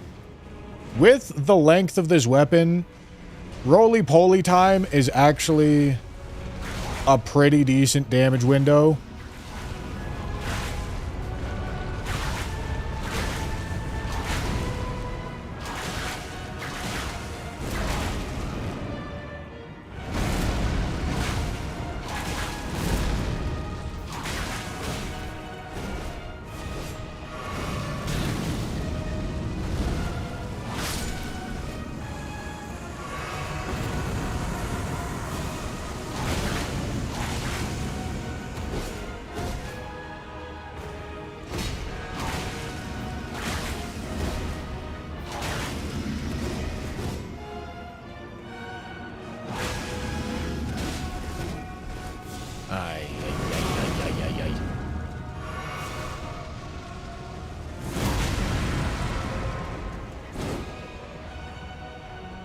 I guess I'm just gonna target Fatty here. And we'll do the opening to the fucking fight again. Okay, yeah.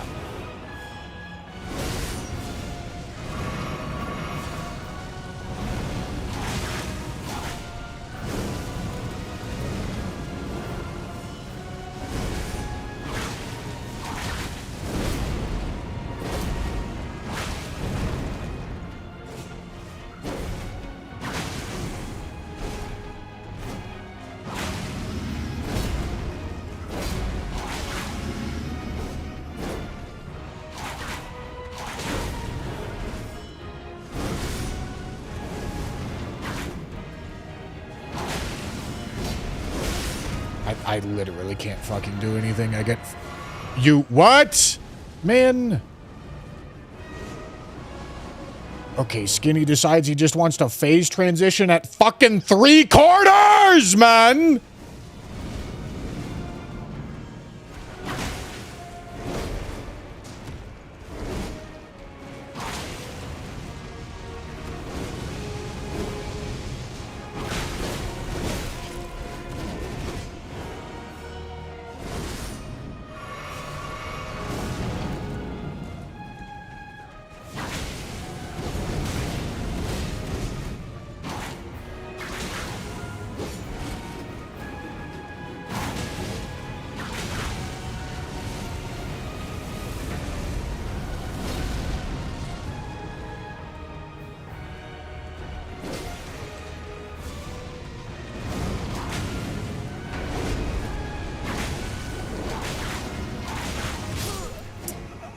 Yep.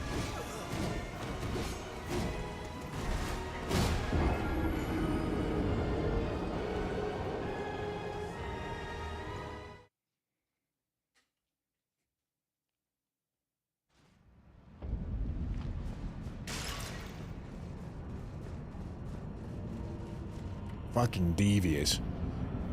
You're welcome. Devious out of the fucking duo here, dude.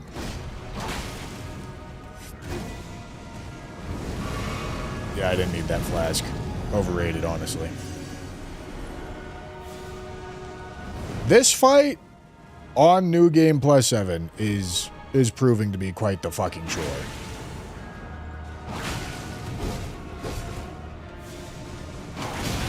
Okay.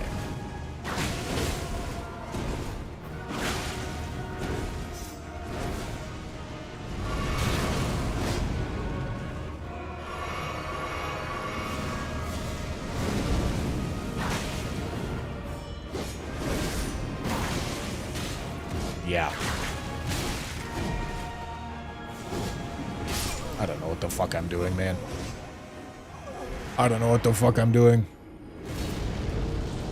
I would have never thought a crossbow would be better than this weapon. It wasn't. This fight is just proving to be quite the fucking chore. Because the New Game Plus cycles, they don't do a ton to make the early game much more difficult, but they do make the end game scale quite a bit. And this just happens to be a super problematic fight in the end game.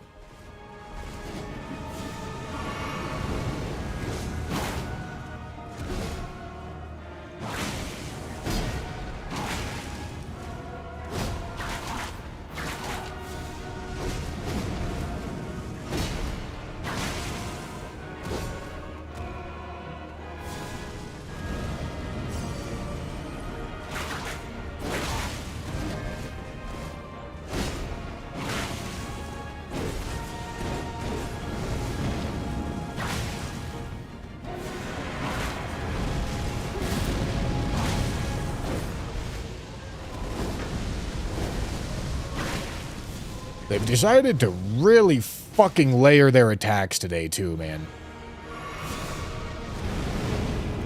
Like, normally you get, like, a little bit of passiveness out of one of them. But I have been getting nuts to butts out of both of these dickheads all day today.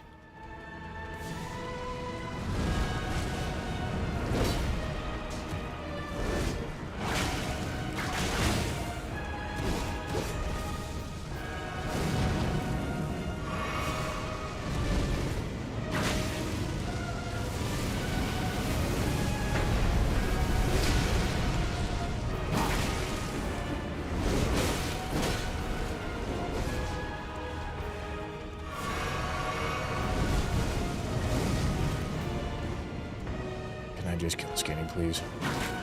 Sick iframes, man! Fuck, dude! It's so stupid.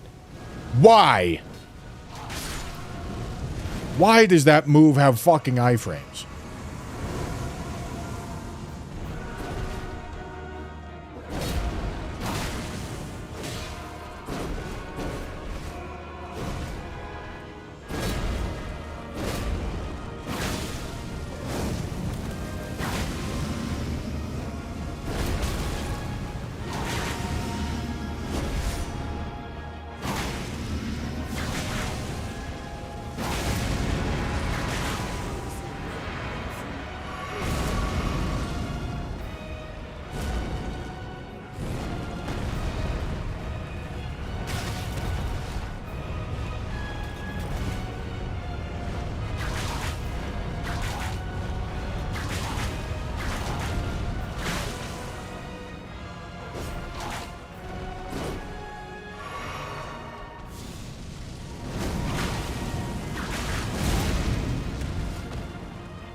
Yeah, dude.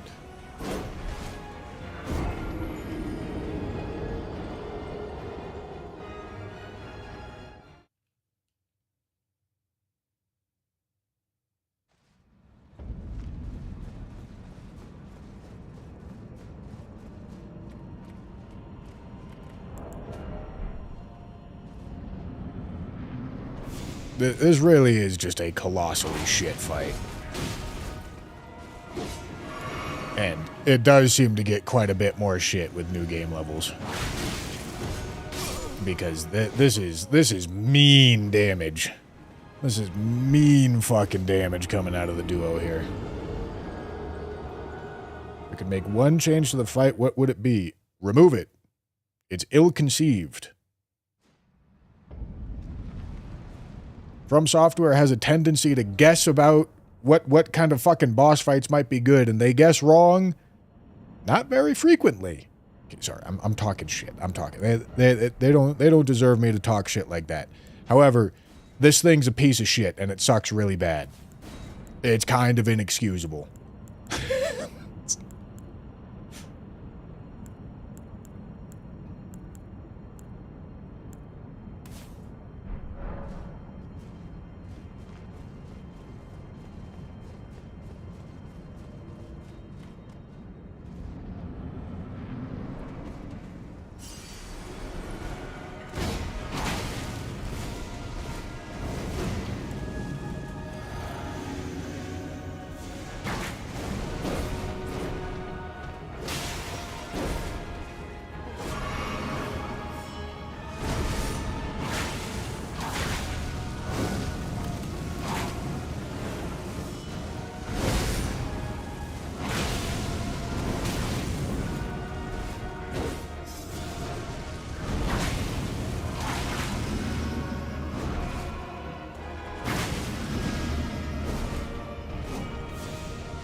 Why are you over there, Skinny? What are you doing?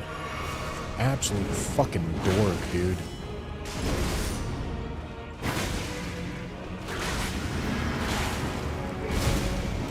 Alright, I'm gonna let him roll.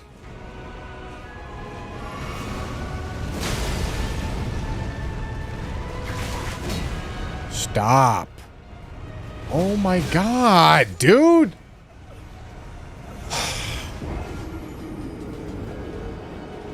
You're not supposed to fucking do that! Oh my god. Before the aggression change, it was even worse. It wasn't. They didn't change this boss. They changed Crystallians. Like, that really needed a fucking fix, dude. They changed Crystallians. That Crystalians are the ones that got the fucking aggression fix, dude. Not this colossal piece of dog shit.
No way.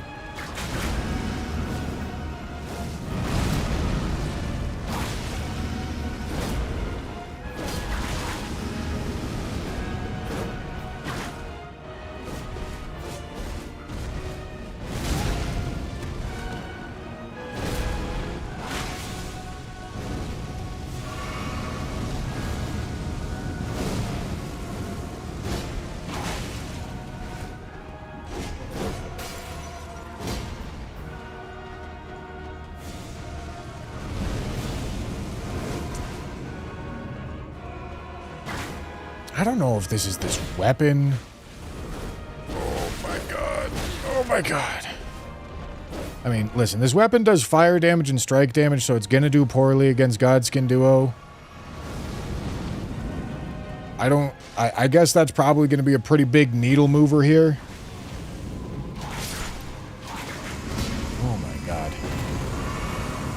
But also, I feel like the new game +7 is also doing quite a bit here.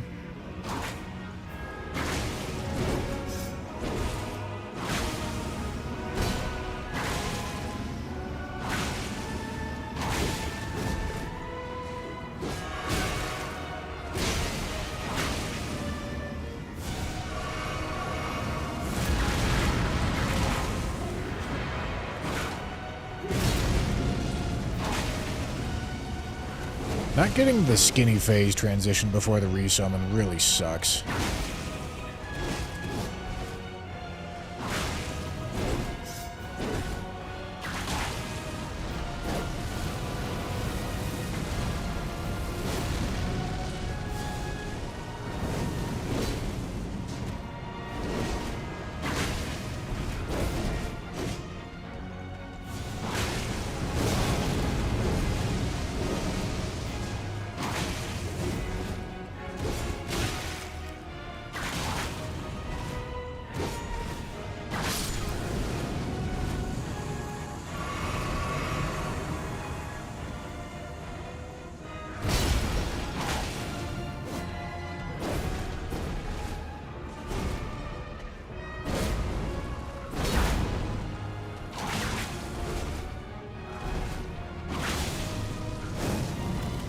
He's gonna resummon. What the f... God fucking damn it, dude. This is... Alright, I mean, this is fucking chalked. I get no value. Oh my god.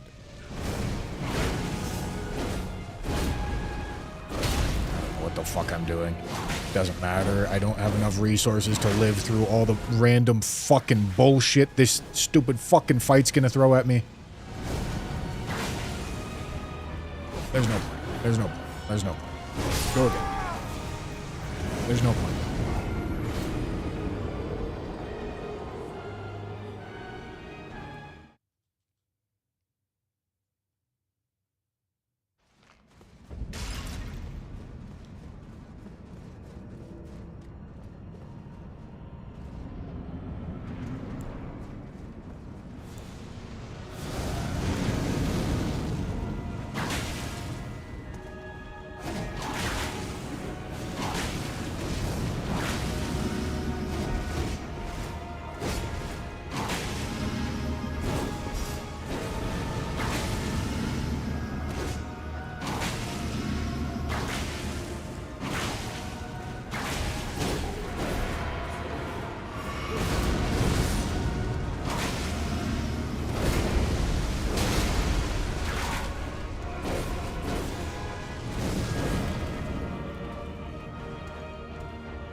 Alright, 2 Godskin duos today, and 2 fucking colossal issues. That's tough.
Okay.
Alright.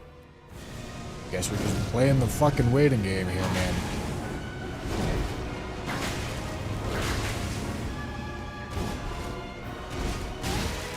Great.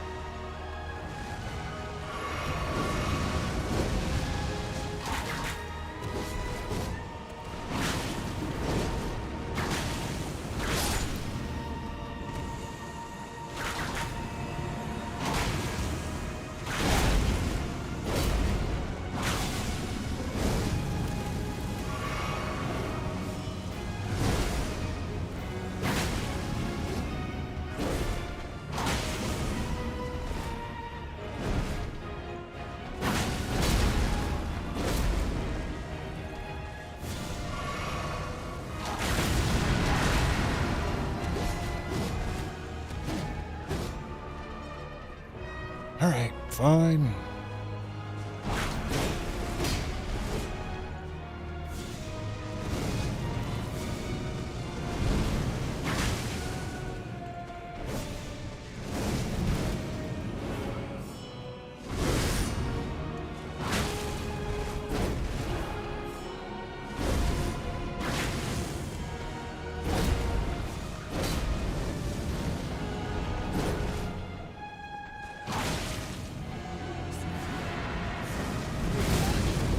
There's no way.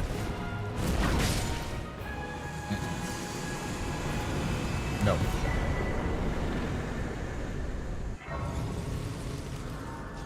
Oh, dude, that's gonna be a fucking issue for so many weapons, I think.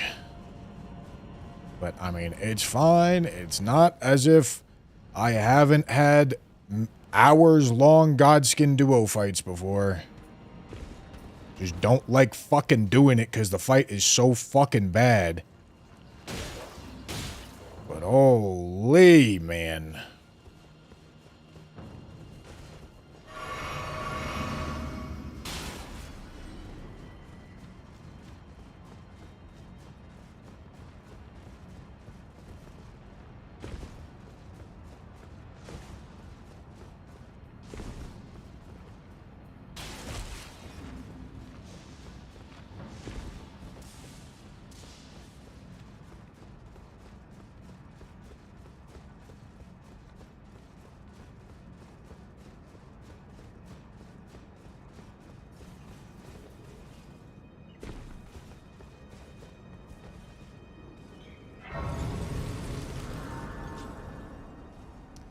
Alright. Southpaw, thank you for the prime. Appreciate you.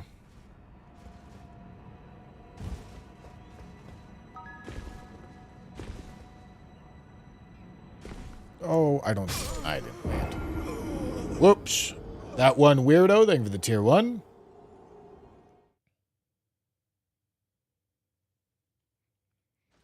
Crazy how Godskin Duo drops every weapon down a tier.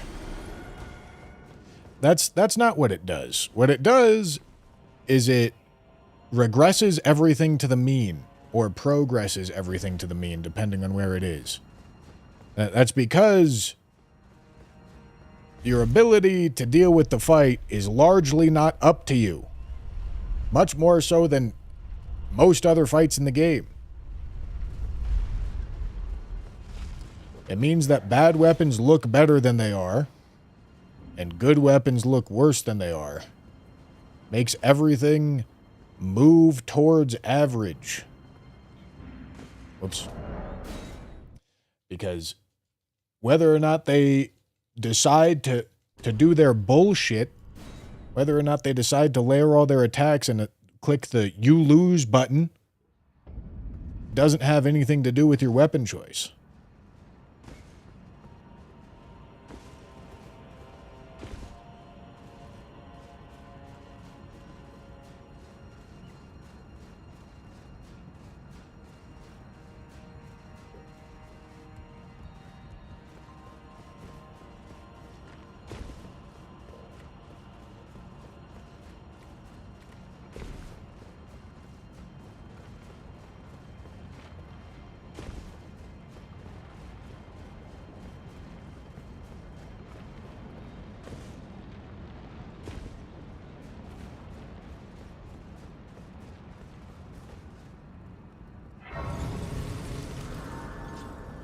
Sleeping pot against my rules for this challenge? Well, I haven't been using them. I promise, if somebody's suggesting sleeping pot thinking that they're informing me about something, it's just gonna piss me off. I think understandably, if you start quoting fucking basic game mechanics that everybody's known for literally almost 5 years at this point, as if you're trying to fucking tell me something that I don't know, I'm gonna get a little frustrated.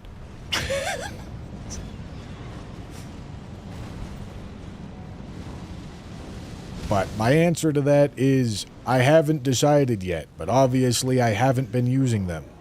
Approacheth destined death. I will not have it so.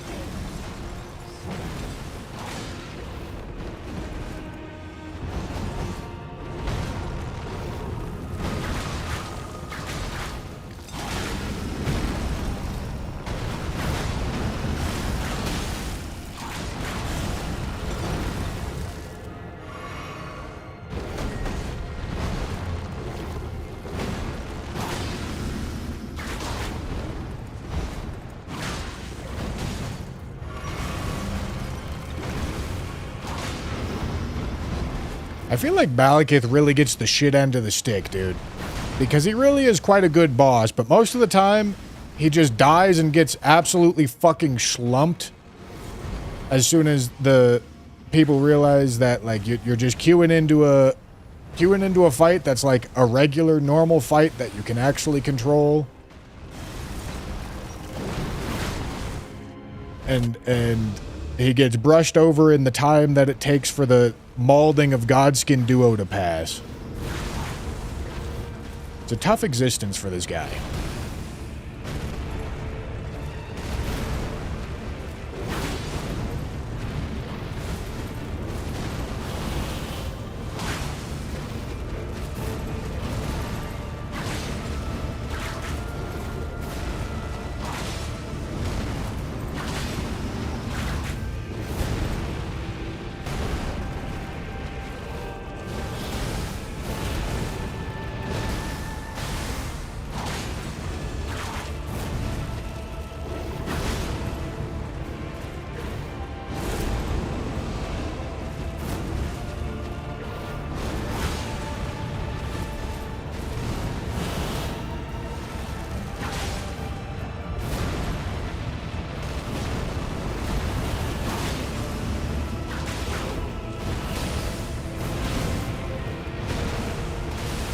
Need to put the charge talisman back in the physic.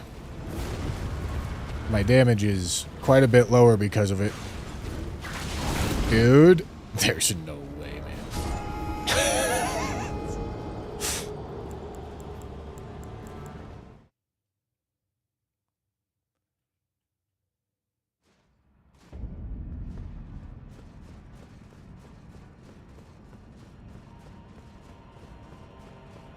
Fucking crazy.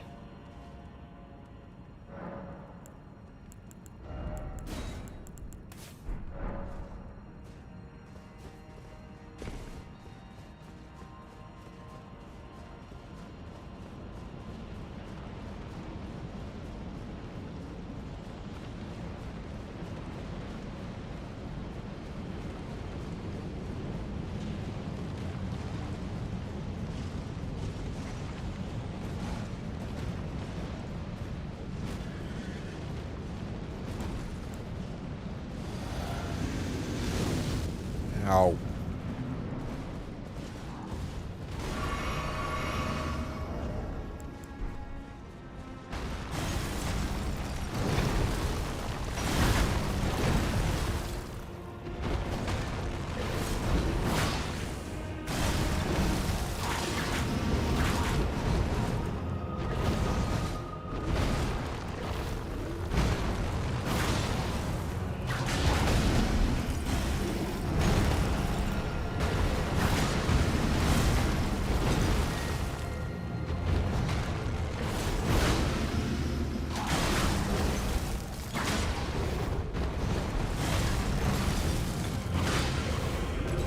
No, Godskin Duo is a level of shit never conceived of before Elden Ring.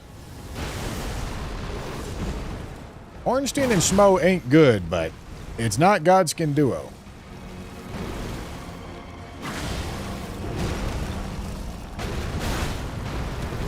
The crazy part about Godskin Duo is both Noble and Apostle are terrible fights on their own.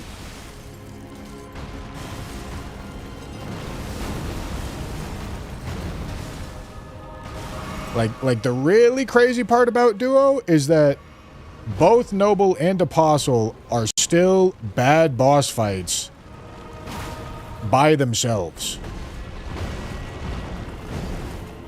Then comboing them together does not, as you can imagine, fix that situation.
damn it, man.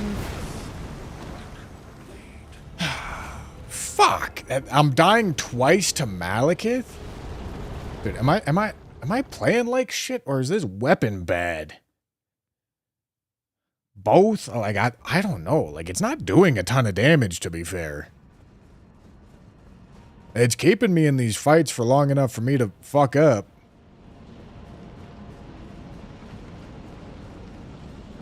It understandably had a really shitty performance on Godskin Duo. I shouldn't have died to Malekith right there, though. I should dodge those. That was a me fucking up problem.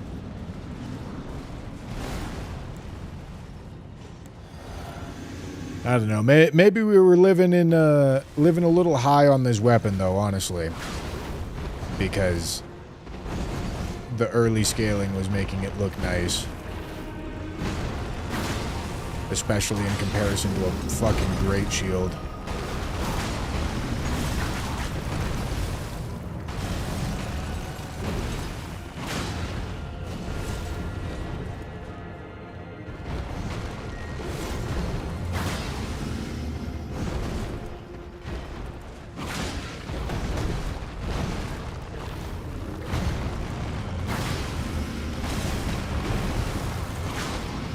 Charge attacks also do just feel...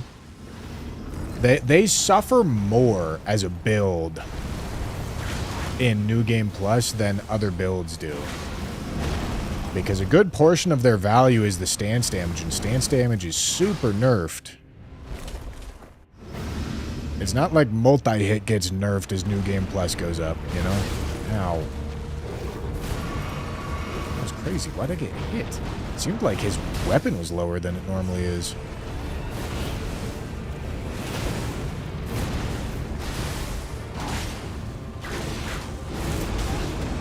Yeah, we're not really doing very much damage here, honestly. Maybe that's a New Game 7 thing. Maybe that's a... this weapon's kind of bad thing. It's hard for me to tell. It's hard for me to really get my bearings because we've only done a Great Shield and a Whip on New Game Plus 7. So, like... I don't know what a good weapon on the scaling looks like, realistically. It's making it hard for me to judge.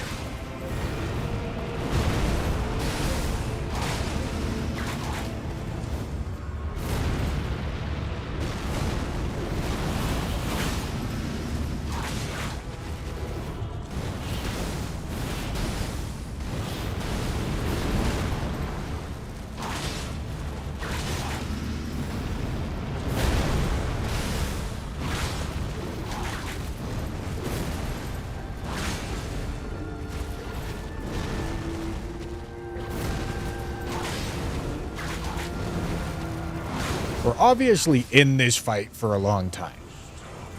Like, this is obviously not great damage. But is that New Game 7? Is that Whip? Is it both? It's obviously a little bit of both, but how much of each factor is it, you know?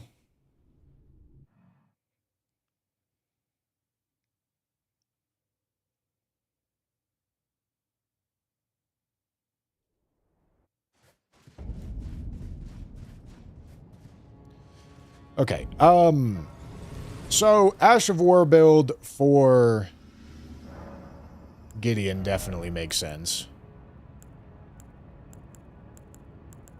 Definitely makes sense. But also, I want, if I'm doing that, I want Dancer set. Oh boy, alright. Huge side quest time.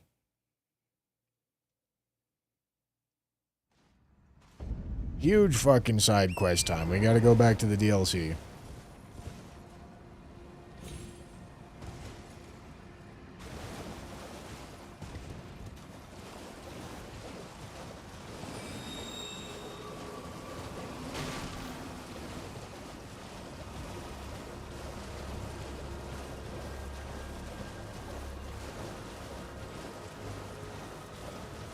Moog is probably... I mean, strike damage is fine against Moog. Fire damage is not.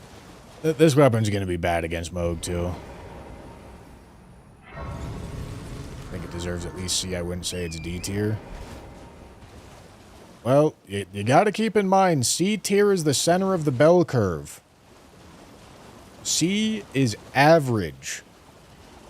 You know?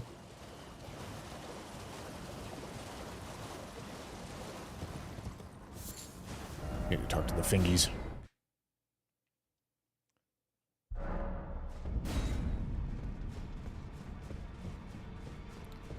So when asking between... Wait, am I locked out of this quest?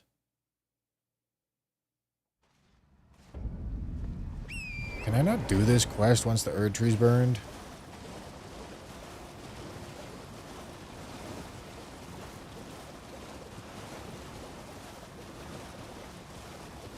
Okay, no, he's there. That's good.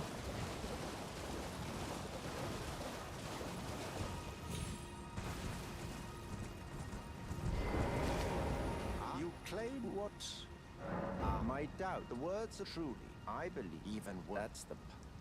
D is bordering on a non-weapon IMO. Yeah, that's just like not understanding bell curves realistically, but that's all right.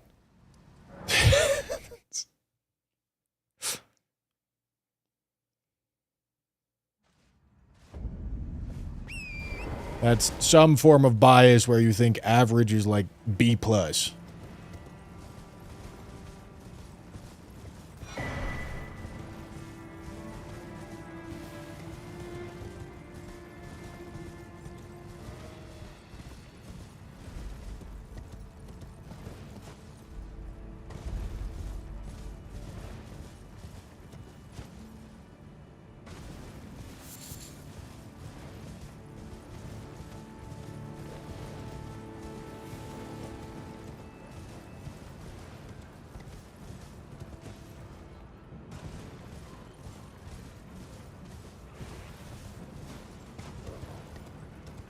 No, Challenge Run is its own separate tier.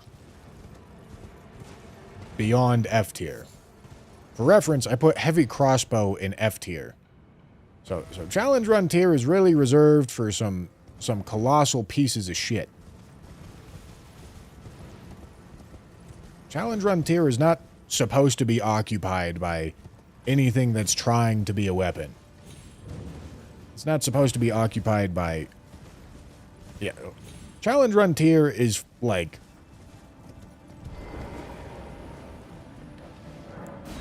a challenge run. Listen, Heavy Crossbow, terrible, god-awful, really bad weapon. I'm not going to make a challenge run out of the Heavy Crossbow, you know?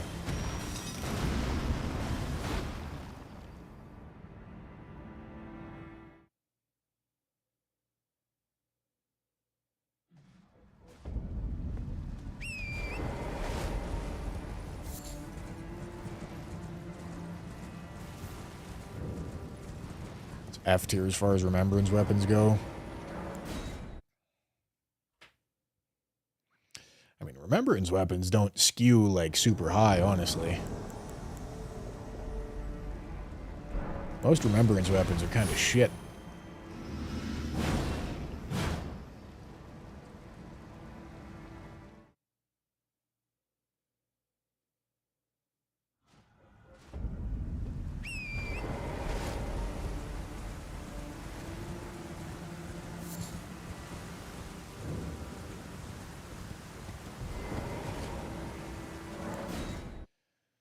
Shield and whip look worse than the crossbow. They're not.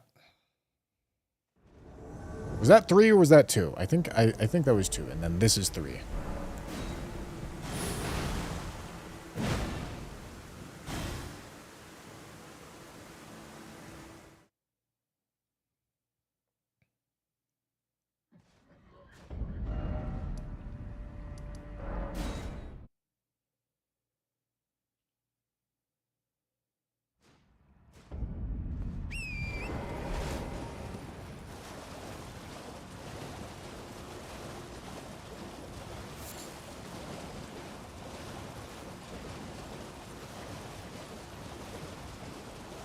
don't know about that one. What about remembrance weapons? All right.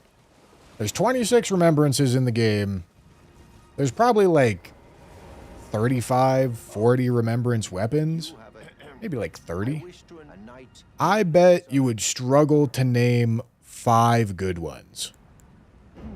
Now, for your normally that.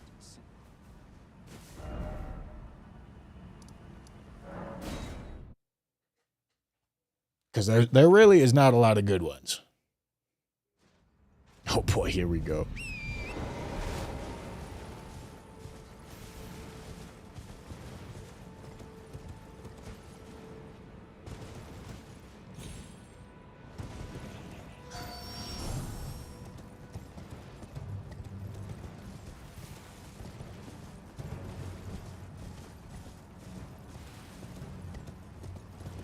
Carrion Regal Scepter, best staff.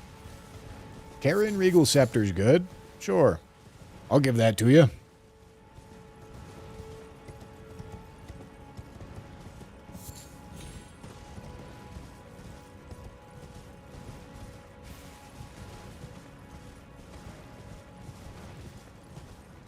Blasphemous Blade. Swordlands. Like, Swordlands gets glazed quite a bit. I don't think Swordlands is amazing.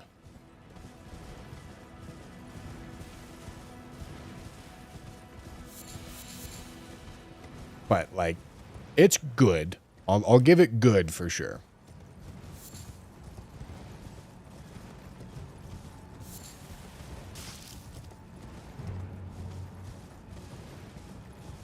Moog Spear. Perhaps literally the most overrated weapon in the entirety of the game. Moog Spear is genuinely bad. Despite how popular it is.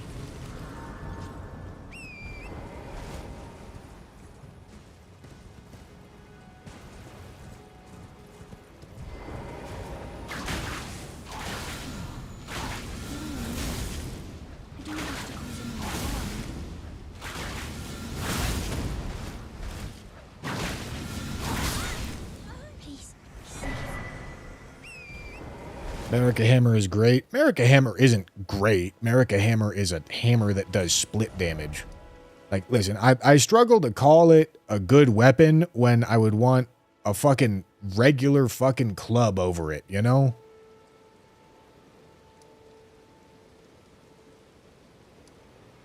Like, if the starting class weapon of the same weapon class is better, I don't think the weapon's good. Maybe a hot take, but, you know, like, I don't feel like that's an unreasonable thing to say.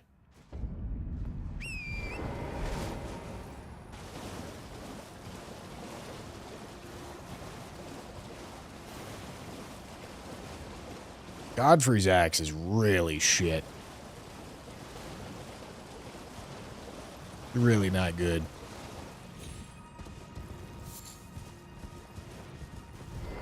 And then the various colossal hammers. Of course they're good because they're colossal hammers. But they certainly suffer from the fact that they're somber colossal hammers. Like, yeah, they're good. I'll give you good. But in the same breath, I'll also say there's not a single world in which I would ever take a Remembrance Colossal Hammer over a Smithing Colossal Hammer, you know? You have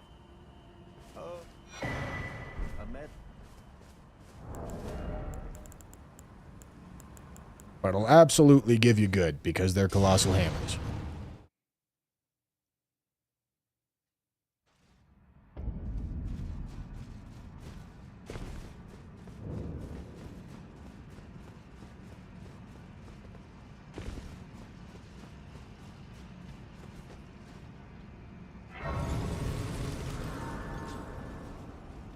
Axe of Godric, my goat. Sleeper pick.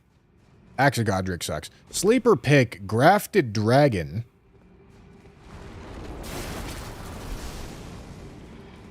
That weapon is good. Not because of anything unique it does, but simply because of the weapon class and moveset that it has.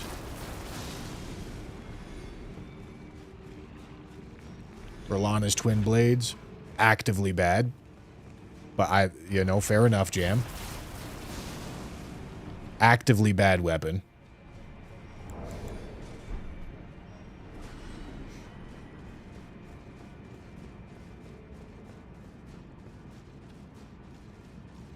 We just naming weapons now. Yeah, chat's missed the point. Mr. Juicebox, thank you for the $2 super chat. What's your opinion on Radahn's greatswords? Which ones? Consorts or base game? I mean, base game, not great. Consorts, I mean, they're also, like, realistically not great. I don't think I'd give you good on any of the three.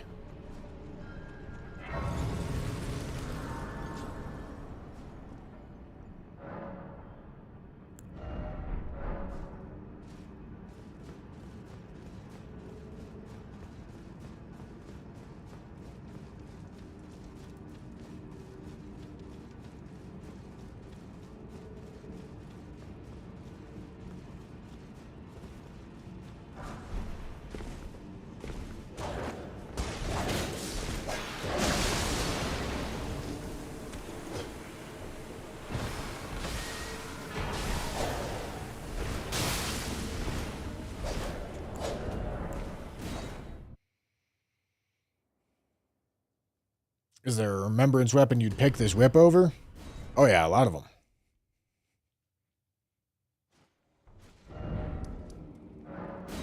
Being good and being better than bad are not the same thing.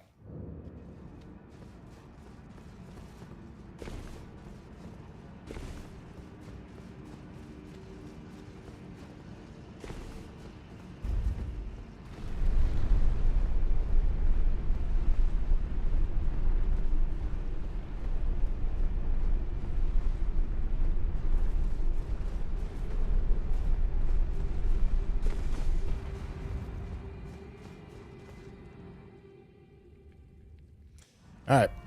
Let's beat the shit out of Moog.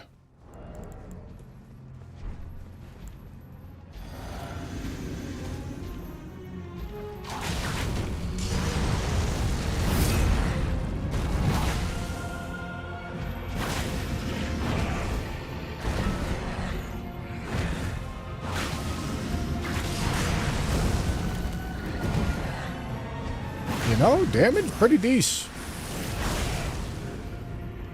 I can't complain too much about that damage.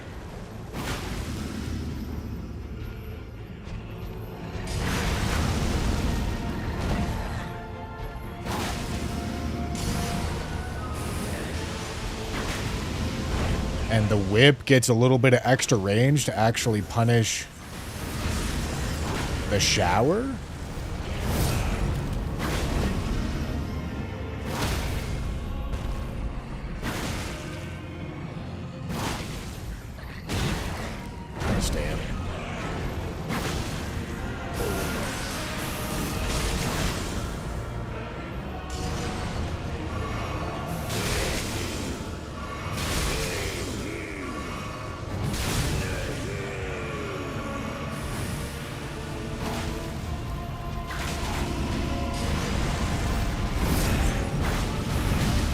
What?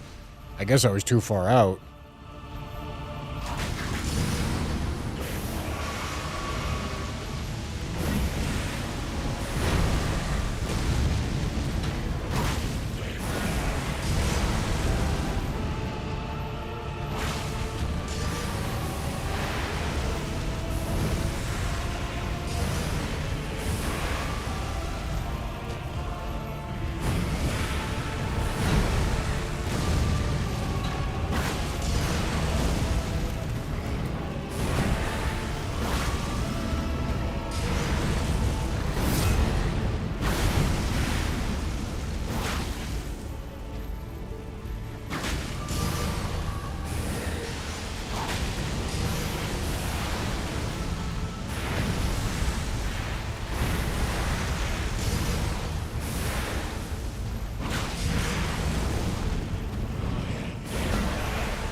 Ow.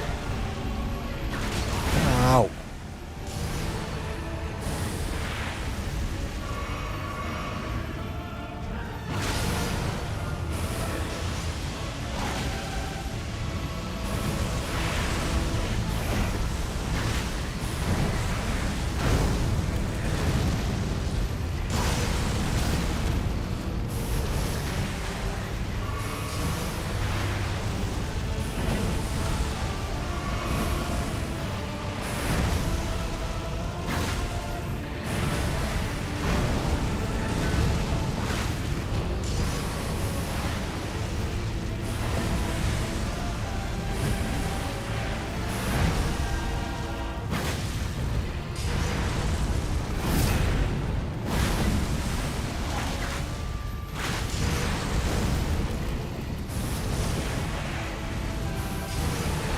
I mean, listen, it's not exactly fucking turbo-juiced incredible damage, but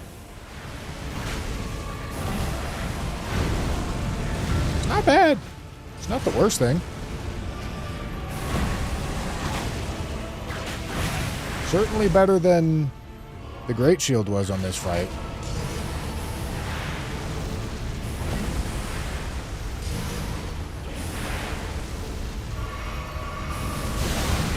Ow, dude. Just want to heal.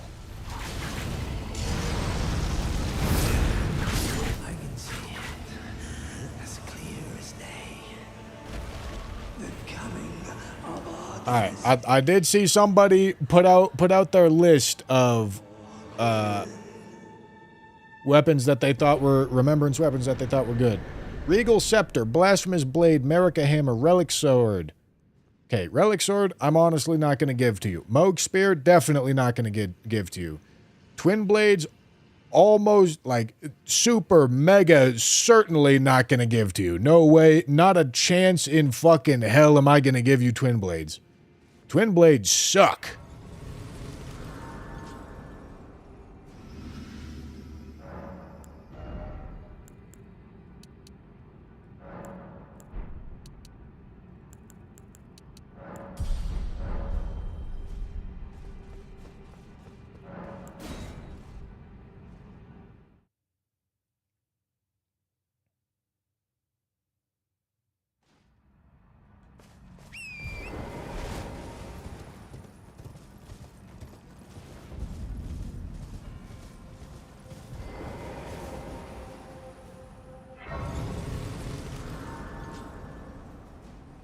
Moog Spear is the best Gideon cheese in the game.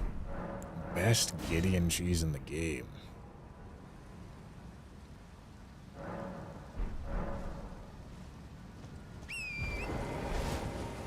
I mean, what do you do if he just back rolls?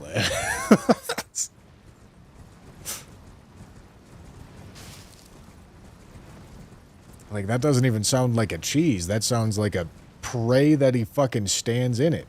Which he will sometimes, because NPC fights are really dumb. I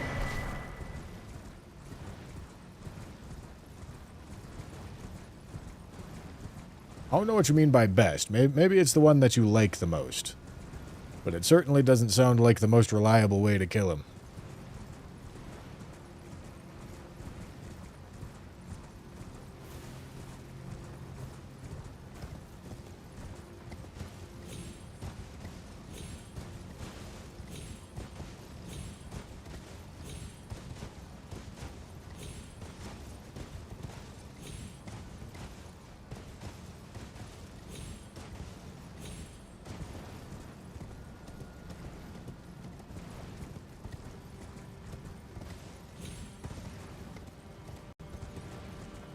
Great Sword of Damnation bad. It's pretty good for NPCs.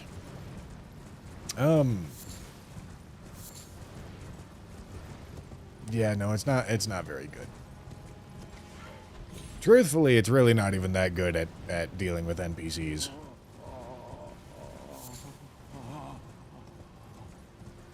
There's oftentimes better cheese strats.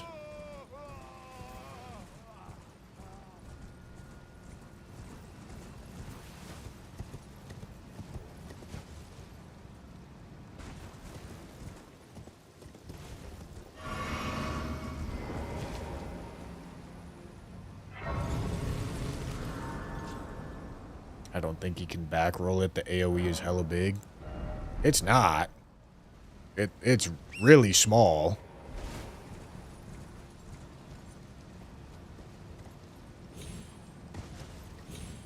Moog Sacred Spear Ash of War is not a very big Ash of War. That's the main reason why it's not that good. I feel like Moog Sacred Spear is just like some devious Mandela effect induced by trying to aura farm as the blood god. You know?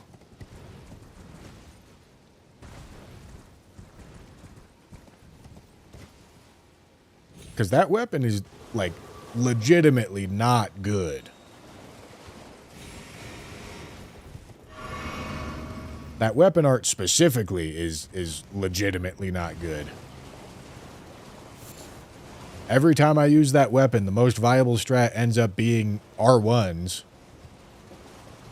And, like, it's not great at that, but it is a weapon.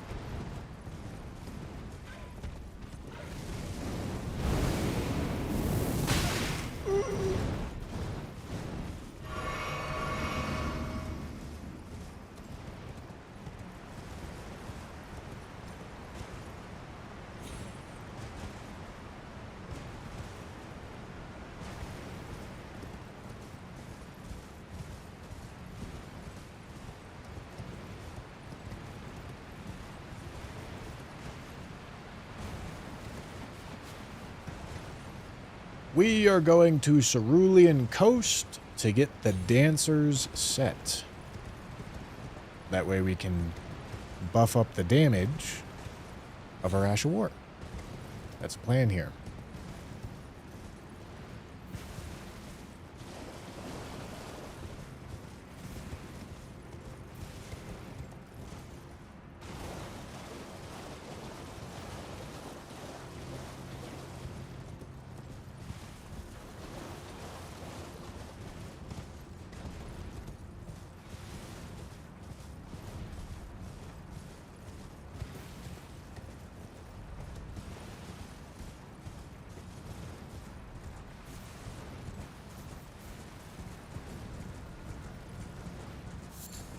The ancient meteoric ore greatsword.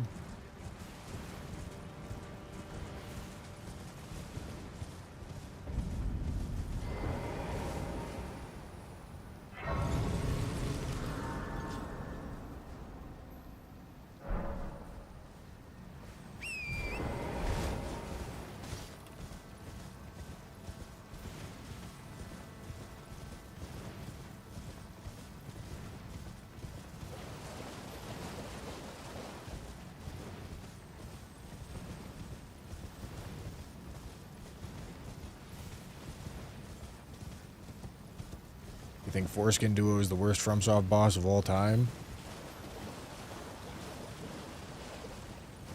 Yeah.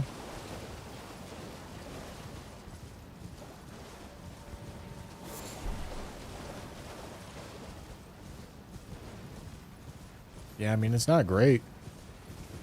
It's really quite a bad creation.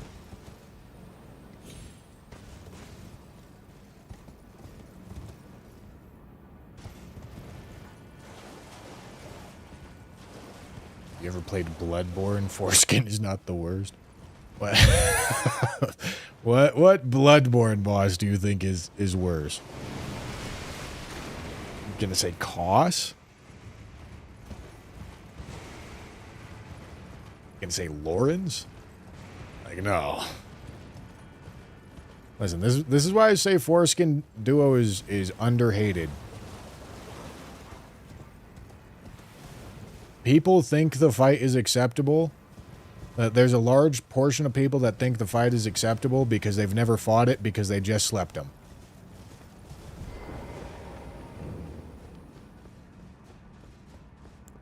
They just looked up the cheese strat and got past him, no problem. You know?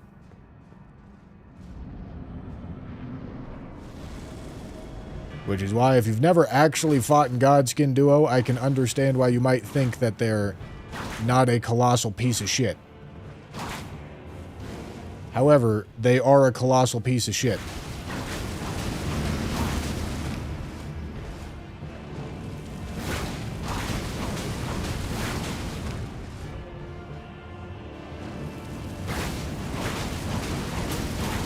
Oh, I don't have any blues. Alright, that's fine. I can just crouch spam. Because crouch R1s are also pretty good NPC killers. Especially if those NPCs don't have range.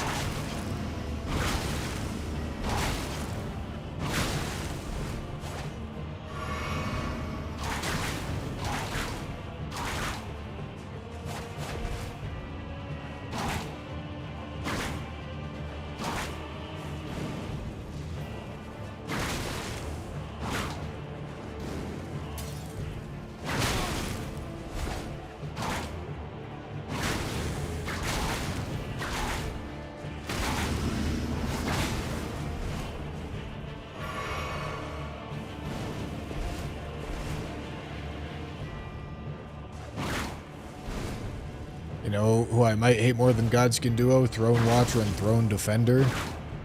I mean, listen, Throne Watcher and Throne Defender are bad. They're not Godskin Duo bad.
All right.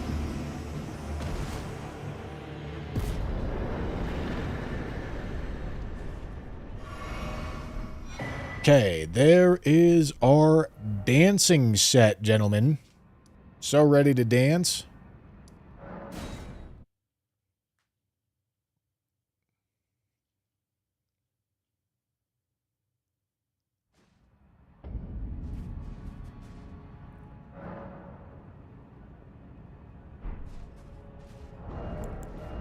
Okay.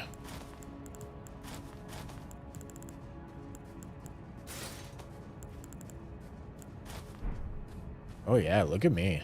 So pretty. Okay. Let's get the stuff that buffs the Ash of War.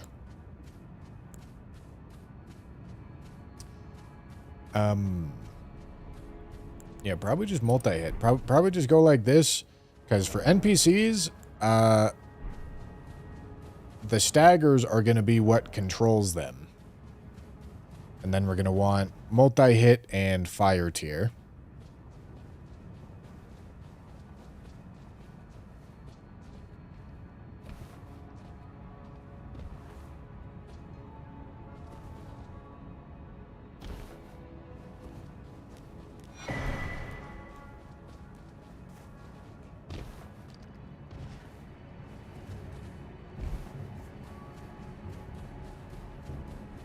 If Blood-Starved Beast is in the same conversation as in your mind as fucking Godskin Duo, you just are clueless. I don't know what else to say. That's a genuinely clueless take.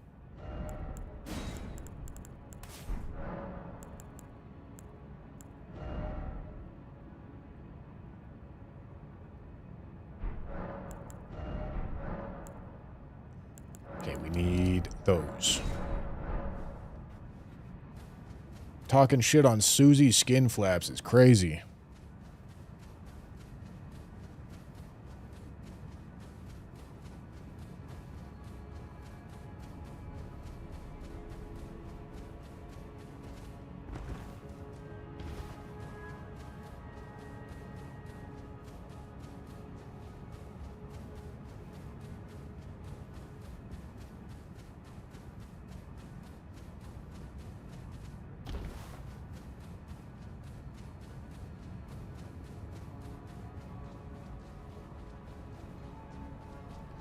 Dancer's set buffs any Ash of War that has the word dance in it.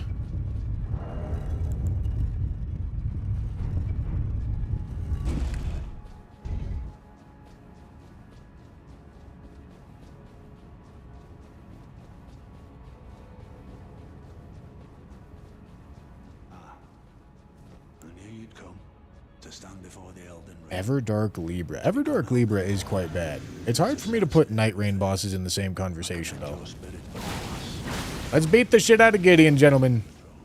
Whoa, he didn't fall over. unto eternity.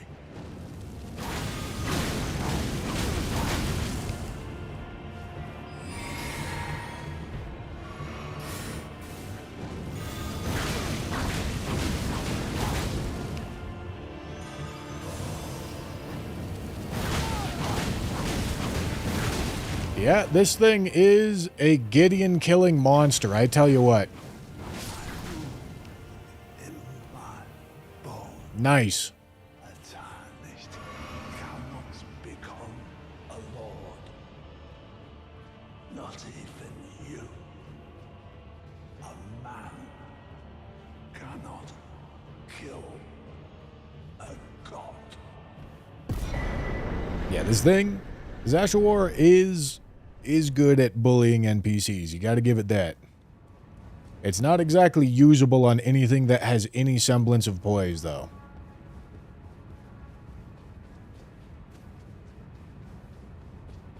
IMO, the Nameless King, is really bad, too. Crazy rage bait. Whoa! Alright. Alright. Bro's trying to start a dialogue here, I tell you what.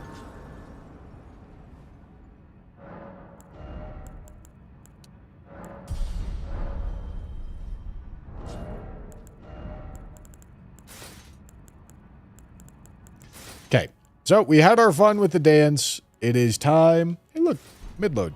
Nice. It's time to go back to serious business here, gentlemen. Serious business.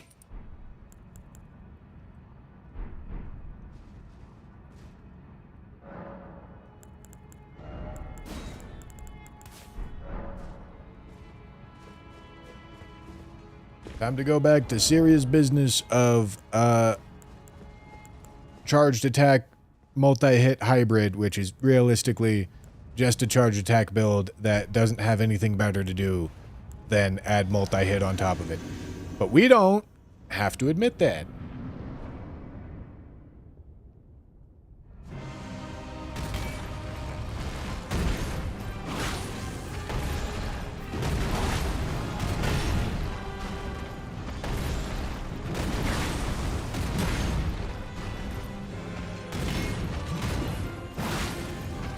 Nice chunk.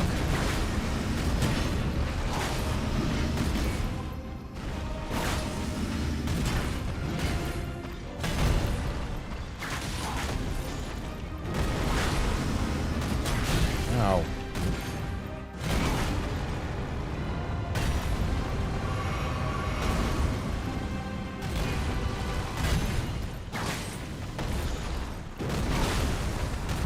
Jump too early.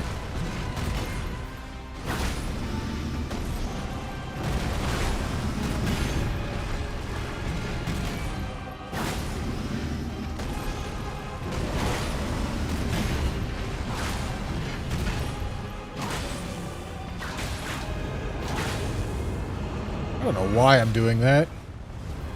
That wasn't a smart idea.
Ow.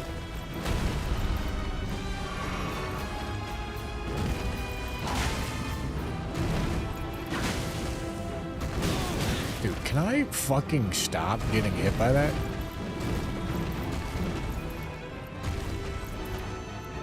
Tell you what, really wish I had the fucking...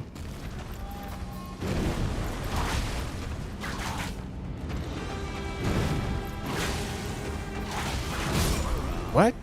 Did I? What?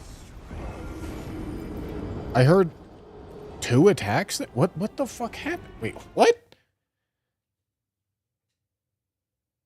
Did I attack? Okay, no, I guess I might be going fucking crazy. I thought I somehow buffered 2 attacks. But I think I just buffered 1.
You know, even with the like full charge attack setup, I don't get charge attacks off a ton on this build, man.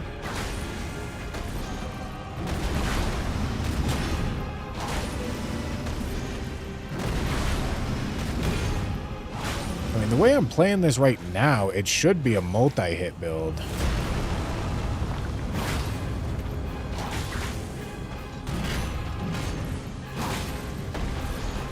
This thing really struggles to have a super cohesive identity.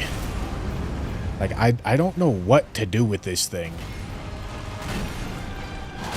It seems really dependent on the opening. Oh my god, I get the stagger right there. That's crazy. Fuck, man. Seems really dependent on the openings that bosses give you. Which is not the case with every weapon. Some, like, a lot of the times you get a weapon, it's like, oh, that move's really good. I'm gonna do that.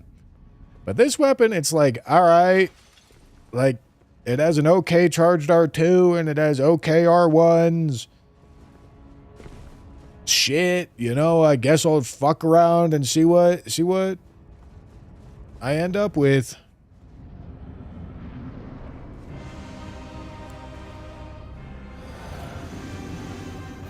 You know?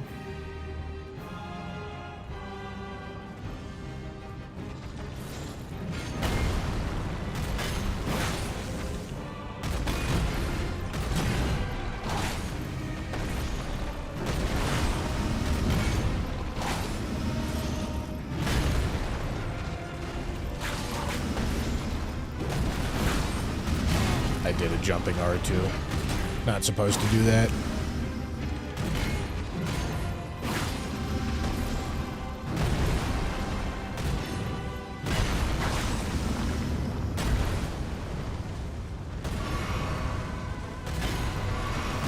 Dude, I double input the fucking flask and it doesn't. Okay, I'm maulding. I'm maulding at fucking Godfrey of all bosses.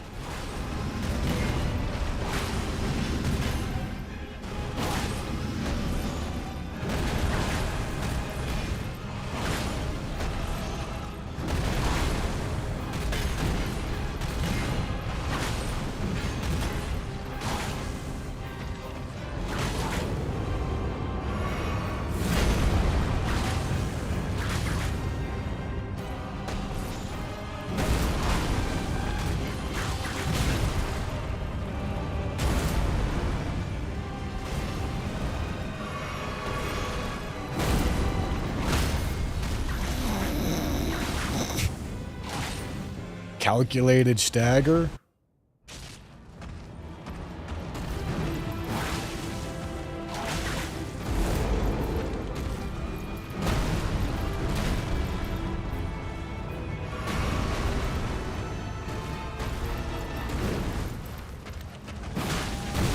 Yeah, no.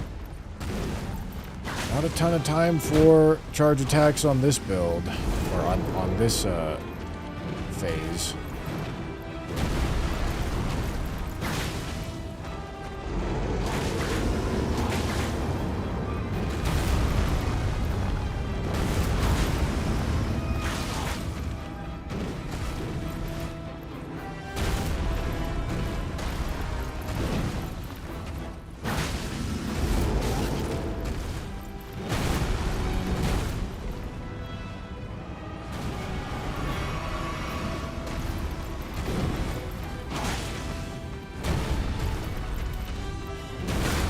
Can't strafe that anymore.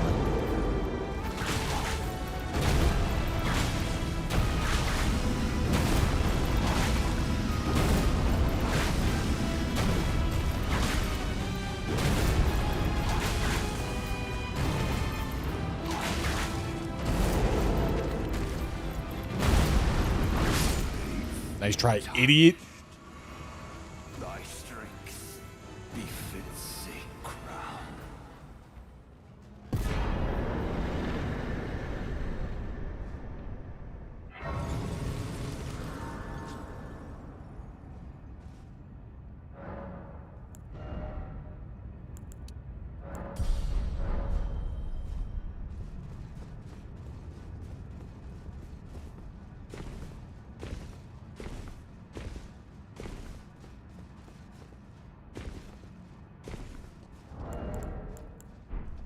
All right. Charged R2s on this fight should probably be a little bit more reasonable. Probably.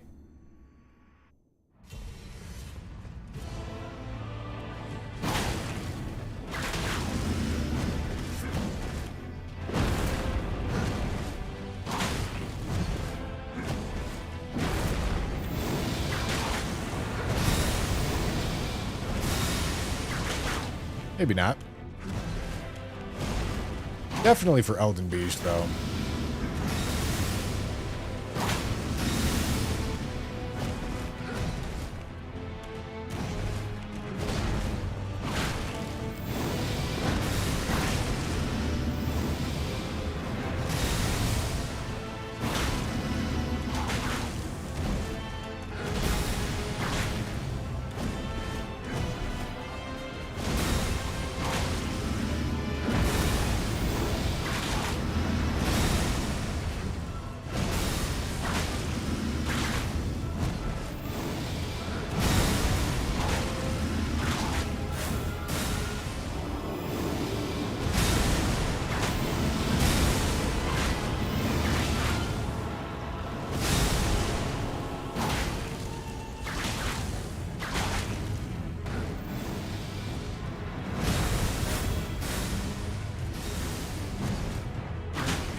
Calculated stagger. I was counting the poise the whole time, gentlemen. Whole time. Whole time.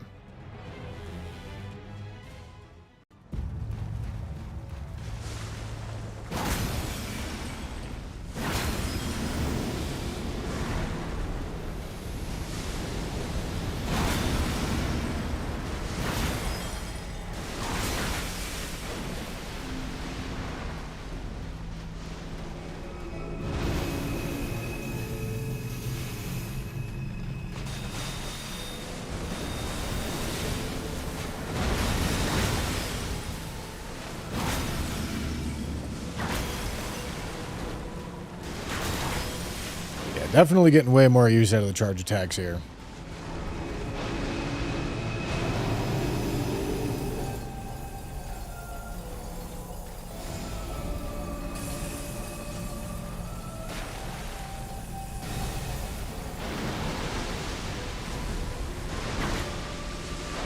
Oh boy, that's a bad spot for him to do that. Right? Just fucking hitless it like an absolute man.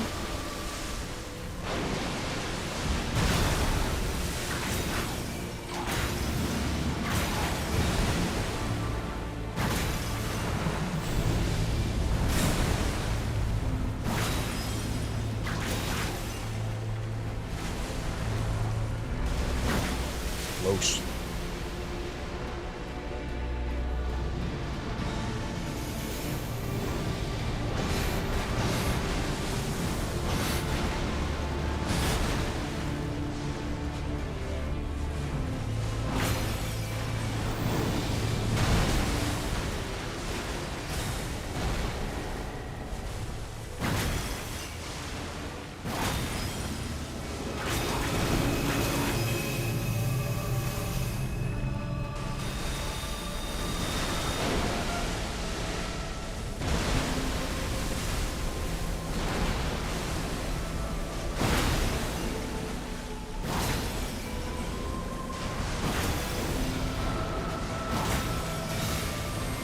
Gave it a real college try, gentlemen. That's convenient that he went this way. Because this is the way that I want to run anyway.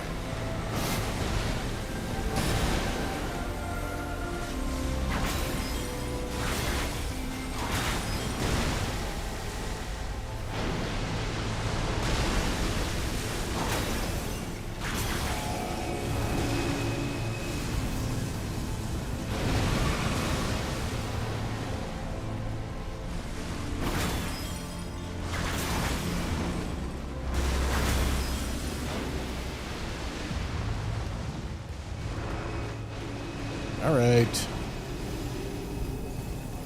This is awkward that the edge of the arena is right here.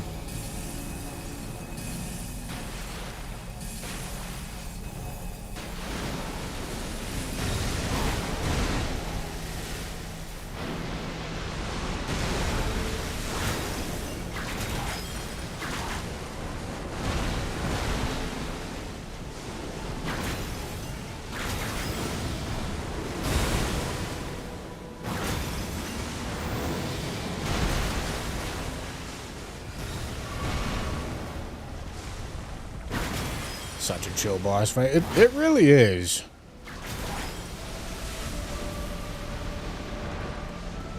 This boss was a really weird one to figure out for, like, the entire community. But he's really not that bad. He's actually quite easy.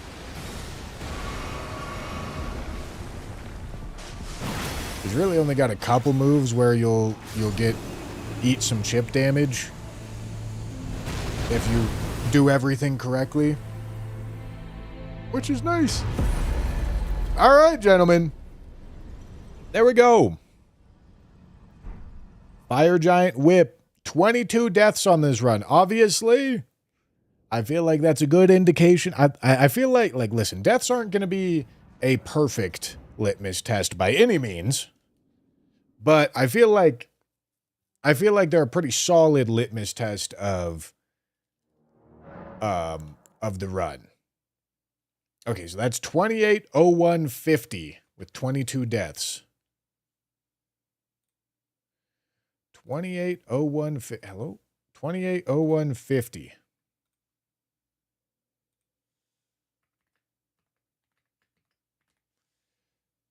With 22 deaths. All right, gentlemen. All right, gentlemen, let's talk about it. Let's talk about it. Where's our... There it is. Okay. It's a whip. It's a whip. Whips ain't good. You know? I don't think this is going to come as a surprise to just about anybody. The base moveset of a whip really just ain't that good. On top of that, it has split damage, which isn't great. For super high levels like what we're at right now, for super high character levels, split damage can end up being like a little bit more tempting because it adds more scaling values to your character. But it's still pretty bad. And it's pretty bad here because you can't really make use of fire damage buffs. The Ash of War is too slow to really take advantage of. The Ash of War being like the unique advantage of this weapon compared to other whips. So it's not amazing. It's certainly better than a heavy crossbow. It's certainly better than the Great Shield was. However, it really is not better than the Ripple Halberd. Ripple Halberd has a better moveset.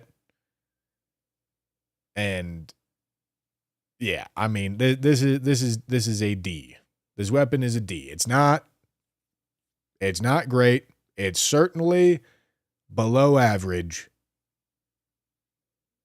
But also, it's not fucking bad, and it's definitely not challenge run tier, you know? So I place it in between Gilded Great Shield and the Ripple Crescent Halberd. That's where I land on this one. All right, gents? All right. Let's go take a peek at what our rune level is.